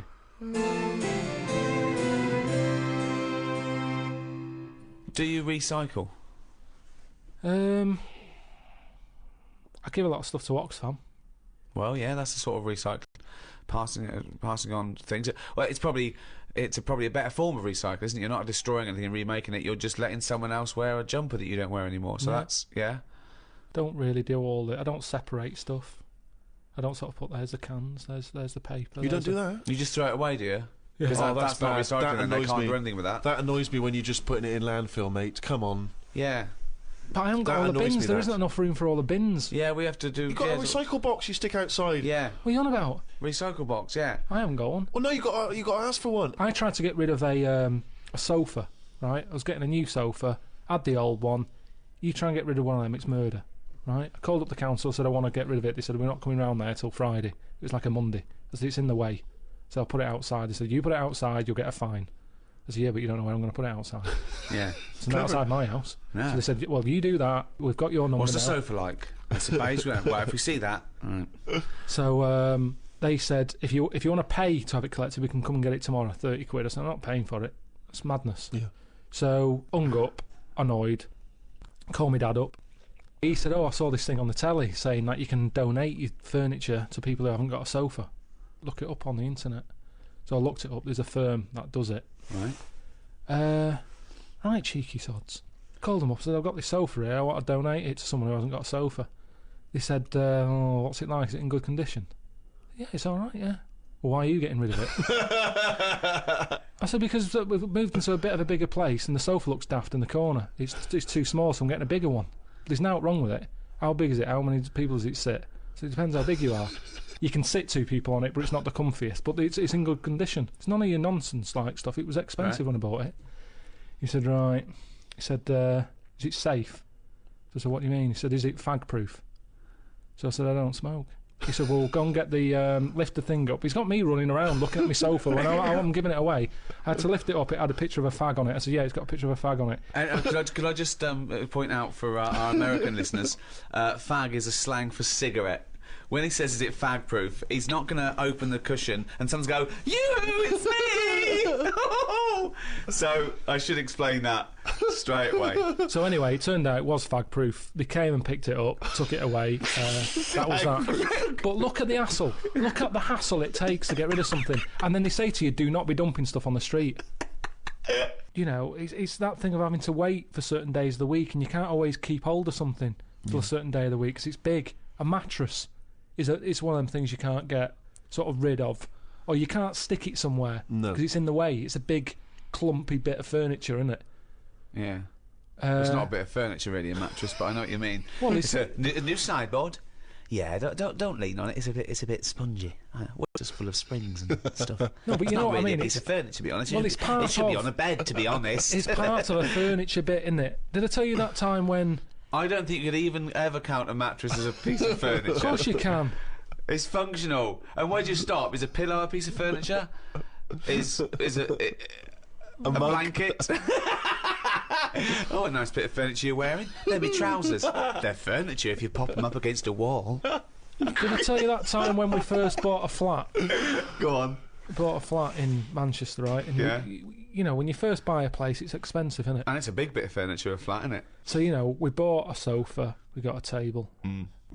Sorry, you don't mean you bought a sofa, you ended up with a table? No, you bought a sofa and a table. Yeah. Now, I didn't know. Suzanne sent you to buy a sofa and you came back with a table. Now, back then, I wasn't as wise as I am now. Fucking hell! Oh, what was he? Some snot in a jar.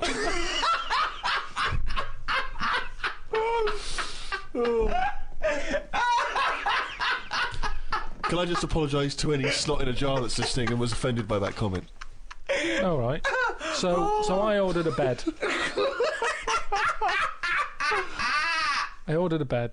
Yeah. It turned up. Oh, well done.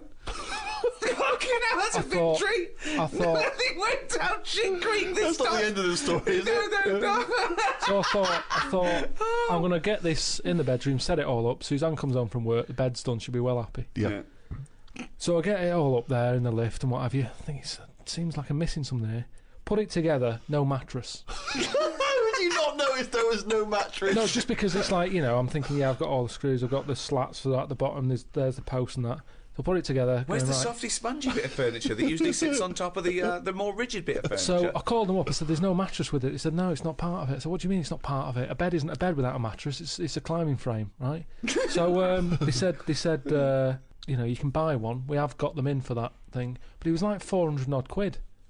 And I don't know why you're telling me this. I 300. know this. I've walked beds. I understand this is how it works. The mattress isn't a bed. No, the bed is something else. Yeah, but that's wrong. You cannot use a bed without a mattress, is what I'm saying. So don't sell it without it. No, but some people replace the bed frame That's and fine. keep the That's old mattress. Or the That's other way fine. around. Once you've invested in it and you go, oh, will I buy a new bed or will I just buy a new mattress? Fine. Well, they're not going to keep selling beds with new mattresses in case you've already got a mattress. What? A bed and a mattress without any pillows and blankets is no good, but you don't expect that to come with it. At least you can sleep on that. You can sleep on a spongy bit. You can chuck a coat over you. You can use a cushion off a sofa. Thinking some fuckwit might buy it without the mattress. We better include it. So anyway, I was like, oh, I didn't think of this. I didn't think of this. So I called my dad up. I didn't think. So I called my dad up. Dad, how's it going? What have you done? Bought a bed without a mattress? Oh. So I said, listen, I've bought that bed. There's no mattress on it. Can you get us one? So he said, oh, I'll have a word. I'll call around, right? So he calls back like an hour and a half later. He said, got your mattress, go round to Alf's. Alf is me sort of uncle who isn't an uncle. Oh, right. He's the one who I've told you about who had 2 tellies. We've talked about it on the podcast. He had 2 tellies, one that worked picture-wise, one that worked on sound. Perfect. Slept in a rubber dinghy, right? Now the thing is, I remember Alf, yeah. He said, I've got a mattress, come and get it. So I go round there. Why does he sleep on the fucking mattress if he's got one? said Why it's does he not sleep in a fucking boat if he's got a mattress? He's terrified of flooding. Yeah. So anyway, I get there and it's in his van. Right. Drag the He's mattress driving off. around with a mattress in the back of a van. Why is he a fucking serial killer?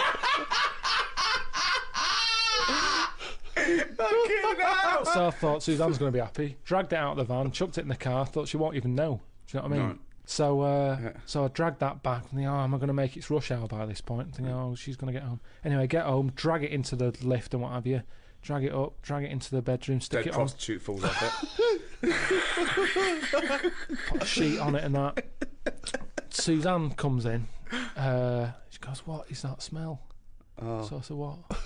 She said, it's like oil and diesel. But hold on, why didn't you smell it? No, it doesn't make sense. I think I just sort of got used to, maybe because I got in the back of the van, smelt that, thought that's in the van, then I got used to that smell. Yeah. It's in the back of my car, folded up. I'm concentrating on trying to get this bed made before she gets in. Sure. Plus, he used to wear a blindfold instead of sunglasses in those days.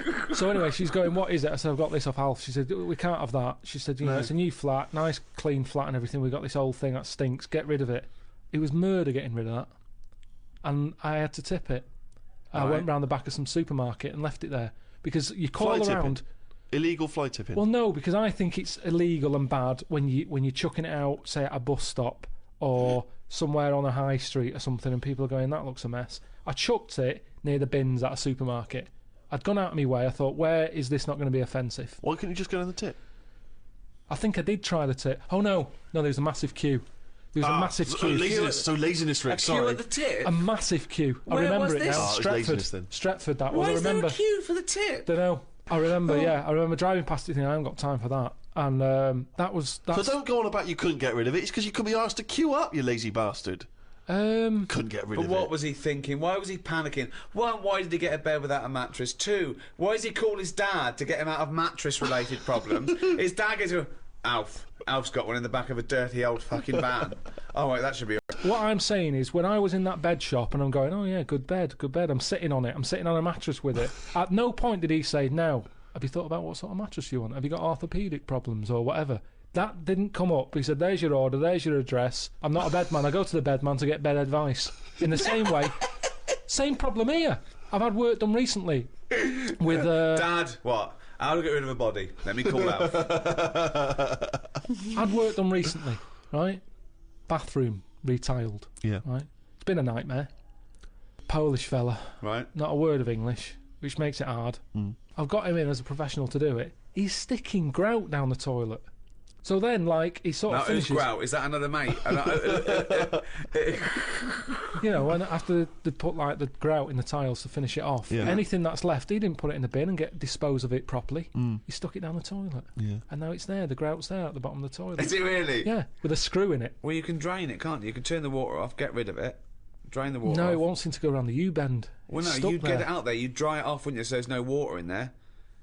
Well, just stick your hand in. Get your hand in there. Why don't you put a Well, last time Marigold I did that, last time you called up when I had my hand down a grid and you were going, what are you doing? Get someone out to do that. Yeah, but it's putting a Marigold on and taking the screw out, isn't it? Oh, yeah, the screw's not a problem. I'm not that bothered about that. I'm worried about the grout. Yeah, the screw's there, yeah. So you could have taken that out, no problem. Yeah, but it's half a job, that, isn't it? I want to get rid of the grout first, and I'll get rid of the screw. Yeah. But I will. I'm not scared about putting... You called up here. I was up to my shoulder, Steve, in, glunge. Glenn No, is another friend. what annoys me, Rick, is he makes up his own words. Well, I'm going to use that for Flanimals, mate. Yeah, So you're we'll up get to your out of arming lunge. Yeah. that. Yeah, and Ricky called, and it was in Kent. The bloke had done the kitchen, been pouring down cement into the grid outside. I'm sort of washing up. Look outside, loads of water all over the place. I mean, what's going on here? Yeah. I go out there, all the water's because it runs to a grid outside. You know, that sort of system. Yeah. Yeah. It's not going down, is it? Sure. There's loads of water there. Right. So I call up the main fella who does the kitchens. There's a message there. Sorry, I'm away in Cyprus. Right. So I can't get hold of him. Right. So he's ballsed it up, but he's on holiday now. He doesn't want to know. There's all this, like I say, gloopy stuff. Lunge. I'm scooping that up with my hand. Up, seriously, must be close to my shoulder. Right. Not my problem really, but all these people, you're saying recycle properly. Don't pour stuff. All these bottles you get now, Domestos, it has like little pictures of dolphins looking unhappy because people are pouring bleach down a sink or whatever. I've never had that problem. I've never upset a dolphin. But I know if I hadn't sorted that out, it would have caused loads of problems for me and the neighbour, and it would have been my problem. And that's what I'm saying. I'm not that selfish, really, when it comes to the people around me. Using reliable tradesmen. And please. also, He do was. start caring about the dolphins, please. Because they're all we've got on this planet. Why don't you care about what's happening? What are we going to swim with if not the dolphins? I'm Yeah. not going to swim with one. It's never going to happen. Never Well- going to happen. What if you had a little div, right? Didn't have long to live. What do you want to do? And he went, swim with dolphins. So you don't want to do that. I go, oh, Uncle Carl killed them all with Domestos. They're all bleached There'd and be blind. some other animal. Anyway, it's not about the dolphins, it's about the ocean, isn't it, that the dolphins are in. I told you, if dolphins were in the Thames, they wouldn't be that keen jumping in there saying, oh, let's swim with a dolphin. Right. Says you want to swim with a carrier bag in the Caribbean. Oh, yeah, I'd love to. It makes no difference. I'd love to see that on Noel Edmonds. We've got a little kid here. What's your name? Andrew. And you want to go swimming? Yeah. What with? Dolphin. Okay, well we can't. We there's can't no arrange the dolphins. dolphin. They've Yeah. all died out because of environmental ignorance. Would you like to swim with a carrier bag? Yeah. Well, good. We can do that. We can chuck it in the pond. Get in. And you can take him home with you after, and he can be your best friend. Come on, Tesco. You know that's the problem, don't you? That's why. Do you know the carrier bag problem? Sure. I was in the supermarket, and it's that point when they turned round and said, "Do you want a carrier bag?" And I said, "Yeah." I'd bought like milk, loaf. I think I bought some pikelets. Some what? What's a pikelet? It's like a thin crumpet.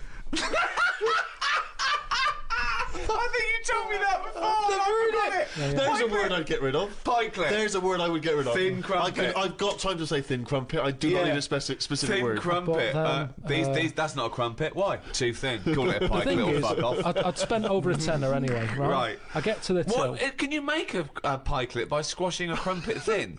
It's tough What? to. I've tried that. What if you cut one in half? No, it doesn't. It's not the same. No? I've But tried how squashing a thick and crumpet. dense is a crumpet that you need a thin Depends one? where you go. They've got thicker. I'm not enjoying the thicker crumpet at the moment Why? because the outside burns and the inside does nothing. It's like eating dough. I've cut them out of my diet. Have you? Yeah, well, no, you I'm go straight to pikelets now. Is It's that also because it's not the 1950s anymore. yeah. So I bought all this stuff. It's over a tenner. She said, "Do you want a carrier bag?" I said, "Of course I do." With all this, you know.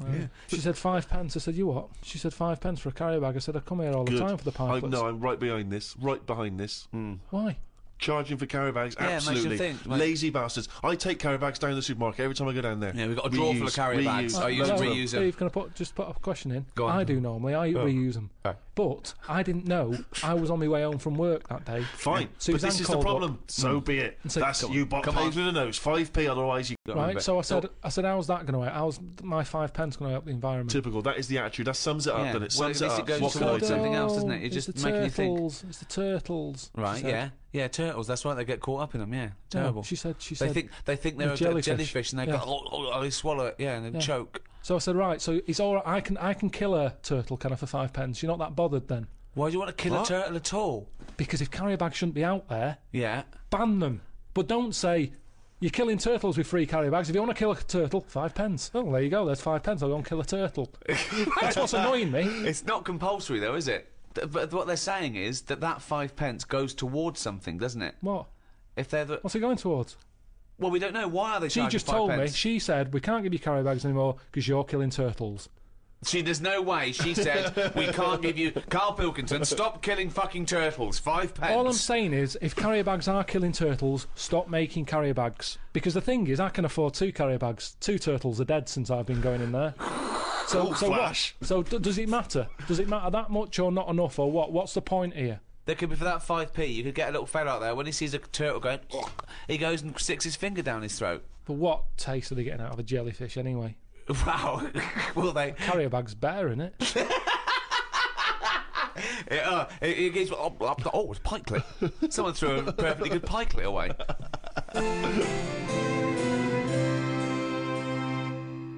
Talking about the Earth, Carl is going around the Earth.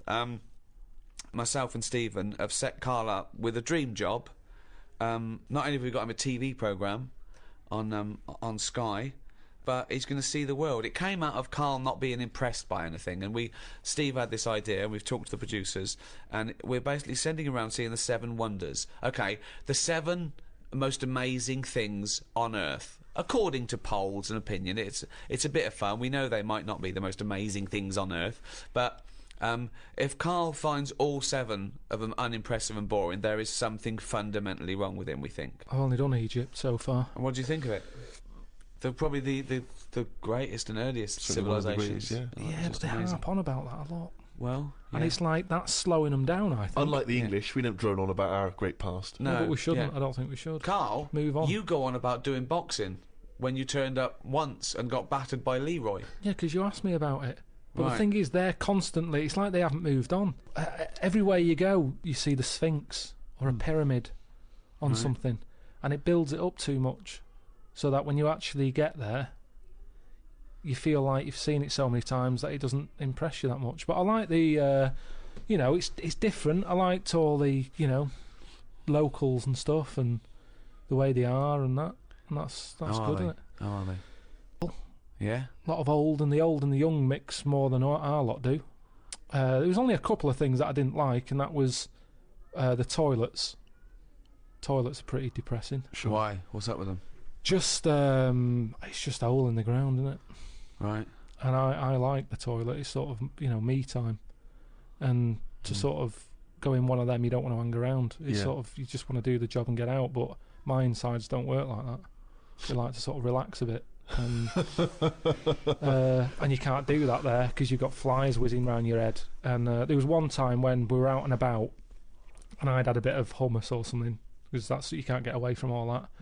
I'd been dipping my bread in it, and I suddenly thought, oh, my belly feels funny. Got to find a toilet. Cut through this market. Didn't know one was there, but you sort of smell it. It's like I'm getting close to one. Yeah, it stinks. Go in. There's like a fella sat there, really old. He must have been about 93, about 2 teeth.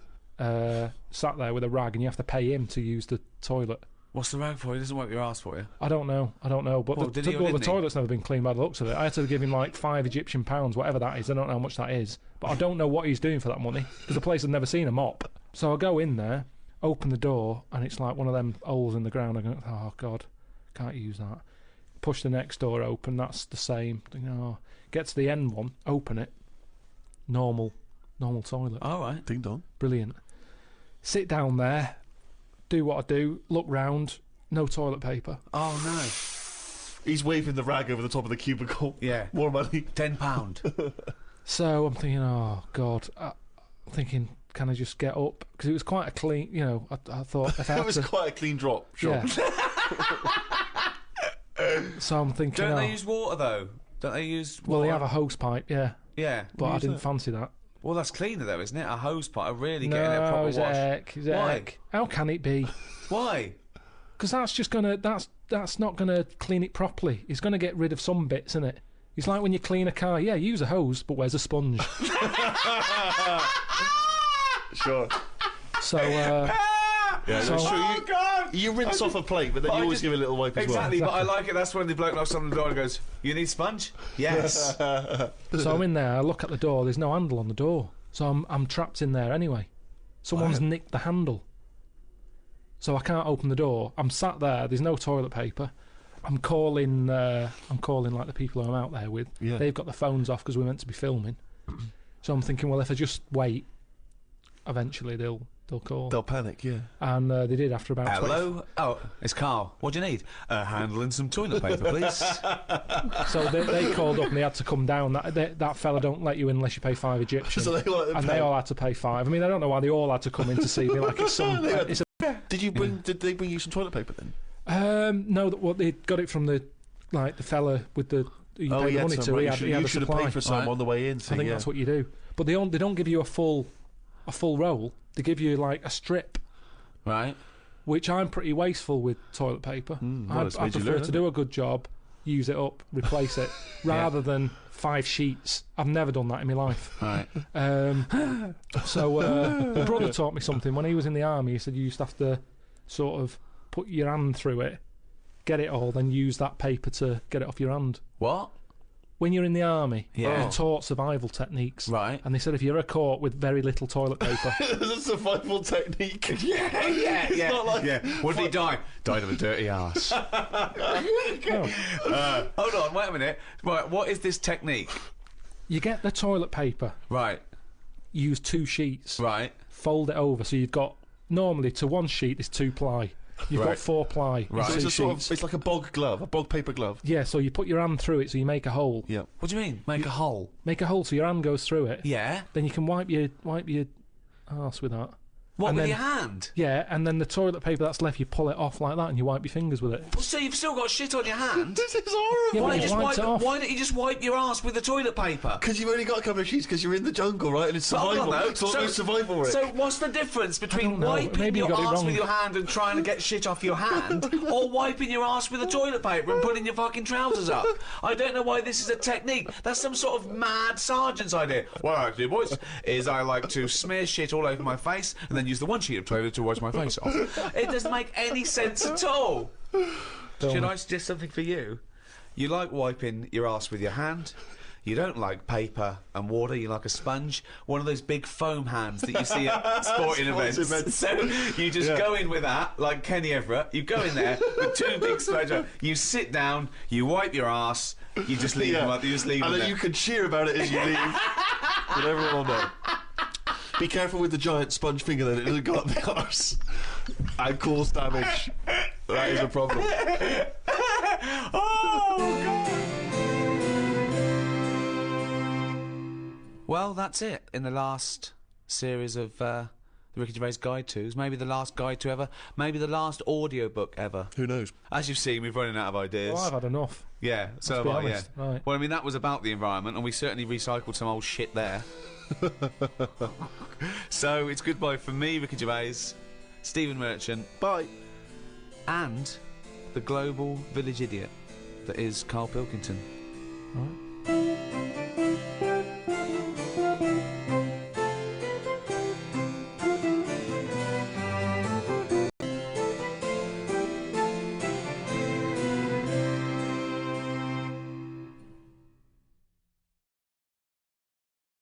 This audio program is presented by Audible.com. Audible, audio that speaks to you wherever you are.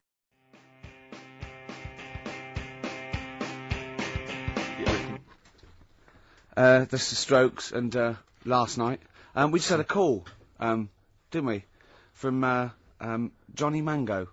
Oh, yeah, Just Johnny been- Mango, yeah. Yeah, oh yeah, old the Mankster. And he informed me that one of the worst was dead, and I didn't know that. Yeah, Adge Cutler, who was the lead man, I think. Yeah, he said he died the most rock and roll death you can die. He said he was apparently driving on a terrible cocktail of cider and other things, presumably. Yeah. Apples and jams. Yeah. And he crashed into a tractor. Now, I wonder, is that true? Who knows? JM's not winding me up. Yeah, I hope the Mango Boy's not having a laugh at me. Is that true? One of the Wurzels died by tractor. Did he? Is that true? So give us a call. What's If the you number know. again, Carl? 08700 800 1234. If so, I'm sorry that I disrespected them. I didn't know. Could you imagine Oh God. if, right, say if like you're the driver of the tractor Mm. and you kill someone, you go, oh God, I've killed someone, Mm. and then you look and it's someone famous. Yeah, or Adge Cutler. Yeah, go on, what was your point? No, it's just like, not Terrifying, only, yeah. it's like you've killed someone, then you look. But I mean, yeah, I know what you mean, And actually. what That makes is- it even that is worse? And terrifying. what makes it even worse? They were rich. Yeah. Oh, that no, would but be. say if it was someone who's like really big in the world. No, that is I quite like that. It's an interesting point, Oh, that. that's your bag. No wonder I can't find what I'm looking for. Oh, right, well... As Bono said. Did you bring a bag? Yeah. Sorry, Is that under there, Rick? sorry about this. I'm not Play a record. ignoring. This is getting a bit sloppy here. No, No, it's not. No. no, it is, Rick. It's getting Is it? sloppy. It's never got sloppy before. No, I've got a list here because we went to this award ceremony in the week. We were up for an award. Well, yeah. I have to explain it to Carl, because basically we were up for an award, and it's called it's the Trick Awards. Now, Trick stands for Television and Radio Industries Club Annual Awards, right? We've It's never heard obviously- of it either. We've never heard of it. It's some kind of, like, television radio industry club. That's what Yeah, it's that's the called. clue, Television isn't radio, it? Yeah. Exactly. So, but we don't want to. I'm not trying to slag off the award No. because it was, it was a big thing, and they really made an effort, and it was really nice. Food was brilliant. It was at the Grosvenor House Hotel, really nice do, and lots of industry people in that there. It was really classy. We got there nice and early, so we were there for a good 4 hours Before which we was had fun. to sit down, but it was just kind of surreal. It was just a bit weird because it was packed with the cream. I'm literally the cream, big names. Martin Kemp, one of the first people I saw. Came in like big TV, radio industry names, on-screen talent, behind-the-scenes people. John Barnes was there. Beadle was there. Sir Cliff Richard was there. Yeah. The voice comes on and says, "Ladies and gentlemen, please welcome the chairman." The president of the Trick Awards, and we had to stand up. All of these people had to stand up and give a standing ovation as he walked to his table to Tom O'Connor, former presenter of Crosswits. You're joking. No. He's the president. And he came out, he told a few gags, sort of like, it was like, straight away, it was, old school stuff. You want to thank the ladies, because, it was nothing without the ladies, all the lovely ladies here. And we went for a joke. No. Just thanking the ladies. Well, you're forgetting that just prior to that, he said grace. Oh, he said grace. Before we ate. Right? It was me, Steve, and Ash, our producer, the little, disabled fella. Right? And he's there in his wheelchair, and there's me and Steve. We're standing up during By the way, grace. can I just stop you there? Go on. Saw someone in the week, and Sorry, did we bore you? you just reminded me then about the Go on. little producer who's in a wheelchair. Yeah. Last week you said blah blah blah, and our producer who's in a wheelchair got a text from someone saying, "What's happened to you?" They thought you were talking about me. Oh, really? Oh. So yeah. Oh. You're handicapped in a different way. So go on. And Tom O'Connor, he said, thank you, God, for... We thought this was a joke initially. We thought it was going to be like a kind of cheeky gag. at That's the why expense of God. we were laughing out loud. That's why we were laughing raucously. But anyway, and then he went, thank you, God, for this, and help those who walk alone. And Ash went, what about those that don't walk at all? He said, I've never been left out of grace before. So, but we had to have kind of like bowed our heads slightly, and did we say amen? I know that we were a lot of people did. I'm pretty sure Cliff, I I didn't. think, probably chimed in there. Yeah. And, He sang it. Yeah, exactly. So, Like Mariah Carey. so anyway, but before, again, you see, what Ricky's forgotten is before Tom took to the stage, this guy walks up there, I don't know who he is, says, there's a lot of people here this afternoon, it's a wonderful event, but of course there's a load of celebrities as well. He said, thank you for all the celebrities that have turned up. And then he went, Table 77.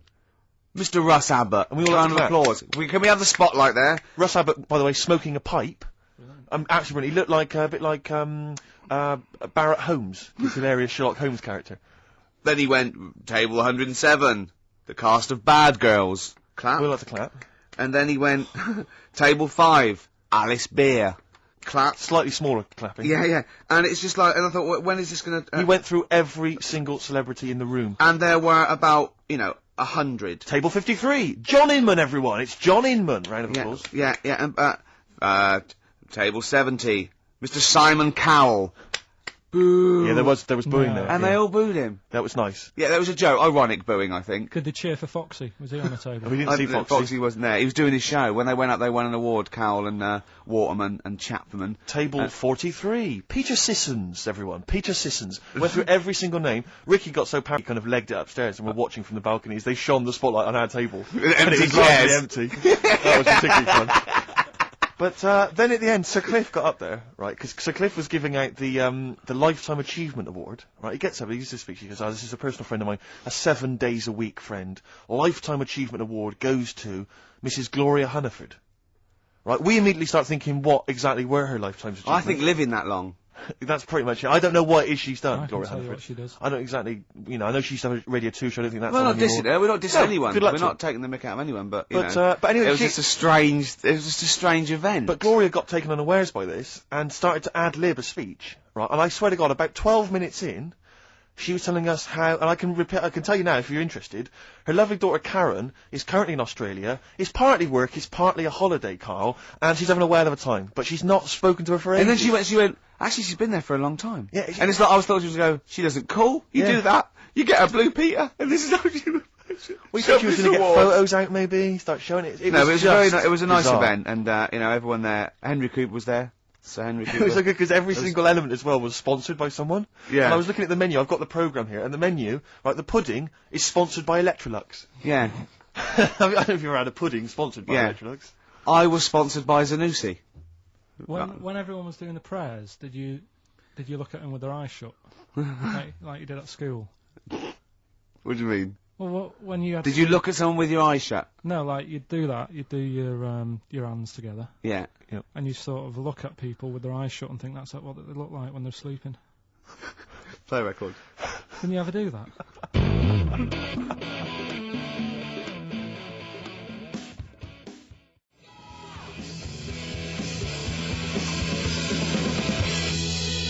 Table 60. Lisa Tarbuck. That's corner shop. Lessons learned from Rocky 1 to Rocky. I love that guitar. That's great. It's real glam rock. That's T-Rex and Bowie. I was gonna play some from Ziggy Stardust today, but instead I brought in a different album. I want to play a bit of Bowie. Is that all right? Oh, of course, yeah, always. Yeah, bit of Beatles. Still to come up, by the way. We with the education of Carl. Last week he did Che Guevara. He did very well. Before that, the week before that, you learned all about Rasputin, didn't you? Mm. And this week you've been studying Hitler, haven't you? Mm. How does that go? How do you reckon that? It's a bit tough. Okay. I mean, I'll give you the full story later, Steve. Do you know much about him? No. So, they're all linked. All these stories I've been reading, they've all got a similar sort of thing going through them. They're born, they have a bit of a tough upbringing. Mm-hmm. Things aren't going well, and they seem to take it out on other people. Okay. Right, I'll tell you more later. Okay. Yeah, I don't think you can... I mean, I don't think Hitler and Che Guevara... It's the same sort of thing. Che Guevara, when he was a kid, Yeah. had, like, asthma, Yeah. right? Hitler, he only had one ball. Well, I was trying Right. to find about that. Seriously, he phoned me up in the week. I said, how's it going? He went, I've skimmed it. I've just skimmed it. I was looking for the testicle thing. Now, I don't know if they left that out, or it's not true. Right. So he was trying to look up that Hitler has only got one ball. I think they only did it to wind him up. Because it's like, yeah, you might be taking over the world, but we're all saying you've only got one testicle. Sure. And it's So sort of did you knocks look? Did you look in the index and it sort of Hitler, Adolf, family life, early childhood, testicles, testicles, absence of. Sort of skimmed through because One of. Yeah. Mother, brackets other. Yeah. Albert Hall. Yeah. the only thing I could find was at one point in like when he was trying to run the place, there was a meeting going on, and somebody put a bag in the meeting room and it blew up. Yeah, And but I'm the wondering table whether it was under the protected him. table. Yeah, but. What, you're wondering if it blew a testicle? It was the testicle was under the table. No, the bag blew off the ball. No, the ball sack was probably hanging below the protective top, and so that's where he could have lost. But why would he have only just lost the one? The Because way he was sitting. Cross-legged or something. Sure. Sure. Okay. Well, I mean, again. I mean, last week we had a Che Guevara expert phoned up. Maybe they could. Maybe there's a Hitler expert this time who could maybe phone up and confirm the testicle theory. Yeah. What's the number again, Carl? Oh wait, 700, 800, 1, 2, 3, 4. You need to have at least done a PhD or something. I don't think we should invite calls about Hitler. I think we're asking for trouble. No, I'm talking about someone who's done a study of him and who's done a PhD. Oh, okay. I'm not talking about any old nutter. And also, Carl's lottery numbers. He's a little bit more confident this week. Okay, good. He went there more like it, and I looked at him and I laughed. He went, no. Even Suzanne said I'm on more on the right lines there. Is there anyone who has done a degree in maths or A-level maths that can bear? Carl won't believe this, right? Carl thinks I was trying to. I know I was partly doing it to confuse him, just see that look on his face like a cat, right? But there is the chances with a random numbers, for example, the lottery, of getting 1, 2, 3, 4, 5, 6 are no greater than any other single combination. Right. Now that's true. I don't mean you're more likely to get 1, 2, 3, 4, 5, 6 than any other combination put together. But then any other individual combination, they're all equal. It's counterintuitive, I know. I know you think that to get a run of 1 to 6 is less likely than anything else, but it's not. Any named combination... It's not, Carl. If there's a probability... Well, it's never happened. Yeah, it's never happened. Yeah, but there's any number of combinations that never happened. Every one of those combinations that have come up have happened, and they're just as likely or unlikely as any other combination, right? It's just that you feel intuitively, right, that 1, 2, 3, 4, 5, 6 is less likely than 1, 7, 12, 34, 60. You know, I didn't win. Play record. Okay.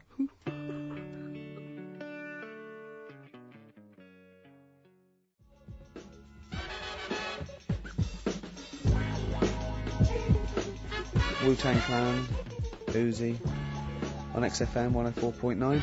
Well, here we are, the day before St Patrick's Day. Oh, hooray! Brilliant! Guinness, etc. I hate English people, I should say, who are obsessed with celebrating St Patrick's Day. You know, all crazy. It's like Chris Evans used to rave on about it. We're going to Dublin, we're going to get drunk, wow. It's like, it means nothing to I think English XFM people, just doesn't did that, to be Well, honest. yeah, exactly. Just as bad. Careful, they are employers. You don't want to annoy them. What would we do without this? Well, that's true. Yeah, have an enjoyable Saturday. No, this is my favourite 2 hours. You like this, don't you? Well, I don't know. We can't do this through May and June. No, we'll be gone. We've got to record the second series of The Office. What are we going to do, Carl? What are you going to do on a Saturday? Host the show yourself? Doing it on my own. Yeah. You are not. Are you seriously thinking of it? Have they asked We've made you to do you it? everything you... Why would you not think about it? Because I've been there, done that. Next challenge, please. Oh dear. Do you know what St Patrick did? Why he was revered as a saint and everything? What was he famous for in Ireland? He rid Ireland of something. I don't know, but I bet he started off with something odd happening in his life. What, you think he had asthma or something as a kid? They all do. And he took it out on what, though? What did he exactly? He took it out on something. What did he do? What did he rid Ireland of? St Patrick. St Patrick. This is why we're going to get crazy and drunk tomorrow. This is why we're also happy to celebrate his anniversary, or whatever it is we're celebrating. That's why we have a crack. Yeah, this is why we don't bother to celebrate, the birthdays of James Joyce, one of the great novelists of this century, or Samuel Beckett, one of the great playwrights. We actually celebrate this man, St Patrick, the man who did what? Don't diss him. He did a good job of it as well, because there's none there now. There are none of these in Ireland. So he rid Ireland of something. Come on, Carl. Think of something. Just give us an answer. He went round on a horse whacking them and... He went on a horse whacking them. Yeah. What was it, Carl? What did he rid Ireland of? Went on a horse. Foxes. I don't know. No, you're on the right lines. On the right lines. It was an animal. Oh. Bears. Yes, it was. Yes, it was bears. Wow! It was snakes. Right. And there are no snakes in He Ireland. rid Ireland of all the snakes. Yeah. Who did it here then? Because there isn't that many. Well, I think he had a stab at it over here as well, but got tired and went back. Yeah. That's why there's just a few snakes here. Is it true that there are no snakes in Ireland? I think it is. I think if someone called this... And what is there any historical evidence for St Patrick ridding them of... I mean, how did he do it? Was it like the... I'm not convinced that he did go around killing snakes, but there are no snakes in Ireland, and that's... Yeah. I don't know the ins and outs. If someone knows the ins and outs, we had a few probability experts and statisticians and maths graduates confirming that indeed I was correct, that the probability of 1 to 6 in a row is no more or less likely than any other single combination in a totally random selection of balls. Which brings us back to Hitler, doesn't it? Because he only had one, didn't he? Well, coming up, we'll be asking Carl all about Hitler, the education of Carl. He's done Rasputin, he's done Che Guevara. Plus, of course, White Van Carl, where we asked Carl some of the, his opinions on some of the hot potatoes of the week. You learned as you go along, because you got something about St Patrick there. That was thrown in for free. That was an extra... I'll learn you something, eh? Snakes. Well, sorry, can I just stop you there, and I'll teach you something, right? Oh, go on then. You don't learn someone something, you teach them something. Yeah. It's not... one's passive. You learn... Ricky, I'm sorry, mate, but I don't think you should be teaching people how to speak or use grammar. I just don't think it's appropriate. It's embarrassing, frankly. Because there's so many errors that you're making. It's like, where to start with you? Oh, Snakes, right? You're talking about snakes. Yeah. A lot of snakes are born with two heads. It's like a familiar type thing that happens to snakes. when you're Yeah. born. They take it for granted, don't they? Right. Snakes born two heads. They'll fight each other for food, even though it's going in the same body. Isn't that weird? Mm. Were there kids at school that you went who had two heads? The snake twins Yeah. from Moseley. Oh, there was kids at your school with two heads? Was that right? What? No, they had big heads. Oh, they had big heads. And webbed hands, but they Right. weren't related. And they weren't friends because that would have been too obvious, Yeah. he said. Yeah. Oh, Steve, listen, before you came in, right, I sneezed a couple of times. So if I'm allergic to them, I've still got a bit of a cold. And I said, oh God, he went, bloody hell. I was like, sorry. And he went, you know you can't sneeze with your eyes open. I went, yeah. And then he was obviously thinking to himself still. And after a pause, he went, would your eyes really fly out? And I started laughing. He went, no, because has anyone ever done that, do you think? Has anyone ever held someone down, torturing them, and held their eyelids open and gave them pepper and see if their eyes would fly out? And he said, and then he went, I'm just looking at him again, the silence, and then he went, of his own accord, he just went, I can't see it happening.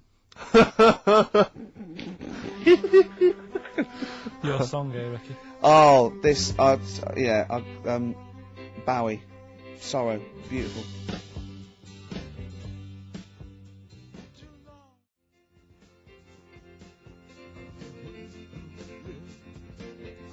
Sorrow by David Bowie.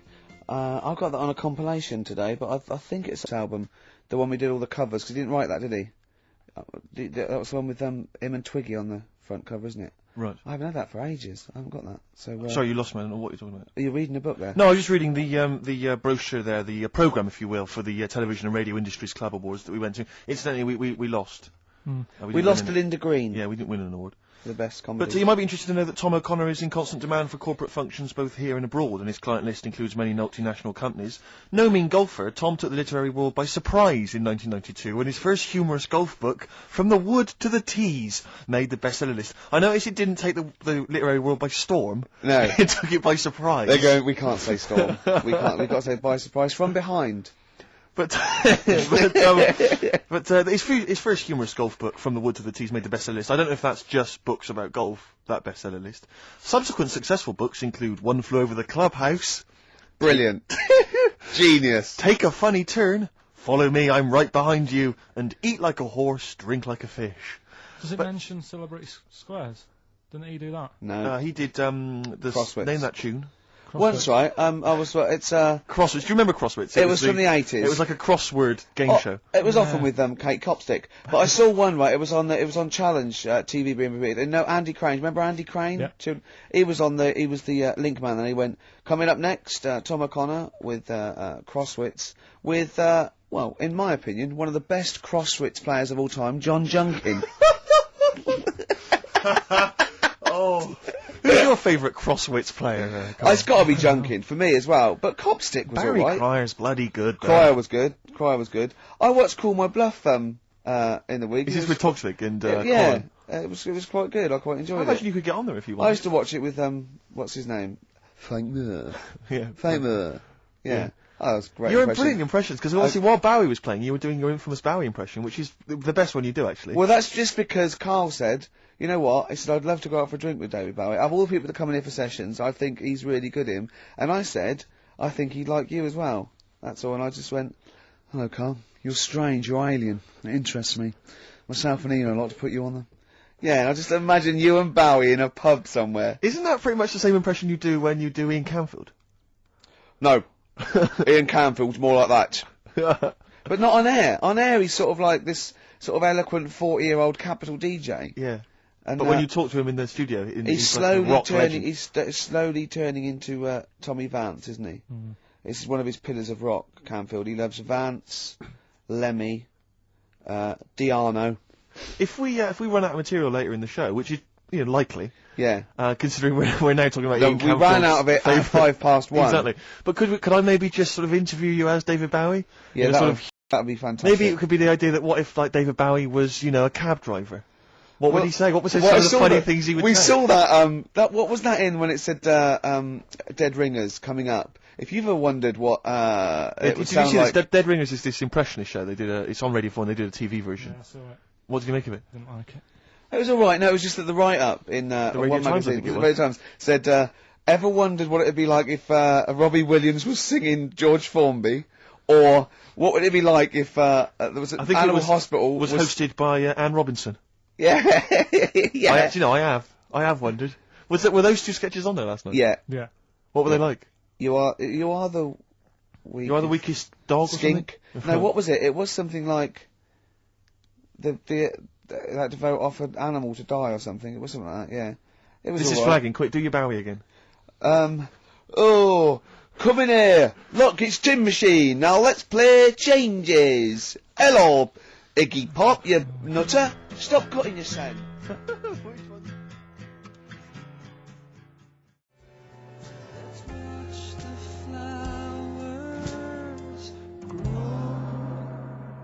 Travis, Flowers in the Window on XFM 104.9.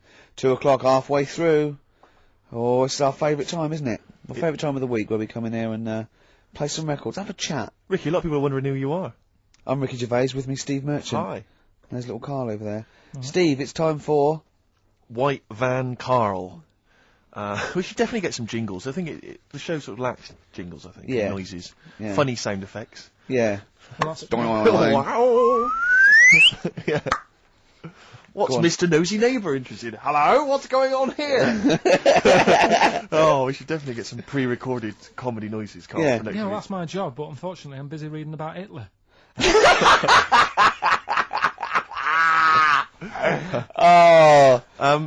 For those that don't know and aren't familiar with this feature, basically The Sun runs a White Van Man column where it asks just people who, every men and women, their views on news stories from the week, and we decided we'd just ask Carl his opinion on some of the same issues.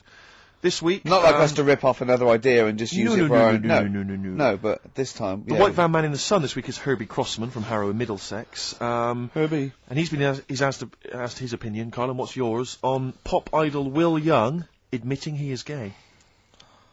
Come on, Carl.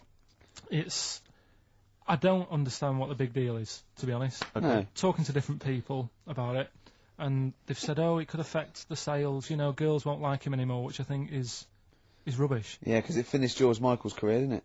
Well, yeah, and I was thinking when I was growing up, right? And Freddie Mercury. I was into Kim Wilde, right? Sure. Now... No, but she's gay, are you? No, but if they said, she's a leather... Yeah. Right? I wouldn't say, right, that's it, I'm taking kids in America back to the shop, I'm disgusted. Sure. I liked her. Yeah. I don't think I'm ever going to, meet her and marry her and that, so what does it matter? Yeah. Will Young, he's a good voice, he's gay, a lot of gay people in the world. Georgie boy was gay, I guess. There you go. Nothing more and nothing less. The kindest guy I ever knew. So Do your Bowie. No big deal. That's one of your favourite songs, isn't it? Brilliant. Killing of Georgie Parts 1 and 2, isn't it? Yeah. Okay, what do you make of the police protesting to Parliament over reforms? That's not the band. Before you say. Right, what's all that about? Okay, well, the police have had various kind of gripes and grumbles which they've taken to Parliament, try and get them sorted. Like what? Well, it could take ages, basically. They don't like the pointy helmets anymore. Yeah. They want flat caps. They feel that their powers are restricted. They get a lot of bad press. They're not being paid well. They're under-resourced. They actually demonstrated, didn't they, outside? I think they may have done, yeah. Well, at least they're doing something about it instead of just sitting there moaning. You know what I mean? Okay. They're going to the top, trying to sort it out. Yeah. I admire that. Yeah. What do you make of the police generally? Are they doing a good job? They've woke me up a couple of times at about 4 in the morning when I was a kid. Right, was that because they were looking for your brother in his tank? Yeah! Did a Sherman tank just come through here? Yeah. No, my mates nicked cars and gave my name and all that. Right. Were they friends of yours? Right. Yeah. Okay, what do you make of fears that dumped Britney Spears? She's been dumped by her boyfriend. There's worries that she may be cracking up, Carl. You concerned? What are the signs? Well, I'm not entirely sure. I'm just reading from this section, but I would assume that she's obviously showed signs of depression, maybe? She'll be alright. I remember, Zoe Harris, when she sort of got bored of me when I was a kid. Yeah. Get over it, don't even think about it now. What? And how long did it take you? How long did it take you to get over Zoe? Zoe Harris. How long did it take To you? be honest, right, it was like one of my first girlfriends, and she was a pain. I remember I went out with her because she wouldn't stop hassling me, right? Yeah. I remember. Good reason to fall in love with her. Oh, go on I then. never talked to her, and then the bit that really got me, I thought I half liked her, and then I remember, right, we're at a school party, sort of infant school, Infant school. right? Are you sure it wasn't junior school? Well, it's on the cusp, Yeah. right, when you're about to leave infants and go to the next one. Yeah. And she was crying because You were saying I don't think we should move in together. She was crying. She was crying. Oh, was she? Had you She stolen must have her been- milk? She must have been nearly 6. Why didn't she grow up? No, she was crying because somebody had stood on a dress and put a bit of an hole in it. And I said, oh, for God's sake. Oh, So God. you. I just think him. So you gave her a slap. I just think of him as like 6, like with clogs and a flat cap, going slightly bald, going, for Christ's sake, woman, come on. Oh, light my pipe. Oh. That finished it because all her mates were saying, come on, Carl, she's upset. And I was like, oh, whatever. So I saw her again. Hold on, though. Wait a minute. What do you mean all her mates were saying, look, come on, Carl? They were 6, weren't they? Yeah, but they were saying, come on, she's crying. Help her out. And, Like, look, and you she's- did nothing? I don't know. She's got injured. Got a hole in her skirt. Yeah, but she was upset and you were her boyfriend. Well, So what did you do? Tell me the story. Where Well, were it you? didn't work out. You were at some kind of school do. There was a hole in her That's why dress. it didn't work out, he said. Do you treat your current girlfriend in the same way? This callous disregard for someone's His feelings? current girlfriend does not tread on her dress. Does she? Oh, she didn't. So, tread, as far did as she? you're concerned, what was her name? Sarah? Zoe. Zoe Harris. You just felt like, well, you know, if she's going to make a whinge about, you know, a silly little hole, screw her. Yeah. You're all heart, Carl. What would you have done? I'd have gone over there and give her a lovely kiss. You wouldn't.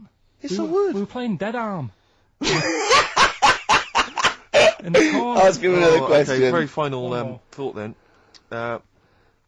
What do you say to the fact that a judge has decided that we, the general public, have a right to know about stars' flings? Basically, this is an excuse. This is basically saying, should papers be allowed to print tittle-tattle about celebrities? Oh, this is. Providing it's proven true. Oh, this is something about, isn't it, a Division 1 football or something? It's definitely had of Premiership football as an affair, and it is true, but he's trying to keep privacy. And the judge said, well, it's not for us to censor the press over things that are true. Right. It's up to the general public to either boycott or not, you know, that publication. What do you think, Carl? What about all this, you know, exposing, going through the, you know, the bins of celebrities? It's not right, is it? But No. people are interested in it and buy the papers to read it. Do you know what I mean? I mean, like I said to you the other week, everyone has a go at Beckham for not being that bright. But at the end of the day, he's a good footballer. Doesn't really matter what goes on off the pitch, does it? You know what I mean? Yeah. So But what if you were I a don't celebrity read it. and they sort of splashed over the front page the fact that you just, you know, didn't care Left less my for Zoe girlfriend Harris because- Yeah. and her torn dress? Zoe Harris is still upset. Yeah, they dug her out, you know. The night Carl Pilkington reduced me to tears. Nah, I haven't done anything that bad. Sure. I wouldn't be worried. Did you win the dead arm contest? No. I was thinking about that the other day. Do you think there's a chance I could get blood clots in later life? Did you play that a lot? Yeah, a hell of a lot. Did you ever do it, but like kind of headbutting? No, Okay, because that would have explained something. dead arms. Sure. Anymore? No, that's it, Carl. And Thank you very it much was indeed. with people's blessing, was it? You had to give them a go? Yeah. And you played it with girls? No. Alright. Oh, with my mates. Right. So you were Okay. playing dead arms while she was off dancing and getting her hole ruined? Yeah. You romantic. Right. And you haven't changed a bit, have you? You still do that to this day, don't you? At functions and events. Oh dear. Oh, well, dear. what track we got here? You've brought in a track. Yes, here, I Steve. just thought I'd dig out some old Elliott Smith. I've quite enjoyed his work, and this was a previous single, and the first track from his album Figure 8, Son of Sam.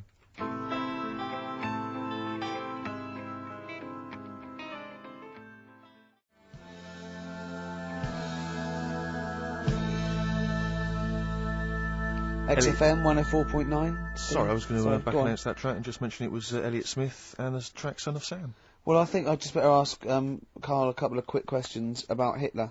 Then we can you know get on with our lives. Okay, and we can tick that particular box. Yeah, put that. Yeah. Okay, Carl. Put okay, that particular dictator it's- to bed. It's week 3 of his education. You've nailed Rasputin and Che Guevara.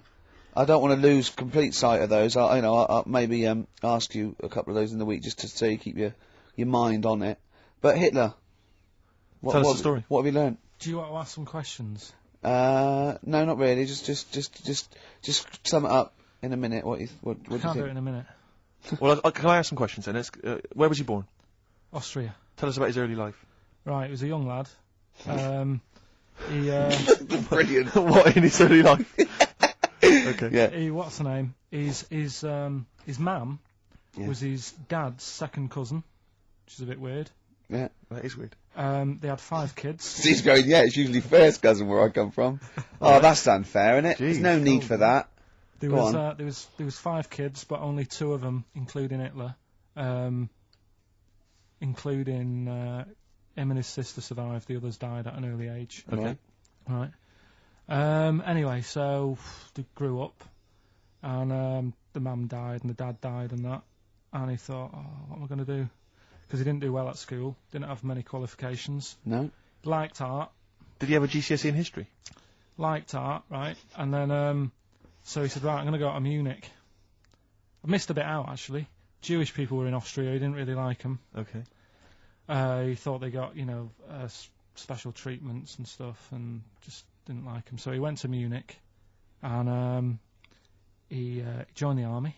Right. Yeah? Yeah. And he was in the army, and he got injured. Right. So he went to hospital, and whilst he was in hospital, the World War One ended, and he was like, "Oh God, I want." I was enjoying that. Yeah, well, So don't, because you're breaking the concentration. Yeah. Sorry. I'm not even sure I want to join in on this one, just in case. Okay. Right, go on. Right. So He was in hospital. World He's War in ended. hospital. It gets a bit better. He's never that fit though. He's one of these blokes who was always ill. Tablets a day or something. Comes out of there, joins some other army. Right. God, I knew it all this morning.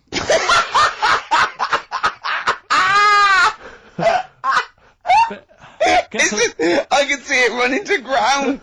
I just see his face going, I'm not nailing the fact, am I? And joined another army, and he was Listen, let's try and help you. So Here's a good bit. I remember this bit. He thought that war to men, right, was like childbirth is to women. That's how important he thought it was. All right. Right. So it's like, you fight for 9 months, and at the end of it, you own something, right? Yeah. So he goes on and all that. He's in Berlin. Yeah. And he's fighting his way through, trying to take over countries and that. And he does. Does he do Berlin? Does he? Sorry, wait a minute. Is he Chancellor yet? What year is it? 35. Let's skip the kind of climb to power. Then he's now the dictator of Germany. Right, he's in charge, yeah. And this is when he gets his own back on the Jewish people and that, and he's got his own little armies, and he's setting fire to Jewish businesses and all this.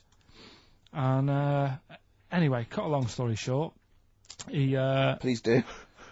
He when he came to fighting Britain, Yeah. came a bit sort of unstuck, Yeah. right?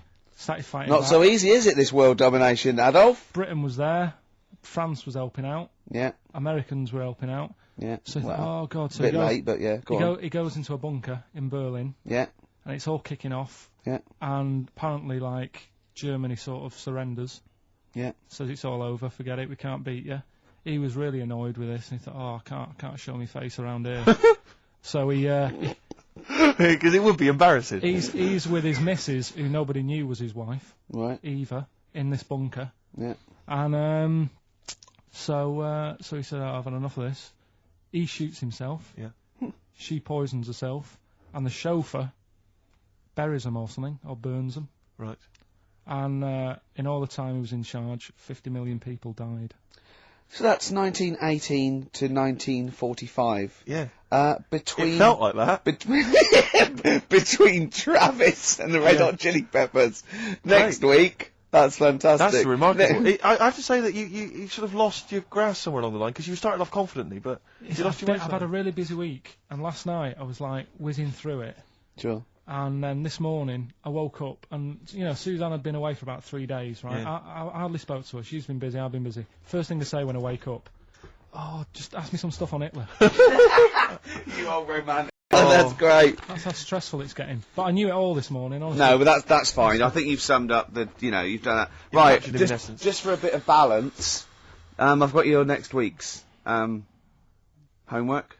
It's the same series, there's little books, there's tiny little books, just 3 inches long by 2 inches wide. Crammed with so much information there. Winston Churchill. There you go. You'll enjoy that. Yeah? I'm getting a bit bored now, though. This is what happened in school. Think of the listeners. Did really well in infants. Once got to secondary, lost interest. Was it the breakup between you and Harris? And Zoe. I'm wondering if, you've spiralled into something there. Yeah, because it's like all these other, these men of history, they always had sort of things happen in their early childhood, didn't they? Maybe yours is the Zoe Harris dress incident. Well, let's just refer to it as the Zoe incident. Yeah. From now on, Yeah. Winston Churchill, the bit I left out in the Hitler story, Hitler was scared of this man. Yeah. And I can tell you something else about Winston Churchill. Go on. He said he can remembers being in the womb. And he was born in a public toilet. Play a record.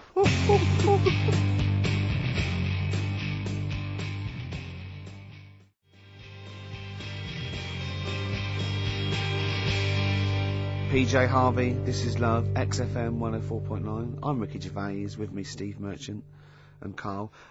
Carl called me in the week, Steve. I know we sort of banned each other from speaking to him. What, you seem to have just disobeyed that rule I week? can't believe it. I just can't resist it. But he said, just saw a programme. He said, what's that big balloon that blew up? And the newsreader was going all mental. And I went, is that the Hindenburg? He went, yeah. Oh, I said it was a big Zeppelin. He went, yeah. He went, what happened? I said, he said it was helium, wasn't it? And I went, yeah. I said it was just a huge Zeppelin full of helium. And what caused it? I don't know. It could be a spark or anything, but of course it just goes, because it's helium so flammable. And he went, now they didn't show this in the documentary, but did all their voices go funny? And I went, what? He went, well, no, even if you take a little bit of a little balloon of helium, your voice go funny. So if that was like millions of gallons of it, and it blew up in the air, and it was in the atmosphere, you'd be talking like Donald Duck. He went. So imagine that. God. But what I liked about it, I said, this wasn't in the documentary. No, it's an oversight. Maybe just time was against him. They didn't have time to explain. Just like that, but that book about Hitler didn't have his one ball incident. Yeah. Yeah. Oh. It's annoyed me, that. What has? The old Hitler book. Why? Just because I knew it all. Do you know what I mean? I was cycling in today. I was like, going through it all again. Yeah. Had it all in my head. But that's why you should know something as opposed to just cram and have a piece of trivia that's precariously sort of teetering on the edge. But what I don't understand, you know what I mean? It's well, you're not interested by it. That's what I mean. It's one of the most fascinating things. You know, forget them, do you? You know. Yeah, I was a bit interested in it, but like I say, I mean, I'm cramming all this into a normal week. Do you know what I mean? Yeah. You go on and, you watch telly and that in the week, you've got loads of leisurely time. I'm sort of using the only little bit of rest time I have to learn, as well as trying to do all my other stuff. He texted me yesterday about Hitler. He went, stop making me read this heavy shit. He said, I've seen in the back of this book, there's one on Elvis. No, I mean, it is interesting, but not when you have to read it, do you know what I mean? Right. It's but do you think you'd have read it in your leisure time? To be honest? No, you wouldn't have, would you? I wouldn't. No, what do you do in your leisure time? I like, going out for food and that. Right. Foraging? What do you mean going out for food? They come have a little Yeah. hole and go, Go hunting. Yeah. This is Carl. He's hungry. He knows he has to get to the greasy spoon by 11. Wow. Many of Carl's close friends have never made it across this road. There was a zebra crossing installed just for the safety of Carl. Beep, beep, beep, beep, beep, beep, beep, beep, beep. Can I have a bacon butty and... Carl is enjoying his... Wow, but he has to get back. His girlfriend's asked for one as well. She's home with a PlayStation 2. Wow. Beep. Alright, Rick. It was David Bowie impressions earlier. Now it's just a selection of crazy sound effects, like that guy in Police Academy. You said you wanted some. He hasn't got time to make them up. He's reading about Hitler. You heard him. Do a machine gun or a helicopter. We've got to do all our own sound effects. Oh. So do you want a week off? Do you not want to learn about Winston Churchill? Why don't you read it if you want to, and just if you get interested, then read on. I think Because that's what I did with school and it didn't work. No, you decided you didn't want to. Yeah. Yeah. Okay. So But hasn't that taught you something? can't we just do it like a TV series? It doesn't go on forever. We've done 3 weeks. Give it a rest now for the summer. Yeah, because most series last for 3 weeks. Oh, you know. Yeah. Okay. What's your favourite subject in the world? What's your favourite thing in the world? I would have said what at school, like. No, just in life. What are you interested in? I like little interesting bits, like sentences. Atlantic Ocean. It's got 17 quadrillion gallons of water in it.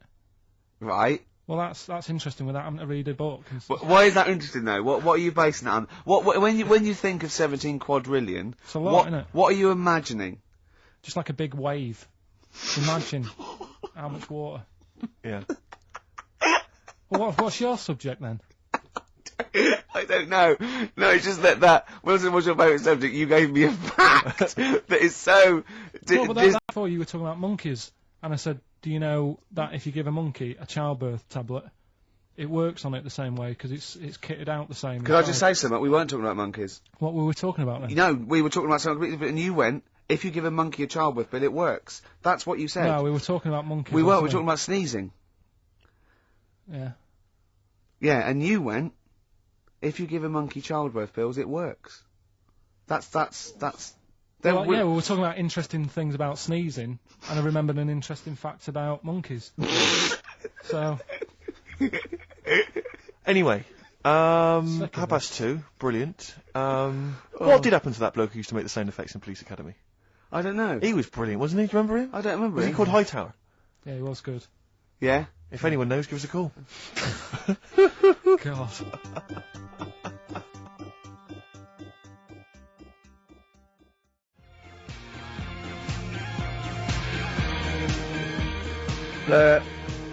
Girls and boys. You've embarrassed yourself then, Gervais. What? Well, we've had a number of calls and emails pointing out that the Hindenburg disaster was not because the Zeppelin was filled with helium, hydrogen, but filled with hydrogen. Right, okay. Well, I thought about that when he told me in the week. Yeah, but I assumed he must have got that off from the documentary. So it just went up. So that's probably why the voices didn't go. That was probably why it didn't feature in the documentary. Yeah. But it seems to me we should have thought of that. I mean, like, it's school fates and stuff where they're like filling little balloons with helium. Yeah. You know, there'd be all kinds of horror stories if they were just, just blowing up, left, right and centre. I don't think you can just blow helium up like that, can you? What? Isn't that the point? Well, I'm saying is it can't be as potentially lethal as hydrogen, helium. What, hydrogen isn't as bad as helium? No, helium's not as bad as hydrogen. I don't know what you're saying, because that Hindenburg was hydrogen. Yeah, and I'm saying, why did we think it was helium? That's crazy. You go to school fates and stuff with, like, little kids, and they're filling up little balloons with helium. They wouldn't have big canisters of helium, at a charity event, or, a small kind of bring and buy sale if it was deadly.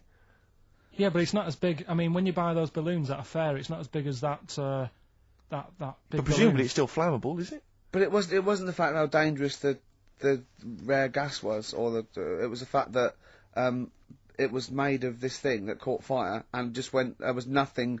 A hole in it would have been as bad. It just burnt quickly and fell to the ground because the hydrogen or helium escaped. It wasn't. It was irrelevant that what the gas was, wasn't it? I thought it was that there was supposed to be some kind of explosion. Well, I don't know what it was, but the point is because the outer thing was so thin, right?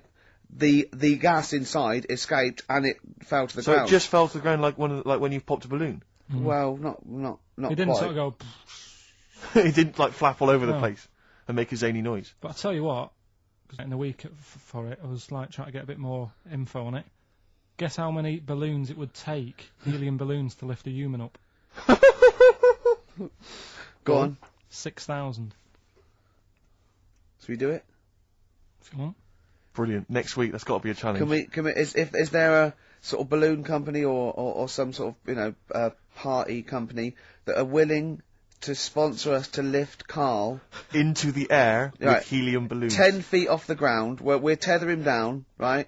Is there someone willing to pay for 6,000 balloons to try and lift We Carl can maybe up? get some kind of company to sponsor it. I'm thinking like Electrolux, if they're going to sponsor puddings. If they're going to sponsor puddings, and celebrities, Russ Abbott, they will sponsor Carl being lifted. Heat magazine, come on. They're a big selling, very successful magazine there. and they know about Carl because they've mentioned him. Heat magazine. Can we have a heat balloon? Yeah. Oh, 6,000's an awful lot, into Rick. the air. Yeah. It's the heat 6,000 Carl challenge. Lift Carl 10 feet into the air. Yeah. Come on. What about if it was Carl and Dr. Fox? We could get 2 different balloons. I think we need a lot more than 6,000. It's a lot more for Fox, isn't it? Mix. Yeah.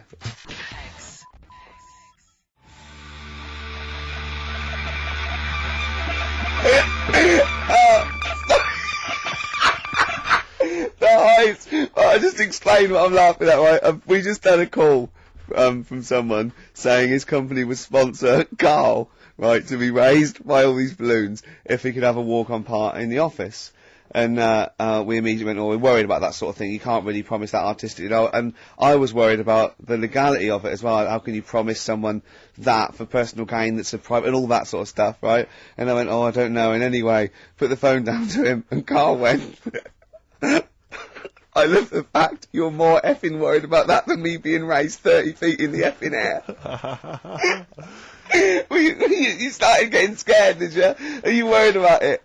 Well, you're quite excited about the idea of the challenge, though, aren't you? I like the idea, but I want, like... Why do you like the idea, Carl? Oh, what if it went all wrong and we're there going, the humanity of it? I think we need Carl, to get... he's just... And the rope would pull out my trousers. Oh, no, it's definitely got to be Dr. Fox if that's going to happen. God!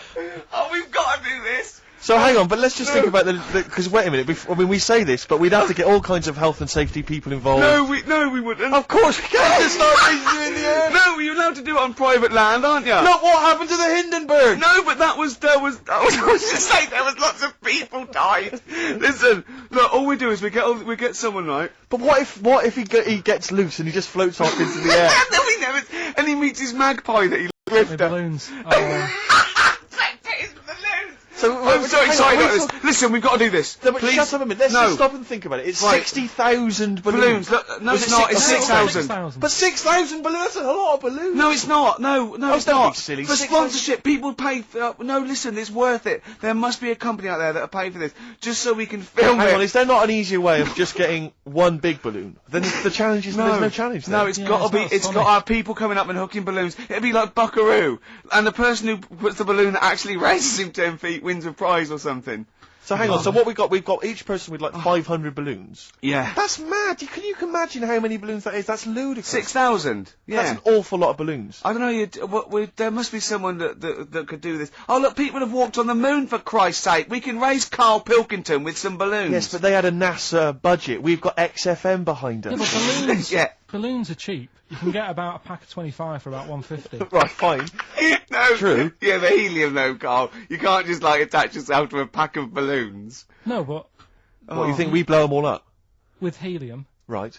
Oh. Off you go. But then we can do something with the balloons, can't we? Like release them afterwards. Oh, we'll release them back into the wild. Brilliant, as a sign of peace.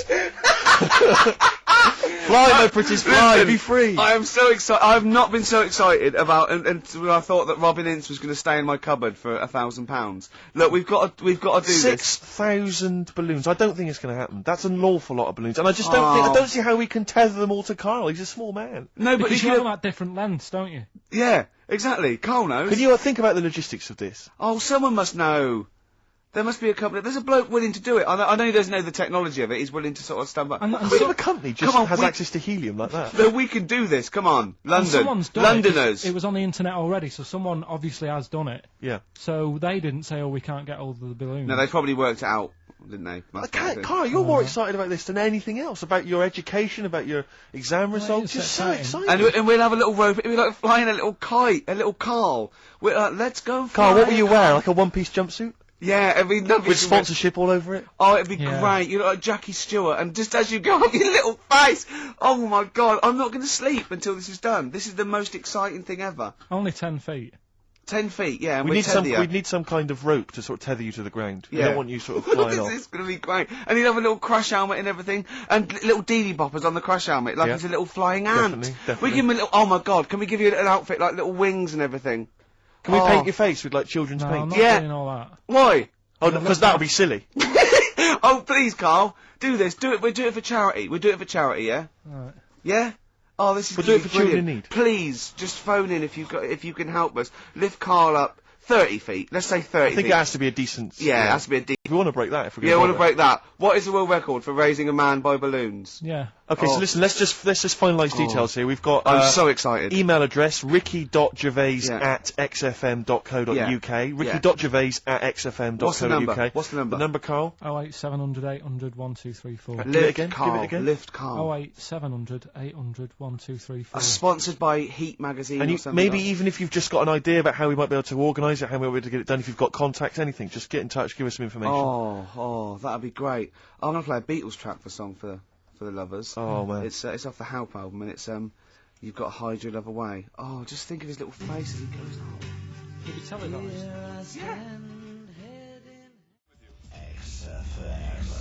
Well, XFM, we're nearly the end of the show. I'm Ricky Gervais with me, Steve Merchant. We've enjoyed your company. Carl, we're going to try and get Carl in the air. Anyone that can help us, take him up with helium balloons. Our friend Johnny Mango called again, and apparently the record's 11,000 feet. Carl is getting a little bit nervous. Yeah, the world record is 11,631 feet raised by hot air balloons. Yeah. How tall's Canary Wharf? It's 11,631 feet. Exactly. I don't know, Carl. Is it how much higher? It's a long way. More. I'm not doing Because I'm like 6 foot something. Yeah, think of that. Just look at Steve. Alright. Yeah. But you can change your record. You could say, well, the sort of balloons are the one with Mickey Mouse on it or something. Yeah, could I just say something? That man did 11,000 feet, but he wasn't naked. Alright? Come on, Carl. Your 30 feet will be the world record for naked ballooning. Yeah? Mm. Think about it. Alright, it's for charity. Well, thank you for listening, everyone. We are going to raise Carl. And after Carl said, and just to think, my teacher said I'd never be a high flyer. So this is your chance, Carl, to shine, to fly. Steve. It'll be brilliant. This is a final song for the ladies. Belle and Sebastian, we've not heard them for a while. This is from, it's actually a B-side or a triple side or whatever you call it. Track 3 on a single called Jonathan David. This is the beautiful The Loneliness of the Middle Distance Runner. Play Goodbye. Coldplay and In My Place on XFM 104.9. I'm Ricky Gervais. With me, Steve Merchant. Hello Steve, there, how's it going? lovely to be Good, here, yeah. Carl Pilkington there, pressing the buttons. Great to be here. Yeah. How long can you maintain it? I'm bored already. Yeah, already bored of doing Bored already. that. Every week you start it the same way. Yeah. That was not bad though, you actually grammatically made sense, which is Really? impressive. Yeah. Thanks very much. A rare treat indeed from Ricky Gervais. Some of the listeners have already worked out. Got nothing to say at all. Sure. Haven't prepared again. No. We did come in half hour early to prepare, but instead me and Carl were playing. You had to flick the football into the bin. Right. We had 5 goes each, or the world was going to end. Okay. And that took up. That took up a good 25 Back, and then we started just trying to beat each other in the corridor, and I beat him. I scored a goal. He was gutted because he thought he fancied himself at football, and I beat him. And I was knackered and sweating. Yeah. As I walked back to you about 5 minutes ago, you were looking through the records. You went, and this was lovely. You went. Well, we've done the preparation then. Yeah. Like a sarcastic teacher. Yeah, like a teenager, like an annoyed teenager. Yeah. Whose parents have embarrassed him once again. And you beat Carl, did you? Yeah. Because you're not...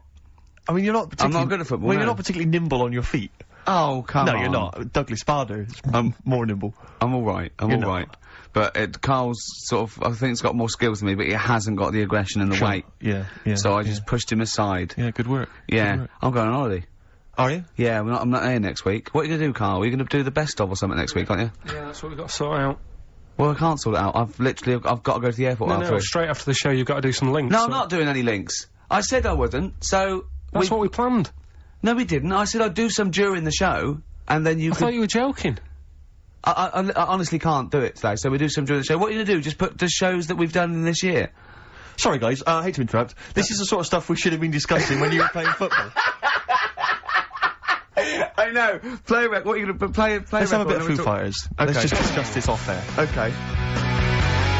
Foo Fighters there, learning to fly. Steve, I hope the pilot that I get today flying the plane that I'm going on holiday in has already learnt to fly. Oh, well done. That is dynamite. That's a textbook link. Yeah. That's genius. Yeah, very good. Yeah. Where are you going? What's the story? Yeah. Where are you off to? Sorrento. Where's that? Sort of South Italy. Italy. Yeah. What are you like on holiday? Are you a nightmare? Are you the No. like? What was Because it? you're quite. But you're quite. I mean, obviously, I've often said on the radio before that spending any length of time with you is one of the most unbearable things I've ever had to do. I mean, spending a week with you is nightmarish, and sharing any kind of accommodation is. Do you know what I mean? No, seriously. I mean, it's like hell. It's like a living hell. It's like having a teenager. No, just It's like having a sort of teenage kid who can't be entertained by anything. Just chill out.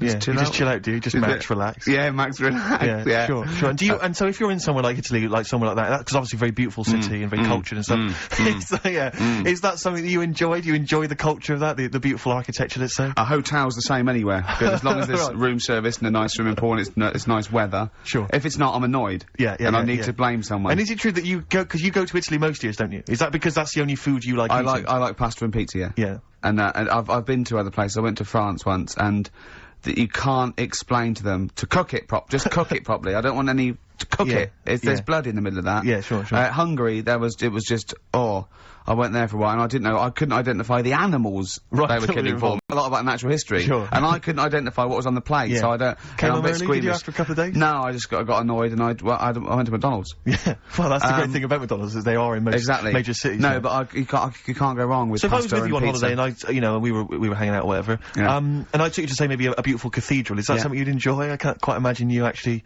taking the time to. Well, as long as it's not a very long walk, we don't have to stay there more than a couple of minutes. I'd love to look around places. Right, so you'd look at the cathedral. Yeah. That's taken, that takes people's breath away. People travel from around the world to see that. You would. Yeah. And how long would you I don't stay think they travel around the world to see it. I think they go somewhere and they go, well, we might as well look at the cathedral. You can't miss it. They're huge. Yeah. And would you sort of spend any time looking at that? Would you just sort of soak in the atmosphere for a moment, or would you? I'd look at it and I'd go, that's brilliant. And then if there was any sort of soaking in, I can do that later when there's nothing to look at. Right. What there's less to do. Your memory of it later when you're in the bar. Yeah. Yeah, sure, and would you? So can you be kind of in awe of something like that? Yeah. Beautiful architecture. Well, and the fact if it's big, okay. If I go in the cathedral and it's I've seen bigger, I go, oh, I've seen bigger. If it's the biggest I've seen, I go, that is huge. Yeah. Let's go. That lets you off. Yeah. Sure, because you're a sort of man who gets bored, and this is true, Carl, you may not be familiar with this. Ricky Gervais is a man who gets bored drinking a glass of water. It's boring. Because it's not flavoursome enough. No, it's not got enough flavour. It's absolute the only Jane's got me onto fizzy water, which at least got something there. Right. But I only drink that when I'm sort of dehydrated in the middle of the night. I never drink a drink of water. No, it is boring. Yeah. Well, but that's why you've always got headaches, and you're always apparently moaning and stuff. Yeah, that's one of the reasons I hate you. But when I say hate you, I don't mean I hate you. I didn't mean to blurt it out that strongly. What I mean is, if I'm spending a lot of time with you, once he said, we're in the BBC canteen, and I was sort of like, and he just put his knife forward, and I said, I'm never eating with you again. I said, what's the matter? He said, you annoy me. I hate eating with you. It annoys me. It looks like a child food. It's just you eat chips and sausage and rubbish. You don't eat. Look at you. Don't touch your vegetables. You don't drink water. He said, he really got annoyed. I was, because you've got this this hatred of anything that's good for you. You won't eat any form of salad. Why do I eat salad? Because it's good for you. And lettuce is boring. Lettuce is absolutely boring. Cucumber are boring. But the thing is, you see, I admit that lettuce and cucumber have not got much flavour, but that's why people will add, say, in Italy, they'll add a lovely dressing. Maybe some olive oil, maybe some balsamic vinegar. Well, you've embarrassed yourself, because the good thing about a nice, mature lump of cheddar cheese is you don't have to have any dressing. Although you add some anyway. I put a little bit of olive oil in it, and maybe some mayonnaise. Maybe some Thousand Island dressing. On a Ritz cracker, you don't need it, it's just extra. Sure.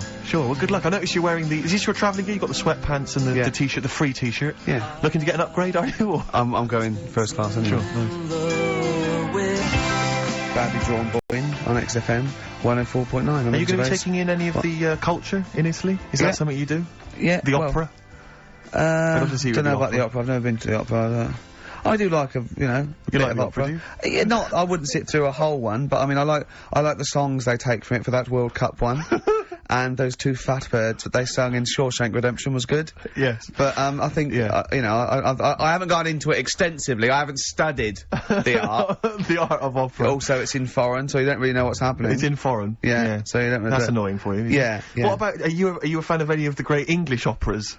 Like, the Pirates of Penzance? Yeah. Gilbert and Sullivan. To me, Gilbert and Sullivan were like probably their day equivalent of like Richard Stilgoe getting together with Tony Slattery, and then 100 years later people go, it's brilliant. It is like they might as well I don't know, make any episode of Whose Line Is It Anyway? Right, yeah. Into an opera, and in 200 years' time we're going, that's genius. Yeah. Listen to this one, look, this is Party Quirks.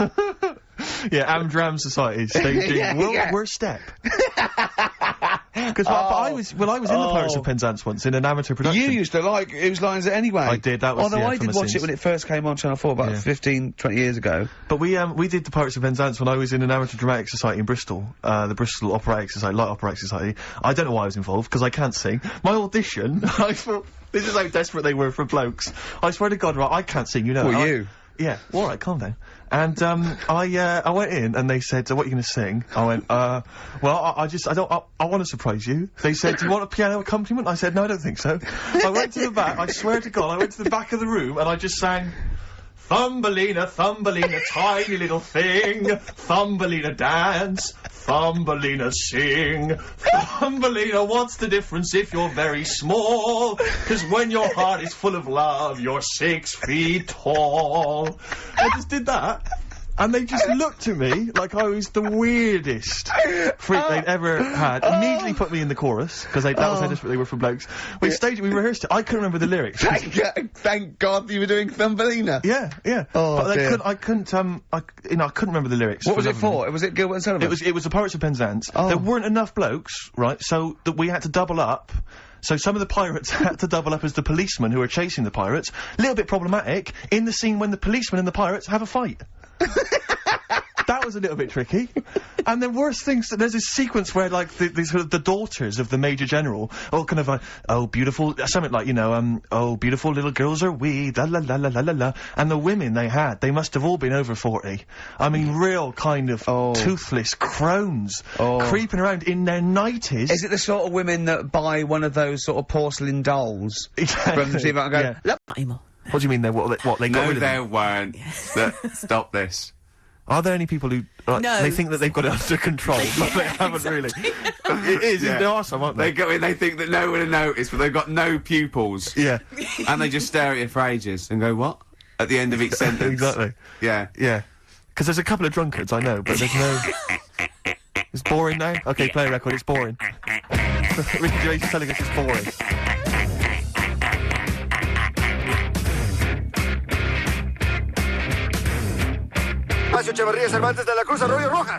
Queens of the Stone Age. There. No one knows. It's going well. I'm enjoying it, yeah. Adverts or what?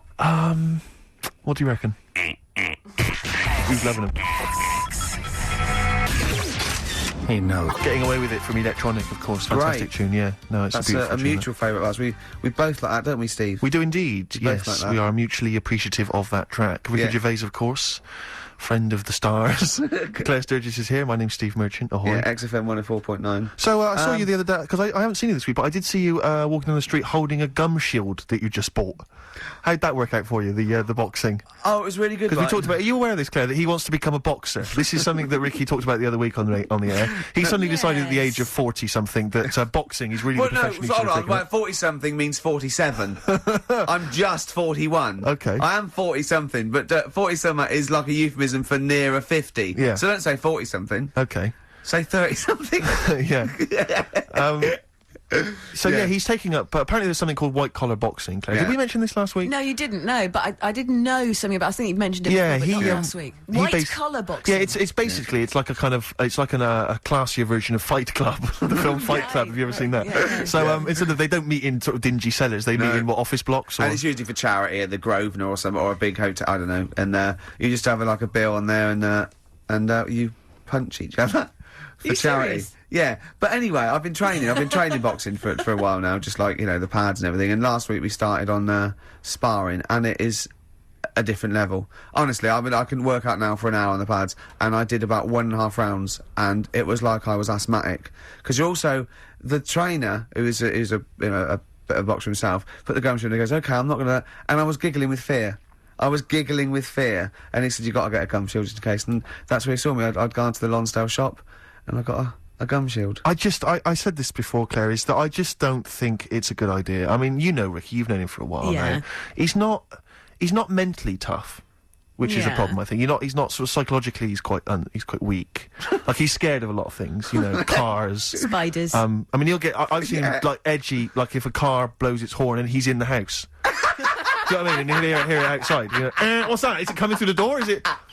No, it's all right, Rick. We're on the 8th floor, and it's across town. It's fine. Don't worry. I don't like crossing roads. No, he can't. I mean, I've never seen a man so terrified. On the motorway, if someone's going the motorway, I'm looking at the speedo, and if it's like 86, 76, I'm going, well, let's go in the slow lane, and I'm looking, my eyes like saucers, just taking all the information.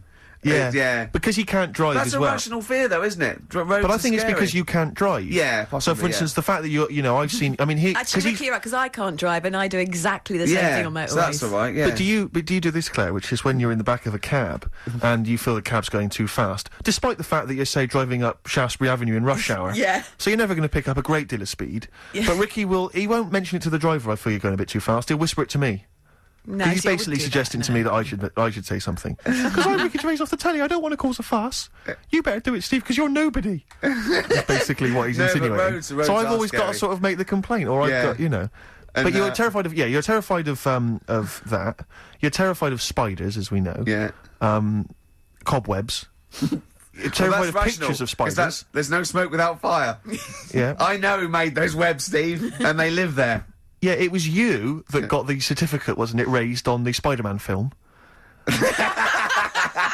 So they couldn't show the trailer before, you'd gone to bed. Are you scared of Spider-Man? Does he terrify? No, I'm not scared of Spider-Man. No, I'm not scared of anything. But I'm quite used to the, in I'm a Celebrity, Get Me Out of Here, that one that kept walking off the street, I quite got used to him. I got to know him. Uri Geller?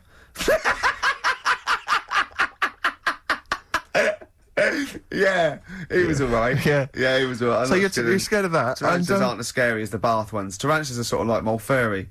But what about these? Because these programs where they'll have people on and they'll sort of, like I saw a show once where it was about phobias and a woman was terrified of dogs and a psychologist kind of got her to spend some time with the dog and slowly you've got no urge to sort of try and have that therapy done and so you can maybe deal with your which is basically, let's be honest, a woman's concern.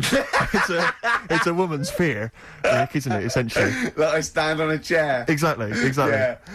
No, but I saw one, what's that one, he's really nice. He's not Jerry Springer, he's really nice, and he has, weird people on it. Is it? Montel Williams? No. Montel Jordan? No. About 50. This could go on for... Maury. Yeah, Maury Povich. Yeah. He's the one without glasses, isn't he? Yeah. Who cares? You saw Maury Povich. Yeah, and there was like these women on there, right? And trailer trash. And they were going, you're scared of snakes, aren't you? And then a woman would go on a snake and she'd be screaming, knocking things over. And I'd go, well, that's not doing anyone any good. Really? Yeah. That's just for the audience to prove her point that she's terrified. Yeah, exactly. And it was like tinfoil, and someone brought on millions of bags of tinfoil, and she was screaming, What, hugging she was him. scared of tinfoil? Yeah, that's worse, isn't it? Scared of tinfoil is pretty mad. Yeah, well, it's irrational. You I can't know link somebody it back. who's afraid of buttons. Yeah, anything. Afraid of buttons? Yeah, there's something weird going on in your head, isn't it? It's some sort of weird symbolism. But I understand the snake one or the spider one because I understand, there are poisonous spiders and snakes. Well, but it also could be sort of like chemical memory. Yeah, that could be, but it's usually some, but how do you? Because I don't know. Because I don't have any irrational fears, particularly. Well, don't confuse. Except when you're flatulent. That I'm terrified of because you never know when it's going to spring. Because he's not got any of the social graces, Ricky. He'll just think it's funny to just pass wind. Dinner. I don't imagine he did it during dinner with Bowie. But if I'm having lunch with him, it's because he'll just start grinning, and it's on the, it's on the way, Claire. There's something in the post when Ricky starts when his lips curl up, you're having lunch maybe, here it comes. And it is, I tell you, it is eye-watering stuff. I mean, it's intense. Oh, tell that story when you're on the train. There is only one smell that is worse than Ricky Gervais' flatulence. I was on a train once, and, a guy was on there with his dog, and the dog passed wind, right? I don't know what he'd been feeding it, like sheep or something. Cattle. He must have been feeding it you know what I mean? Like intestines or something. It was intense. This smell pervades the carriage. Because they're all they're all kind of air conditioned or they're tight, so there's nowhere for the smell to escape. So it's just kind of spreading, like in this kind of invisible sort of stench that fills up the carriage. I tell you, people's eyes were bleeding. Do you know what I mean? It was like, that's how, it was just, It was unbelievable. I felt like my face was melting, like that bit at the end of Raiders of the Lost Ark. That was how it felt, right? And the bloke, who was obviously a bit embarrassed, said, I don't know sometimes. I don't know who's worse, you know, with their flatulence, you know, people or dogs. And I wanted to go, I've got an idea. How about dogs? What about your dog? It was unbelievable. But it's that, let's try and make a joke of it. No, get off the train at the next stop. It was just, I don't like people with dogs anyway, just generally. You know, you'll see people... No, Rick, when you see people walking down the road with dogs, and they just let a dog, you know, do its ones or its twos on the side of the road, and then they just walk on. I just don't know what that is. No, it's you're like, not meant to. That's wrong, No, but it is right, and it really winds me up, because you'll see people, it'll be like old ladies, or kind of toffs, or something like that, and they were the sort of people that will complain about, you know, bad language on TV, or youths, you know, or ne'er-do-wells hanging out by bus shelters. Yeah. But they're happy for their dogs to, you know, go crapping on the sidewalk. They anger me, people with dogs who just are irresponsible like that. Do you know what I mean? agree. Well, that's nothing to do with liking dogs, is it? That's arrogance of people who think it's... But there are a lot of people, as I say, who are kind of, you know what I mean, who think they're better than... They don't have to worry. They don't have to bend down and scoop it up. I know. Which is what they should do. Yeah. Anyway, well, that's... I got that off my chest. Yeah. Play a record.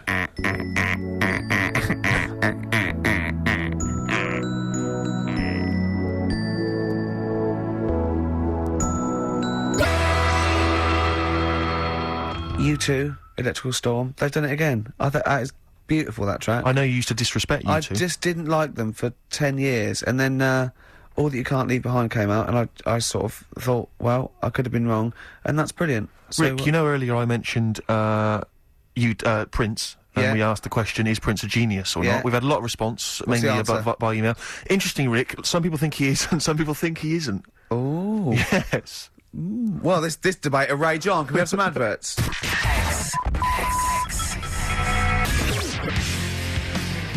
Well, in the last half hour, Steve, they've heard Nirvana, they've heard Oasis, they've heard they've heard Dylan. We've got Cat Stevens, we've got Tom Waits. You know what I mean? Now it's great music. We're playing a lot of music and talking less in the last bit. Now, some people, right, would say that's because we running on empty and we ran out of things to say at 20 past the first hour. Yeah. Right? I say actually we want to get in some great tracks. Well, that's my excuse as well. What's next? Cat Stevens off Tea for the Tiller Man. I've got nothing, Steve. You're running. I know. Well, it's the noise. I think the noise was the lowest point. Was it the noise? The noise was really annoying. Miles from nowhere. Guess I'll take my... Cat Stevens from Tea for the Tiller Man. So many people, Rick, haven't even got a Cat Stevens record in their collection, and you hear tunes like that, you just think... Do you know what I think of them? You think why? I think why, Rick. We just had someone phoning up saying they want a bit of Psychedelic Furs, and Claire said, "Oh, what's your favourite track?" And we both went, "It'd be Pretty in Pink," and it was. Yeah. But you know, you meant to say like on Heart or Magic. You're told to say coming up a classic by so and so, and people stay watch it in case it's their favourite, and if it's not, you don't give that away. But it doesn't work when it's things like I hear things all the time like and after this a classic from Men at Work. That'd be Down Under then. Yeah. Coming up next, a beautiful tune by Danny Wilson. Mary's Prayer. It's Mary's Prayer. It can only be Mary's Prayer. Yeah. No. So it doesn't work with those that they've had one hit. Yeah. Or a tune from Hearsay. Oh, I hate them all. Nice. You know, because like rock and roll come on, and that, we hate them all. Don't kick them when they're down. Yeah, it's true enough. God, what other pop do we hate? You know that thing, yeah. No, we all hate pop music, don't we? That's why we're an alternative station. Agadoo's rubbish. Oh, I hate it. Russ Abbott, Atmosphere. There's no atmosphere in here with that playing. Oh.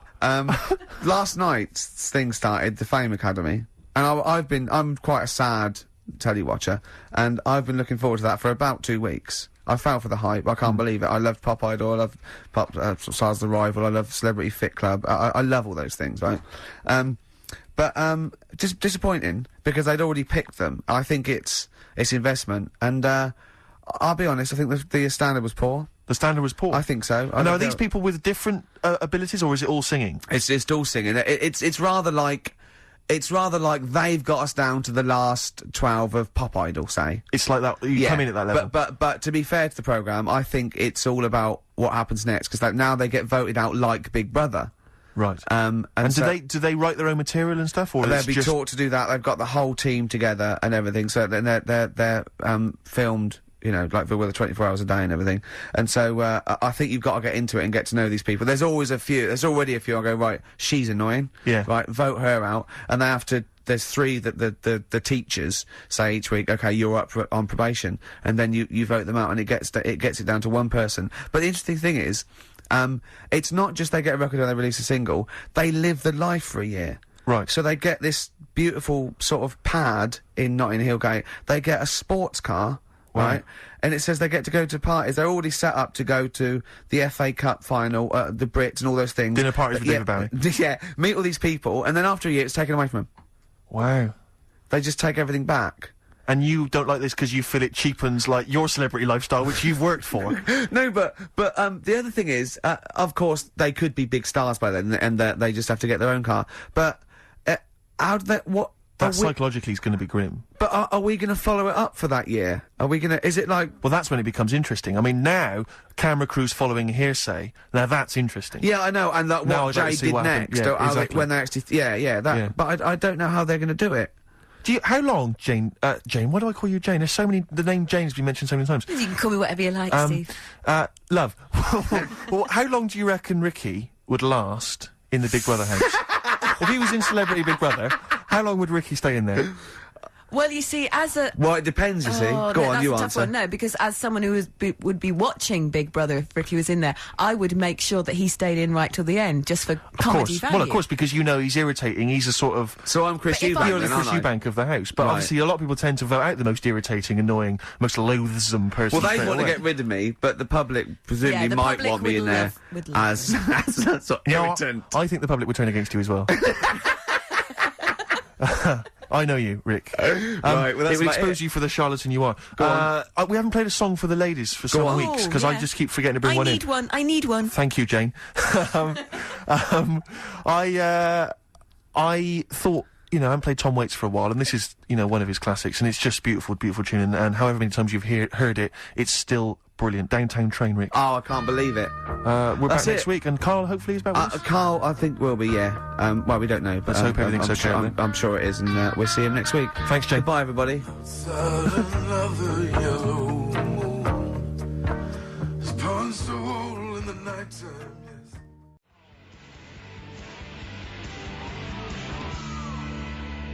Pete Yawn for Nancy on XFM 104.9. I'm Ricky Gervais, with me Steve Merchant. Hello there. Pilkington. Steve, you got any other toilet-related anecdotes? Rick, my life is just full of toilet trauma. Yeah. And Carl, you may not realise this, but a while back I used to host, this is bizarre, I used to host a radio show on the BBC World Service, right? Now, if you want someone who's the voice of integrity, the voice of intelligence, the voice of a nation, you're going to come to me. That's obvious. And I was broadcasting to... Now, they've got listeners of something like 50, 60 million people around the world. It's mental, the listenership of the World Service. And I used to host this show with someone It's a big place, Steve. The World? Yeah. You're absolutely right. And anyway, so I had to be into Bush House, where they broadcast from, 10 o'clock every Friday morning to broadcast around the world to 50 million people, right? And one week, I went to the toilet in my house, right? Everyone had left. I got there a bit late. I got up a bit late. Already against me. The clock was already against me. Had to be there at 10 o'clock, broadcast around the world. And we got 2 toilets in our house, downstairs one, right? And the door had already been a bit dodgy. It was one of those doors where you had to give it a bit of a kick as you went in. It was getting a bit tight. I don't know what the wood was expanding or something. You know, I'm in there, and same thing again happens. No toilet paper. I think, oh God, I'm gonna have to somehow kind of make it upstairs. Why don't you check first? I normally do, Rick. I normally do. It's just on certain occasions when I'm bleary-eyed or something, I forget, or occasionally I forget. Normally I do check. Right. And you've got to bear in mind that it's not like this is happening every week. This is over the course of many years that these incidents have accumulated. So you've condensed them for the purposes of this anecdote. Sure. Yeah. Yes. And great. You're just brilliant to keeping the pace up of an anecdote there, Rick. You've just drawn in. I don't know where I am now. Anyway, I know where I am. I'm trapped in a toilet with no toilet paper. Yeah. That's where I am. And I'm thinking maybe I peel off some of the wallpaper, you know, things like that. But there's nothing I can do. I got to go upstairs. Newspaper. Well, exactly, but I'll have to go upstairs and find toilet paper. Was there any? There wasn't. There wasn't. Oh. I'll have to go upstairs and maybe find a notepad or something like that. And so I try the door. Right, the door's wedged. And I'm pulling on the door, and I can't get the door open. It's just like it won't come open, and it's already. And I knew it was going to come to this at some point. Like this is like the clock's ticking. I'm trying to pull the door open. Trousers around my ankles again, and I'm thinking, well, what I could do is I could open the window, I suppose, and like try and climb out. But not really, because I got the trousers around the ankles. And that's Or if it was raining, just stick your ass out, 2 birds with one stone. Sadly, it was a beautiful day, Rick. I call it the World B-Day. And so what I'm thinking is, I got my mobile phone in there, luckily, because it's in my pocket. I'm thinking, well, maybe I could phone, I was seriously thinking, Kleenex. maybe I'll phone the fire brigade. By this point, I mean, it just dried. No, it hadn't, it was... Hold on, was that little puppy not around? Because sometimes you can call that, it's got a little bit wrapped round it. Listen. Or just use the puppy itself. There's 50 million people around the world going to need to hear my voice in 30 minutes. Exactly. And where's Steve? He's not locked in the toilet again, is he? Exactly. Oh, no. So I'm thinking about phoning the fire brigade, and I'm thinking, Sure. like, if I do that, it's gonna be the first call that goes straight on the speakerphone. Yeah. For like the entire fire brigade service. With a everywhere. butch hero carrying you down over his shoulders with your trousers round your ankles. Exactly. Can I just not pull him up? No, you've got to be taught a lesson. Yeah. But I imagine the idea of phoning up and going, hello there, I'm trapped in a room in my house. Oh yeah, which one is it? Oh, I don't need to know. It's quite small. Is it? Yeah. It's not the toilet, is it? Because we don't want to come and rescue someone who's trapped in the toilet. Which service do you require? Paper. So I think I can't phone the fire brigade. The clock's ticking. So then I think one of my housemates is still in the house, but still asleep. So I phone the house number. Right, phone rings and rings and rings for ages. And eventually, he answers the phone, right? Gets out of bed, answers the phone, yeah. Hi, it's Steve. All right, what's wrong? I'm What are you doing? downstairs. What are you doing? All right, yeah. I didn't wait. I don't know. What are you doing? Just in the toilet. I'm just downstairs in the toilet. Oh, yeah, what are you doing? Well, I've finished what I'm... Have you got any toilet paper? Any bog roll. Yeah. So he had to kind of scrape together a few bits of paper, and sort of tinfoil or whatever he could find in the house. A cactus. Come down Oh, no. Pass it underneath the door, right? And then I said, can you move away from the door because I don't want you to hear me as I'm, wiping the... And so you he didn't say that? Yeah, well, I didn't want him to, that's What, sorry, that's embarrassing. What were you wiping it with? Not tumbleweed. What do you mean? What No, but noise? I know what you mean. Yeah, no, exactly. Right. So then I say, right, can you smash Why this- was he hovering? Why didn't he want to walk away? Will you keep your... What was it? Outside with a glass to his ear? Yeah. Thankfully, there was a window in the door, but it was frosted glass. You could just see my semi-naked body moving around. And so eventually I said to him, look, listen, I'm going to need you to sort of kick the door in. He said, well, I don't want to kick the door in because you're going to have to pay for it, aren't we? I go, yeah, but I got to go to the World Service. Well, yeah. And he was a lovely man. He's the weakest man you've ever come across. It's like if there's one person you don't want to have to throw their body weight against the door, it's him. It's like he'll snap before the door will. So he's smashing against This the door. sounds like a fetish to me, though. He went in there, and there you were naked with lots of toilet paper. And you go, oh, you've broken the door down, and there I am naked. Again. Oh, you've rumbled me, Rick. I wish I'd not told that embarrassing story on the radio. Like it wasn't embarrassing enough, you've just got to make it slightly more seedy. Oh, so did he get it down? He did it, yeah, and I got to the World Service with, minutes to spare. Oh. And interestingly, I told that story to 50 million people around the world. Joking. Yeah. Did they understand? I think so. I mean, is that a bit of a problem when you're on the World Service, like thinking of things that everyone can understand? Yes. Because you can't. It's a bit just like talk when about- talking Yeah, to you, Carl. yeah, exactly, Carl. I think you're on thin ice there, worrying about people understanding what you're saying. No, but you can't talk about stuff that's on the telly and that, because some people say, well, we haven't even got a telly here. Oh, yeah, you're listening to XFM 104.9.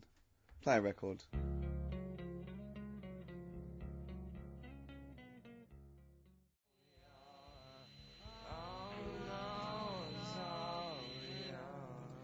Nirvana, all apologies on XFM 104.9. I'm Ricky Gervais, obviously, with me, Steve Merchant, Carl Pilkington. Well, Steve, I met up with... I know it's forbidden, usually. I don't know why you Let me keep just doing explain to the listener. Me and Steve have got a little bit of a pact. We're not allowed to talk to Carl during the week because he comes out with too much dynamite, and we want it to be fresh, and it's just unfair. And if he sees us laughing, he clams up a little bit because he knows something's wrong with his head. So, I was in a pub, and Carl called. He was returning a call. I'd called you earlier, and I said, I'm just across the road. Come over. And he came over, and we had a conversation, and I kept saying, no, save it, and I can't remember half the things he was saying, but I do remember one thing he said. He said that the human eye never grows. He said, unlike your ears and nose that keeps growing all your life, he says the human eye never grows. Now, there's a little bit of... He says, now you look at a baby, it's got big eyes. It's got the same size eyes as it will have. When it's a never- baby's born, everyone always goes, "Oh, look at its eyes," don't they? Because that's like the main feature. Yes. They're quite big. They don't grow. They don't get any smaller. They stay the same size. What you mean? Once you become an adult, you've the same sized No. eyes. Soon as you come out of the womb, your eyes, the size they are as a little baby, they stay the same size. Until It's you just like die. the sockets. And I pointed out to him, right, I said, if that was true, Steve Merchant, when he was a baby, with these eyes he's got now, would have looked like a hammerhead shark. All right, calm down. You don't want to go lay into the eyes. Do you know what I mean? Just to prove my point. I didn't laugh Good. when he said that. Respect. Do you know what I mean, though? Imagine... I've got the eyes are the window to the soul, and mine they happen to be enormous French plate windows. glass windows. Yeah. But nevertheless, they're beautiful. Many people find them beautiful. Yeah, they're great. Yeah, many people do. But Do you know they don't have kneecaps either? My eyes, or what? Babies. when they're born, they don't get kneecaps until they're about 2. They don't get kneecaps. Is that true? Yeah. And Yeah, also, What are you it might talking be true, about, it might Carl? be That's, true. but isn't it a little bone in? It's part of the. Well, no, but the leg bone. you've got lot more bones when you're born than yeah, you got eventually. 300 when you're born, then 205 when you're an adult. Yeah, they all fuse, don't they? Do they? The head's got to be all soft to come out. Right. As we said earlier, I would know. I'm a shark. Oh, So God. what did you say when he said about my eyes being huge? Okay, get off it. I said that isn't nice, considering Yeah. he's not here. I Yeah, said talking I about wait you until being he's on here when I slag him off. Yeah, very well. No, nice one, Carl. You're an honourable man. Oh, well, I know, you see, the thing is, right, that made me think that it might be a little bit of truth in this. There is as well, that- the ear thing. Have you seen that with old That's men true, who have yeah. really long ears Yeah, and big noses? yeah. you mean Do that- they eat buns and walk around in the jungle, these I don't old understand, men? You mean that the ears and the nose carry on growing? Yeah, they do, that's true. That's true, it's cartilage. Yeah, but it's not like sort of Pinocchio. No, after you're dead. You leave a body lying around, he's got a huge elephant type Really? ears. If you and a left him long enough? 4-foot nose, that's what, yeah. That's No, remarkable. but they see it's about the focal length in your eye, you see, because it's like a big lens. So it makes sense that they couldn't change that much. Because an owl, do you know why an owl turns its head round? Sort of like 180 degrees. No. Because it can't move its eyes, because the eyes take up the whole, it's the biggest eye in the animal kingdom. The eyes take up the whole of its skull. Really? Yeah, and it has to move its, yeah. Has it got a brain in there as well? It's got a brain in there, yeah, above the eye, yeah. When I say the whole of the skull... Quite, yeah. There's also some space for the brain. What I meant is the two diameters of the eye is the diameter of the... You've lost of the me there skull. with diameters. And You didn't like maths, did you? no, don't like maths. Never understood it. Couldn't get to grips with maths. I don't know about you, Carl. Did you do maths, Carl? Now, how did you do in your exams on the maths? Did you turn up? I bet yours was rather like my theory, which is why do you need to figure it all out when you've got a calculator? Exactly. Yeah, I knew it. Yeah. You're And right. I agree. Well, let's play a record, and afterwards I'm going to be testing you on your homework this week, Carl. Could we do White Van Man first? We could do... Oh, just to... No, they've got to No, know just to what remind they're people- dealing with, yeah. Carl's homework was to read all about, as you know, Che Guevara. Absolutely. Last week he did well on Rasputin, didn't he? Did very well on Rasputin. Yeah, and passed with flying marks there. So let's have a bit of Wu-Tang, shall we? Then let's have White Van Carl. Man. White Van Carl. Nice. Yeah. Don't erase none of that good shit.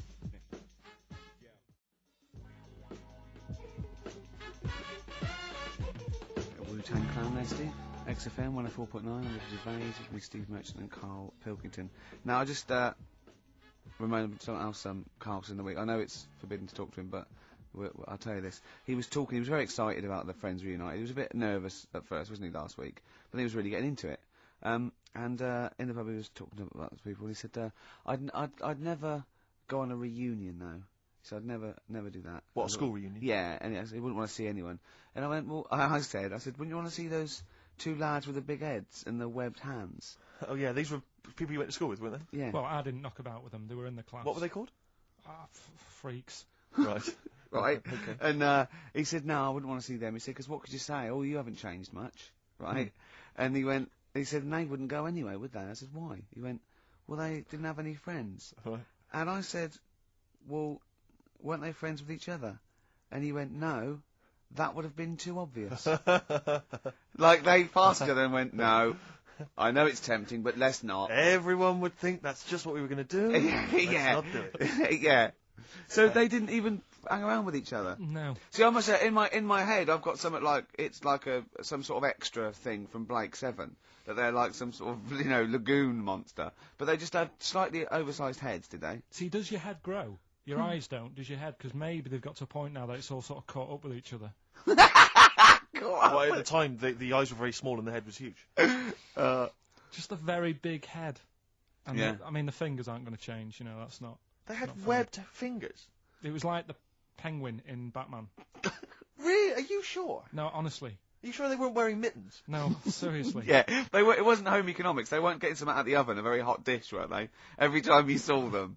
But why were there two, but they weren't related and they weren't friends? I don't know. I suppose it's like asthma and that, innit? Some kids have it. And it just was a coincidence. Yeah, but asthma's quite a common thing. Webbed hands, Carl. Yeah. I don't know. You don't think of it, do you, when you're a kid? You just sort of... Oh, when, yeah, when you first see them. Yeah. There goes the frogmen. Anyway, Carl, look, let's have a little quick session of White Van Man. For those that don't listen to the show regularly, the Sun, as you may know, has a section called White Van Man where a member of the public gets asked their opinions on the week's big political and social hot potatoes. Carl, we just thought it would be fun if you answered some of the questions. It's not so much questions, it's just your views really on these big news stories. What do you make of Olympic ski hero Alan Baxter testing positive for drugs? What did he do? Well, he won a gold medal in the Olympics, and For what? He was a skier, Right.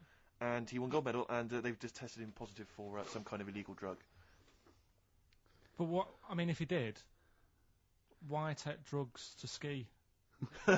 Why? Because all you do is balance. But imagine, it'd be amazing if you were stoned, like going down a hill. Yeah, it's not like you have But to... it's not going to help you, is No, it? it's not just like... gravity that's doing all the work, isn't it, with skiing? Yeah, but it's often to do with your athleticism, isn't it? It's No, to but it'd help be you. like saying, and we've just found out the people on the toboggan were on crack. It's not going to help them. You sit there and you go with the flow. Yeah, And you hold could on. I say, the drugs he was Apparently taking... that's his defence, Probably, he probably wasn't jacking up H or, dropping a few E's or getting stoned. He was probably taking more sort of, performance-enhancing drugs, as opposed to him just, scoring some shit around the corner from someone, but that getting off his tits and jumping in a toboggan. Doesn't mean that, does it? He wasn't off his nut. Yeah. You tested you. You pissed out your head. But why doesn't he just say, don't be stupid, why would I do that? It's just not going to help me out. But it is, isn't it? Because performance-enhancing I don't drugs know, do. wait a minute, Steve. Wait a minute, Carl. Right, look at this way. Okay, look at me. Yeah, have I got his attention? Yeah, the lights glinting off your ring there. Yeah. You're attracted to. Okay, right. No, keep concentrating. Right. Some athletes, you're aware they take drugs. That's to build up Swimmers muscle. and stuff. Yeah, swimmers. For Runners. example, runners. Yeah. Not only do they help build muscle. Right, but they can actually, give them a boost performance-wise, Yeah. sort of like steroids and all this sort of stuff. Right? So that's the sort of thing we're talking about. Okay. Right. So again, He wasn't why on a bong would that help before. you? What? Why would that help you when all you've got to do is balance on skis? Not when you're at the Olympic level. Yeah. There's a lot to do with your body and your No, it's legs. practice, isn't it? It's like if you've skied for years, then you've got good balance after a bit. Oh, do you know what, Carl? Do you know what? You've made a mockery of drug taking. Well done. Right, Yeah. next one, Steve. I hate this bit. I hate this. I don't know if you saw it. What did you make of Posh Spice's Warts and All documentary? Yeah, I saw a bit of it. What did you make of it? People are slagging them off, aren't they? Saying, she's daft and that, but Don't make you. she's. I think they're all right, honestly. Yeah, I think they're all right. She's all right. I think David's really a decent bloke. Sure. Would you agree that he's quite a simple man? Yeah, but he's a footballer. He doesn't need to be. Do you know what I mean? It's like me. Yeah. Like, all right, I only got an E in history. Sure. But knowing about the Tudors doesn't help me press these buttons and put the next CD on. No, sure. Do you know what I mean? Yeah. So, good luck to him, and he's done well out of it, and it's just Yeah. jealousy. Yeah. I remember, though, when I was back in Manchester, I was in Piccadilly train station, and he was there, right? Not as big a star as he is now, Yeah. back then, but he was stood there, and I was so close to going over to him and saying, did you go to my school? Because I recognised his face, but I didn't know who he was. Do you know when you sort of go, sure, I went to school, it's not the one with the big head, Yeah.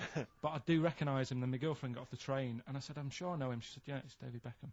And I was so thank close God to for your going over. girlfriend. Does she get an awful lot of scrapes, does she? She does, yeah. Okay, what about the fact that the pension crisis is going to force Britons to work into their 70s, Carl? You might have to carry on working into your 70s before you can claim a pension. I think it's a good thing. Because you see a lot of old people who look bored. Okay.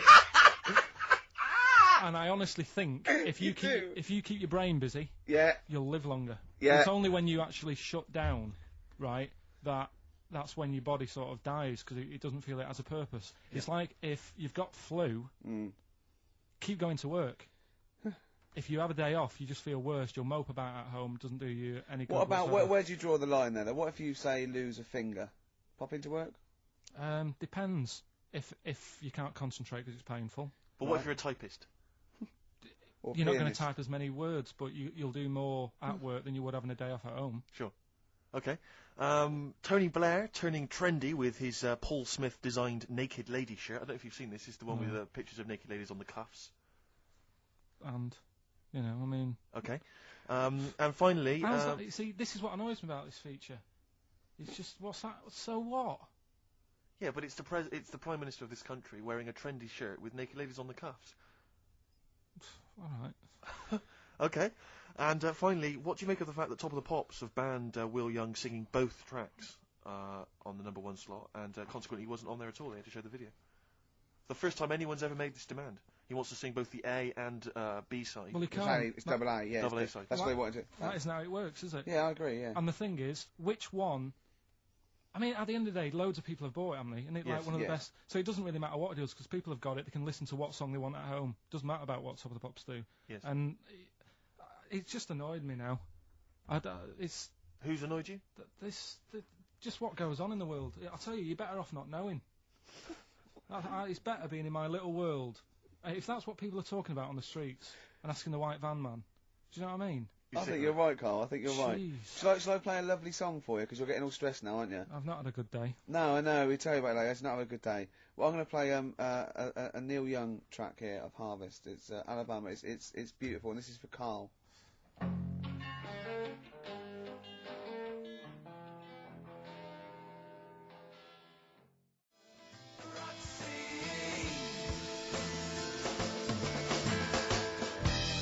Athlete, West Side. I still like that one. It's a good track. Yeah, I was worried it's a bit novelty. It would go off very quickly, but it's good. No, Really it's not melodic. bad at all. On XFM 104.9, I'm Ricky Gervais, with me Steve Merchant, Carl Pilkington. Steve. Well, we were talking about the news just now, and there was a story I heard in the week. I think it was on the radio, and I don't know all the details. But what I heard was that a number of, I think it was Falkland, maybe Gulf War veterans, were, I think, suing or complaining to the government because they wanted compensation for post-traumatic stress disorder. Now, I don't know all the ins and outs of it, but it seems to me that if you're in the army and you're a soldier, a certain degree of trauma is kind of inevitable. I mean, after all, if you're any good at your job, you are going to see people getting killed. So I don't understand what the ins and outs of it are. I don't know why. No, when he came back and Tony Blair met him and go, all right, well, not really, no. Go on, what's the matter? Well, if there was people shooting at us and everything, it was all muddy. Well, calm down, don't cry. Well, I will. There was a drill sergeant just kept shouting, saying, "Look at you, stupid boy! Where's this he's gun's got not a clean?" train, And I hasn't just he? cleaned the gun, and it was fine. And now he's telling me to clean it again. Yeah, and the boots, they were shiny. fine, he was Well, he's showing. got to do that. It's more His distant. neck was as big as his head. Well, yeah, but you don't know what they, I don't know what the ins and outs of it are, but what you got to do is make sure you know what you're going into. That's what I do. You got to check the small print. So if I was, going over to like the Falklands or the Gulf, I'd put my hand up and go, will it be horrible? I go, you hit the back, yes. Will it be horrible? It will be horrible. Yes, it will be horrible. There will be shooting and lots of death and everything. I go, right. I'm not going to go. And they go, Exactly. okay then. Okay. That should be fine. Yeah. Should be fine. Yeah, just like that. Is anyone else scared about this? Pretty much all of us. Okay, then we won't send anyone then.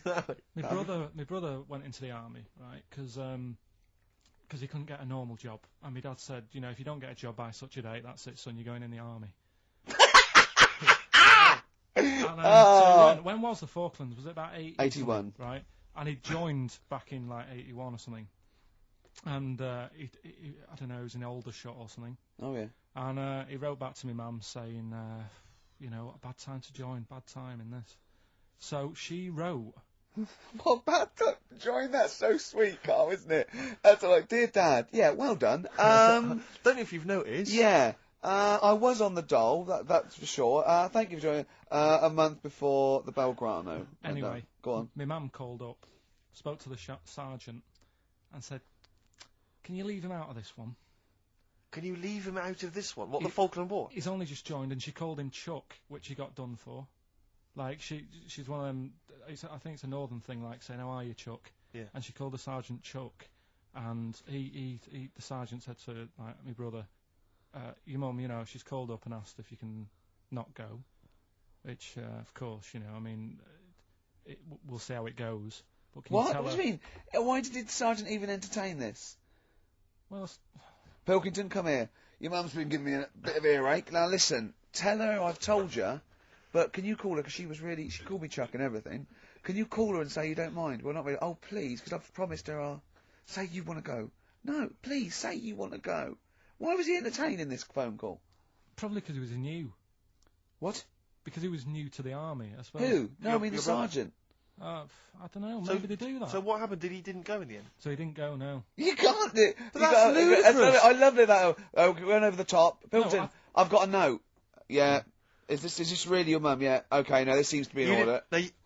Because I noticed it says, I do not want to go into the army. I don't want to go and fight, and it's crossed out and it said, my mum says don't Yeah. go. Now, you didn't write this yourself. No, did you, my mum Pilkington? wrote this. Okay. You definitely wrote this yourself. Your excuse. You're going to have to fill envelopes. No, I'm sure if he was needed, he would have had to go, but I think they made a bit of a special effort. They sort of said, oh. Well, it wasn't conscription anyway. Oh no, But were the other soldiers going around just going,